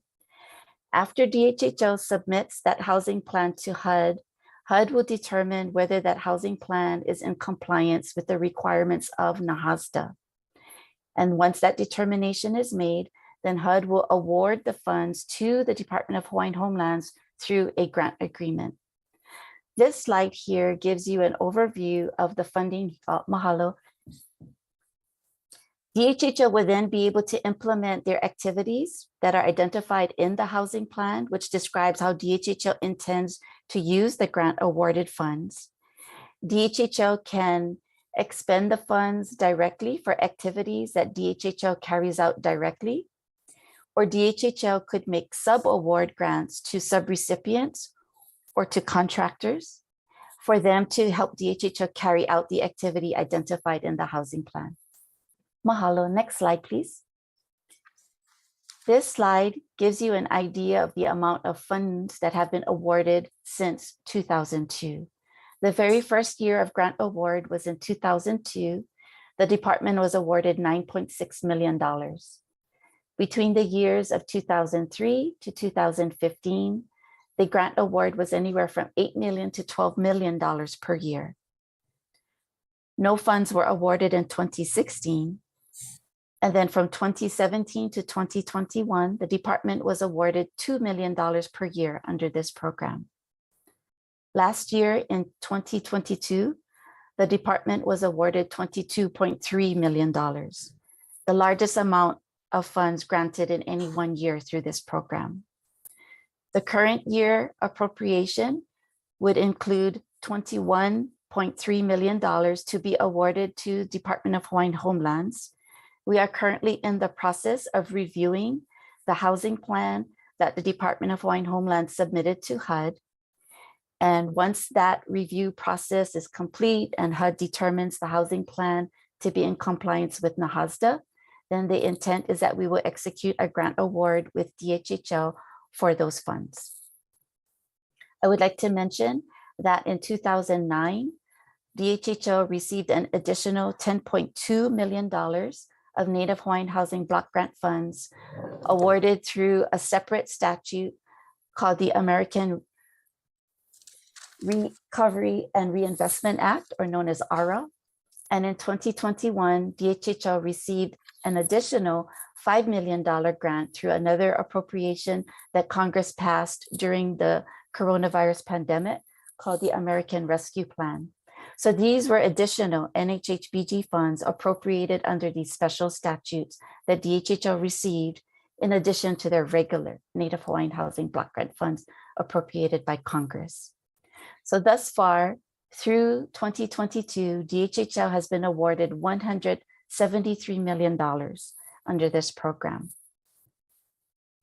As of April 30th, 2023, there is a little more than $35 million available to DHHL that has been awarded to them and they can still expend. Based on the activity reports that we have received from DHHL to demonstrate their accomplishments in using the NHHBG funds, we have counted that DHHL has built 493 homes, assisted families to acquire 151 homes, and funds have been used to rehabilitate 114 homes. Granted that some of these homes may have received different forms of assistance, because one unit could be assisted in more than one way. And so these numbers reflect no double counting of that. In addition, DHHL has also used some of their NHHBG funds to assist families through housing services.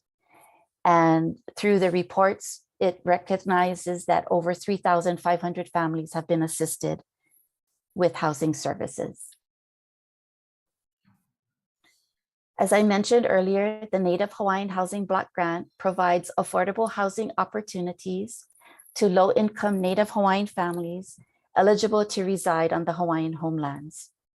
This is a program where Congress specifies that the funds may be used to specifically help Native Hawaiian families.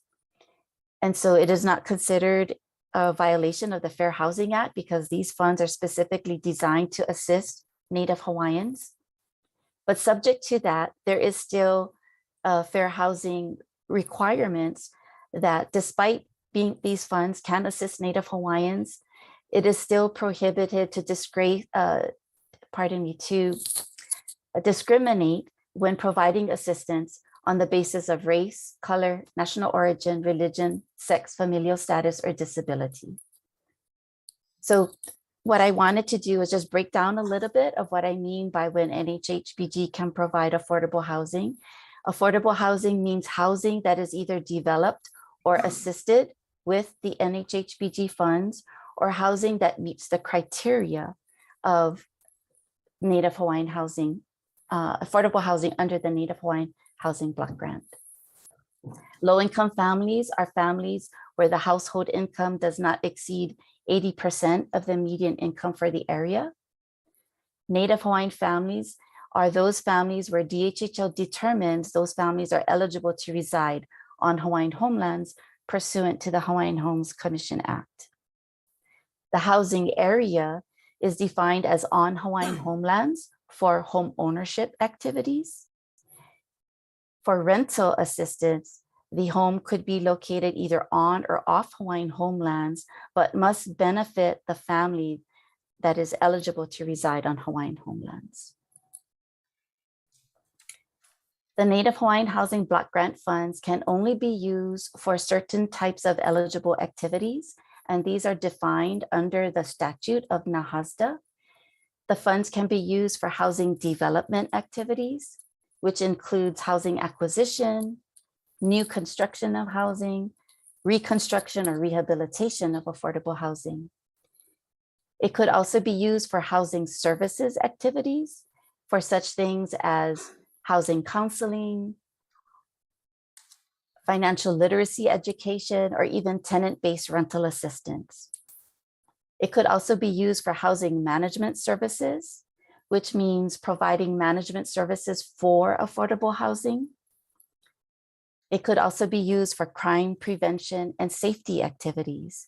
And this would be the type of safety, security, law enforcement measures and activities to help protect residents of affordable housing from crime. So this would be something above and beyond what the county police department could provide.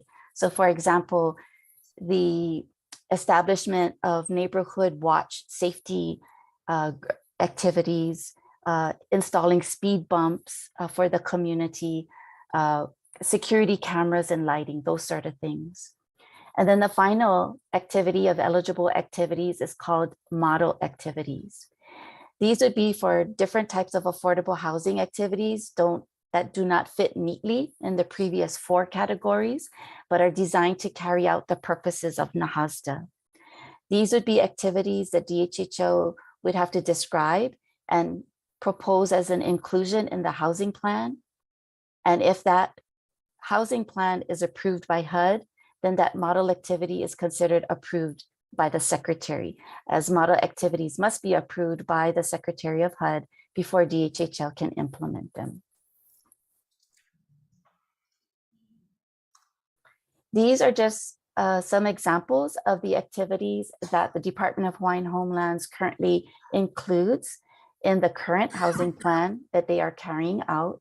So it includes several activities for the purpose of increasing the inventory of affordable housing on Hawaiian Homelands.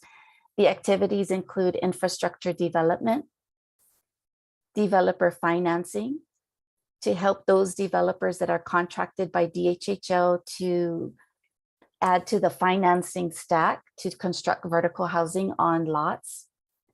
There's another activity to provide affordable homeowner financing to Native Hawaiian families for the purpose of home purchase or construction. And then also, there's an activity for DHHO to establish site selection criteria in its effort to research and identify available lands or existing structures that could be acquired to make additional housing available on Hawaiian Homelands. With regard to reducing the number of substandard housing units on Hawaiian Homelands, DHHL carries out an activity that provides financial assistance to Native Hawaiian families to renovate or to demolish and rebuild dilapidated homes, or to do energy retrofits, or to bring the unit up to building code compliance. DHHL also has activities in their housing plan to provide rental housing assistance. One example of that is rental assistance for existing tenants at the Waimanalo Kupuna Housing Project on Hawaiian Homelands to keep the rents low for kupuna. DHHL also has other activities that provides rental assistance through rental vouchers. One of those activities provides temporary relocation assistance to families while their primary residence is being rehabilitated under the other NHHBG activity I briefly described earlier, or while the home needs to be rebuilt. That gives the family assistance to live somewhere else because they are not able to live in the primary residence while it's being either renovated or rebuilt.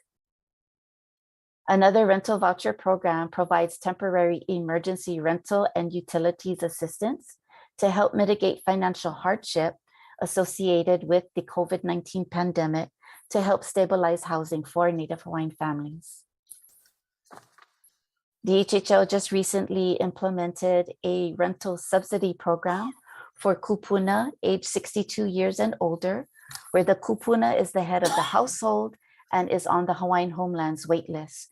And this is to ensure housing stability for our kupuna. There is also an activity to provide rental vouchers for housing units developed for DHHL. An example of this would be to provide rental vouchers for housing assistance for tenants who could eventually be living in the villages of La'iopua rent with option to purchase project.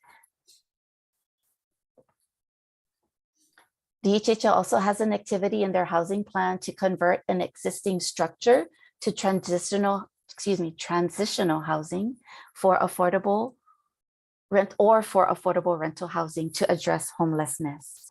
So it's my understanding that there is an existing structure located in Kalailoa on the island of Oahu, where DHHL will be hiring a contractor to renovate that existing structure that will eventually create transitional housing units to address homelessness for Native Hawaiians eligible to reside on Hawaiian Homelands. And then finally, there's also an activity to provide housing counseling services using the Native Hawaiian Housing Block Grant Funds. And this would be done in partnership with HUD certified housing counselors to provide this type of service to Native Hawaiians beneficiaries. So I know, Claudine, I think we're running short on time. Maybe, I know this is the meat of it, and I know all of this is in the packet. We did it on purpose, so you can refer to it later. But maybe if you can just do quick highlights of some of the requirements so the commission can wrap their mind around some of the NAHASDA requirements. Sure, of course, Lehua, thank you.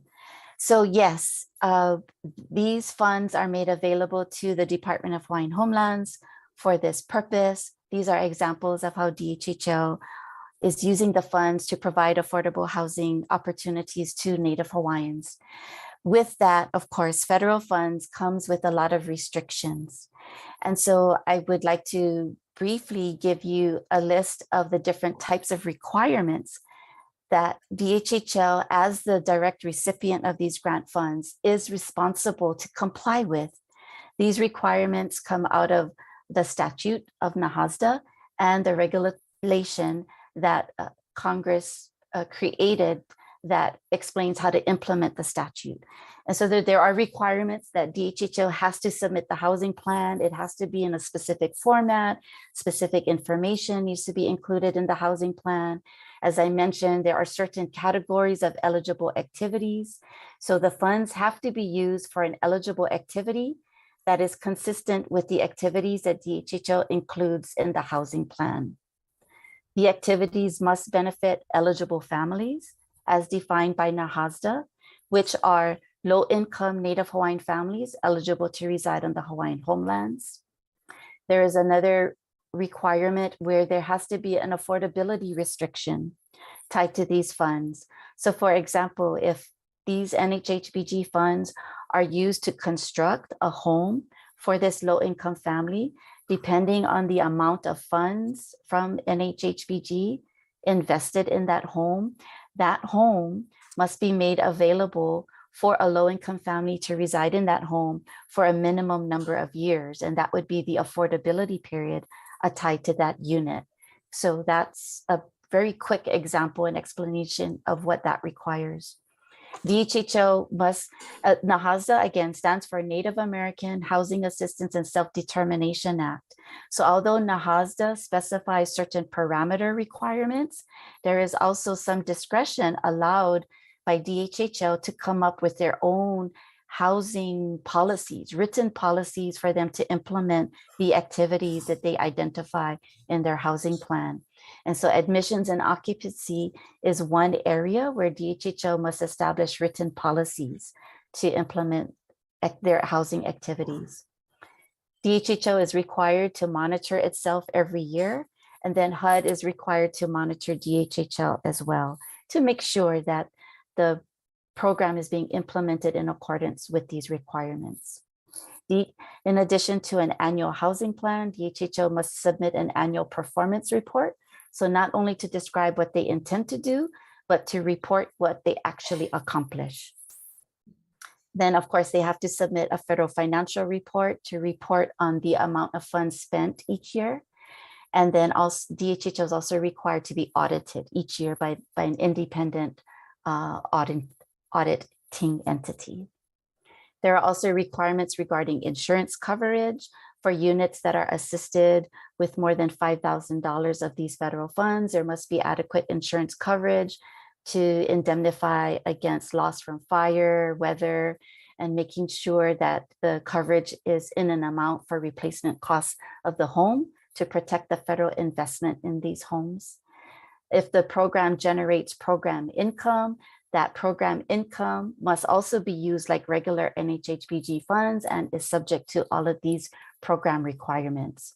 There are also requirements with regard to prevailing wages. There must be wages paid to the laborers and mechanics involved in the development of the housing construction, or any laborers and mechanics involved in maintaining affordable housing developed under this program. There are environmental review requirements. Before DHHL can spend 1 penny of NHHBG funds, it must be covered with an environmental review analysis. And there are different levels of review, but this is a very strict and comprehensive requirement that sometimes involves a lot of time. There are many other Besides the- requirements. Yes, Yeah, go ahead, besides Lehua. the time on the environmental review, I think what's important, because this came up last month, was there's a lot of requirements with flood zones. So we're not able to assist in certain flood zones, or it will require the unit being lifted so many feet. So there's a number of requirements. To Claudine's point, we can't even spend money until the environmental review is done. So I don't know if you wanted to elaborate more on that, but as you see, the list is really lengthy. And so I just wanted it to be clear that all of these requirements, so while it's such a great opportunity we have with these funds, it does have a number of these requirements. So we just wanted to make sure that you folks were aware of all of the requirements. I know her PowerPoint goes into more detail in each of the different areas, and I think she even spells out a little bit more in the environmental review and even some of the noise attenuation. Did you want to touch on, and I think the list continued on besides environmental, all the other requirements that Claudine included, but did you want to speak on section 184A a little bit, Claudine? If I could, just very briefly. So as I mentioned, there are really 2 Native Hawaiian housing programs that HUD implements and works very closely with the Department of Hawaiian Homelands on. And so aside from the Native Hawaiian Housing Block Grant, the other program is the section 184A Loan Guarantee Program. This is a mortgage financing option to be able to finance homes located on the Hawaiian homelands. So HUD partners with private mortgage lenders. The lender has to go through an application process to be approved by HUD in order to participate in this program.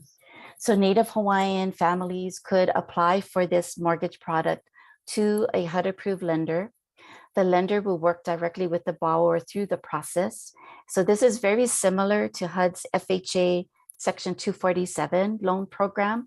This is just a different program because it's authorized under a different statute and it's administered by a different office within HUD, being my office. And so the Native Hawaiian family can apply for the mortgage loan directly to the lender. Then once they are approved to do the loan, HUD guarantees that lender.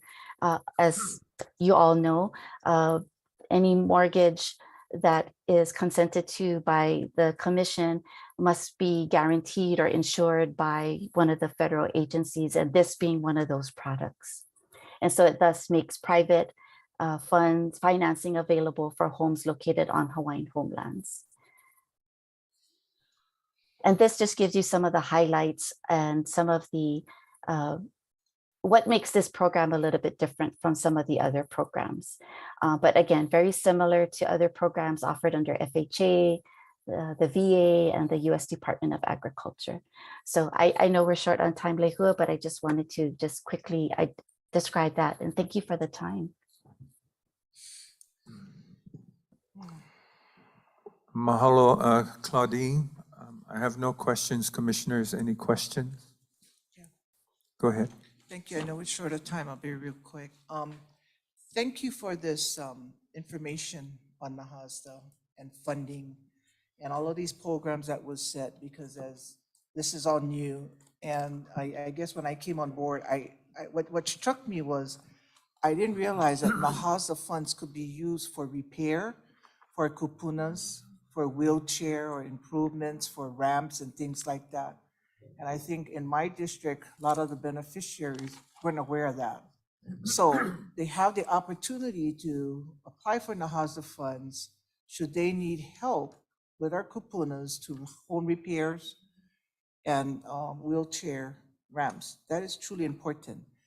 The other thing that I wanted to bring up on the Native Hawaiian Housing Plan, the housing conversion, and I don't want to seem selfish, but when you put transitional for affordable rental housing to address homelessness, And this is on the Kalailoa parcel. I need to speak on behalf of our waitlisters.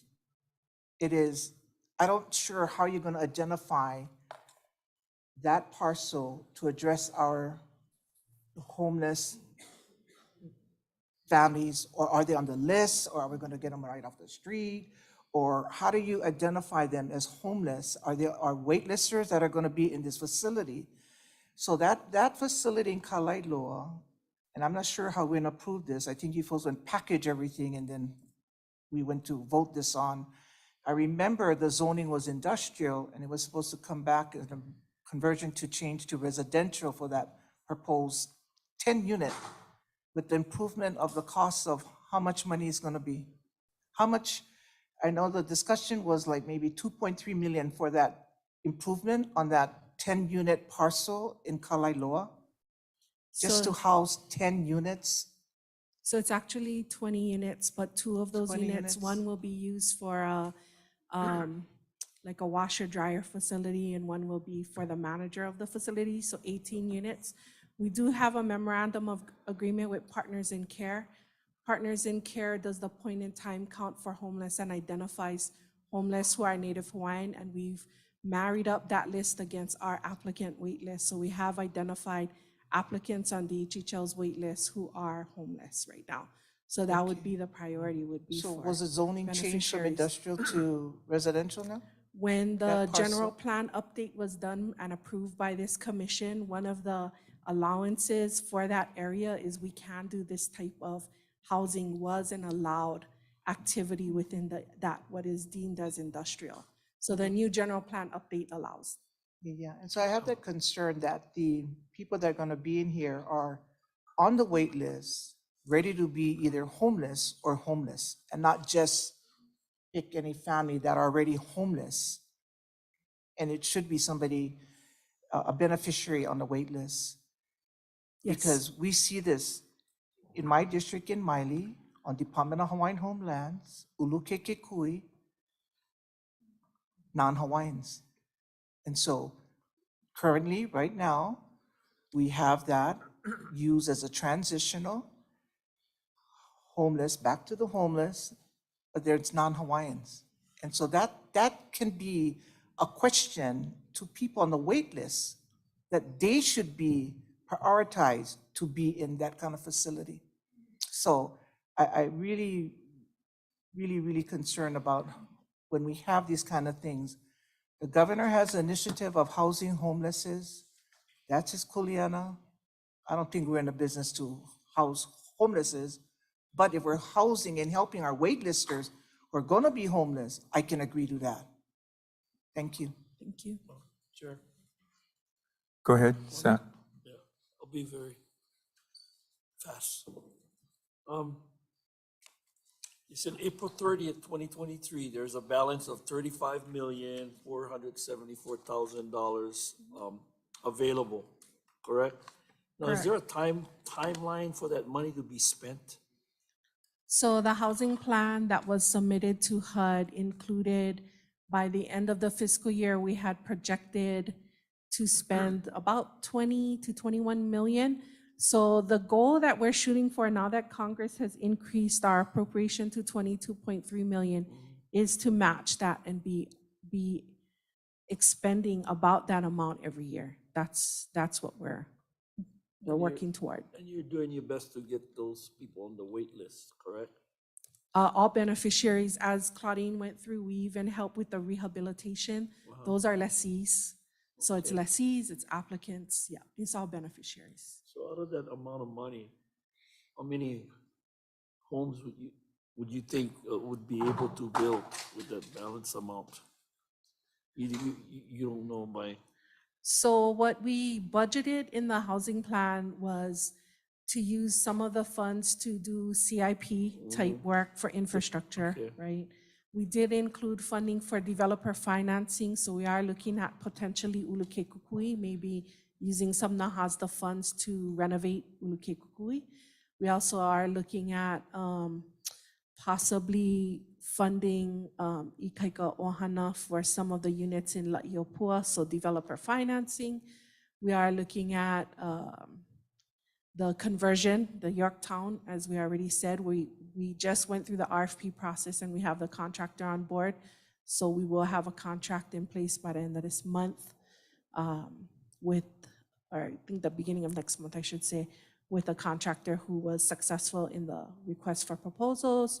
We do a lot of homeowner financing. So all the lot awards, there's so many that the families aren't able to find financing elsewhere and they qualify for NAHASDA. So like PMKK, when those awards, lots were awarded, some of the units are being built with NAHASDA financing. So I can try to give you a number, but when you think of like the 2,300 units that the 600 million is financing, NAHASDA can subsidize for families that are 80% and below. So if you think some of those units on average, what it used to be, rough averages before, about 20% of the 2,300 units might in theory be NAHASDA eligible families. So that kind of gives you a big number to wrap your head around. So at least 400 to 500 of those units are probably going to be NAHASDA eligible families. So we would almost match what we've already done since 2002. It's good to know, thank you. You know, real quick, I'm kind of puzzled. You made a statement. So NAHASDA funds can be now used for Ulukekekui. Yes. Why wasn't that 2 years or 3 years discussed with Joby and Bill? I mean, we couldn't use NAHASDA funds for Ulukekekui, and today you're telling me we can? So we made it very clear, like Claudine explained, that the environmental requirements have to be done. So I want to be clear up front. In order to use NAHASDA, the environmental requirements need to be done. And so all that environmental review process needs to be completed before you use NAHASDA funds. So there's nonprofit now who's overseeing Ulukekekui. They can get some NAHASDA funds to finish their remodeling project. Once they meet the federal environmental requirements, which they're going through the process now. That wasn't said 2 or 3 years ago, but it's okay, I'll take it today. Well, I think the concern before was that the federal, you gotta remember that Ulukekekui was built under the governor's emergency proclamation. No environmental review was done to build it. So there was always the concern about the environmental requirements. But they are going through the process. As you can see, it's a very lengthy process, and I just state that up front. So there isn't a false expectation that that does take time. But once that environmental review is done, then yes, we can I'm glad you use. said that, Lewa, because the nonprofit in the pool who has Ulukekekui, I'm not gonna mention it, has been struggling trying to get that up to par for the Native Hawaiians in Maili. And so it puzzles me that they went through loops and everything to get funding. And so now it just bothers me that now they can go through this process and then funding from the HAZA can help get Ulukekekui off the foot. I mean, this is 25 years now. I mean, this project, we got it back since what, 2018 or 12 or, and so. Well, and I think one of the big factors in the PowerPoint presentation, which is explained, when she went through the funding amounts, we were at the level of $2 million a year. It was just in 2022 that we got 22.3 million. So now that we have a higher amount, we are being a little bit more aggressive with our use of NAHASDA funds. Again, the caveat being, and that's what I wanted to communicate, and even if she didn't go through it, understanding that using NAHASDA funds, great, but there's all of these requirements to it. As long as we can meet these requirements, we can utilize NAHASDA funds. All right, thank you. I think this administration will move forward. Thank you. Okay, thank you. So we're going to have to wrap up soon. This question is for later, but I would like to speak to you, Lehua, later when they talk about crime prevention. I know that. I would like to know more about how we can use that funding, but we can talk about that later. Yeah, sure. Okay, thank you. Very good information. Is there any? So, Kanani.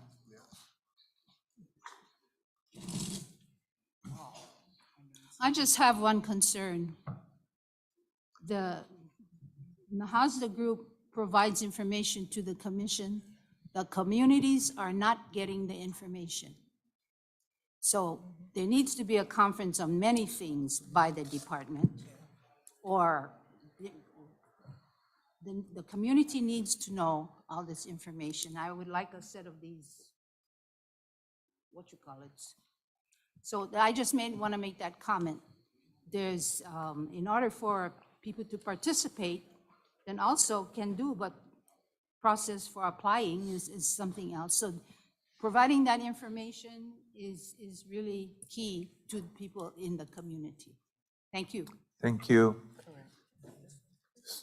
So just another advisory, G2, we're going to defer until tomorrow. And we're going to go into D9. Juan, if you could come up. Thank you. We have C4, or you want to, okay? We're going to defer. Okay. Yeah, thank you. Mahalo lehua.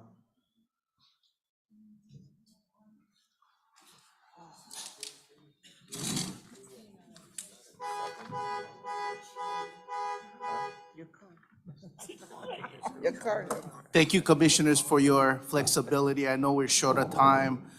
This is an update on the applications report system. I'll just go ahead and hand it off to Nicole Bell, just because time is of the essence at this point. Thank you. Good afternoon, commissioners. For the record, Nicole Bell, Applications Branch Supervisor. So what I've prepared for you today is just informational. Essentially, the Applications Branch will be converting our counting method for our HSD status report from a manual hand count to an automatically computer-generated count derived from the department's applicant database known as APEX. Okay, each month, the Homestead Services Division provides a status report of transactions that have occurred the month prior to the scheduled commission meeting. Each branch contributes to this report. So for Oahu District Office, they provide the number of added leases, the number of canceled leases. For Applications Branch, it's the number of application intakes, as well as the number of canceled applications. And then for Loan Services Division, it's the delinquency report that they provide. The next two slides are just copies of what the Applications Branch had prepared for the April commission meeting. So this is what you guys see every month from us. And it tallies up our transaction totals, our additions and our cancellations. The following slide is what we will be transitioning to. So the format of the report on the right-hand side, I know it's really small, I apologize, but that's the format that it's gonna look like now. And so it'll only be a one-pager versus the 2 pages that we normally submit. But essentially, all of the information is the same. What we will be providing will all be the same. So the number of added and canceled applications for the area list, and then the number of added and canceled application for the island-wide list, and then the net as a result of those cancellations or those additions for each island there. Yeah, yes. Yeah. Yes. So moving on to the next slide. Obviously, one of the big reasons why we're transitioning is because of human error. You know, manually counting things, there's a higher likelihood of having human error in that. And so kind of moving forward with our computer system and having the computer generate the reports, it'll be more accurate.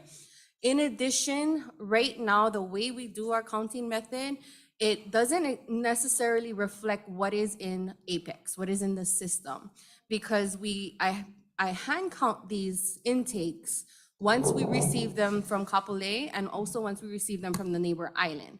So as you folks know, part of our intake process is that we send these, the birth certificates of applicants to Department of Health for verification purposes to make sure that we are determining blood quantum eligibility based on biological parentage and not adoptive legal parentage, correct? So because I do this count prior to that process, sometimes when we do get the verifications back from the Department of Health, there is an adoption amendment, and sometimes those amendments do affect the blood quantum determination.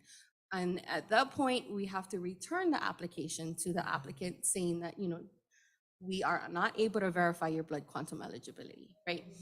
So it's, in a sense, it's kind of over counting when I do the hand one because I don't, you know, I don't adjust it afterwards. So doing it this way through the computer, it'll really clearly reflect that what was inputted into Apex is what we, you know, these are 50%ers, they are on the wait list, and it is exactly what it is in our database, okay? In addition, I also want it to align with our re-rank. So right now, if you kind of went through or looked at the numbers, I know some people will question, well, why does the D1 report say this for applications, right? They're saying that this is the total amount of applicants we have on a wait list, but when we do the re-rank, the number doesn't exactly jive. And again, it's because of those, because of the intake versus the data input discrepancy. So that's the reason why. So moving forward, we're gonna be able to align those numbers with the re-rank, and it'll truly reflect exactly what's in there. Okay, next slide. So I have a re-rank scheduled at the end of this month, which is the end of May, and it will capture application dates up on December 31st, 2022. Okay, so that's scheduled for the end of May. Then come June 1st to June 30th, I will be able to have the computer capture those additions and cancellations that we did for June. And then come July commission meeting, that's when I'll be presenting the new format to you. So the last hand count that you guys are gonna see is at the June commission meeting. And then moving forward, July commission meeting, I will have the computer generated number for you folks. And then moving forward in August, everything will be transitioned over. It'll all be computer generated. Yes, it'll be fairly simple. I just gotta make sure the timing is all correct. Yeah. So that is pretty much it. I just wanted to give you guys a heads up because, you know, you may question why the format is gonna look different in July. So I wanted to make sure you were aware. Any questions?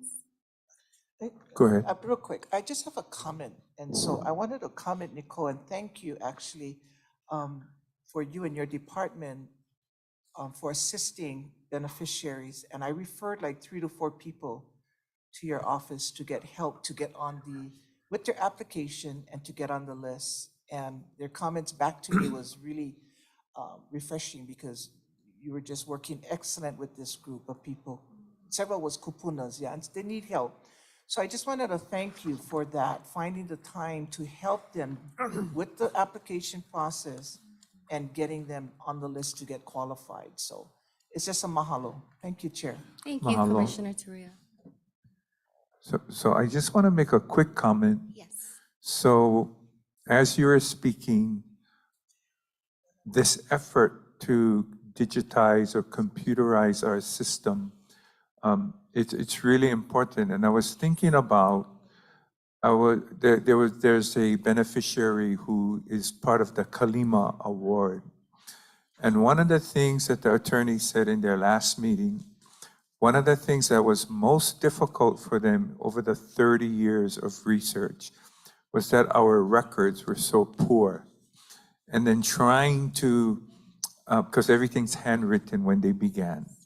And so the records are incomplete, or it contradicts what's in one file versus the other. So I just want to, based on what I just heard, to just express my appreciation that the department is moving in this direction. So thank you. Thank you, Commissioner.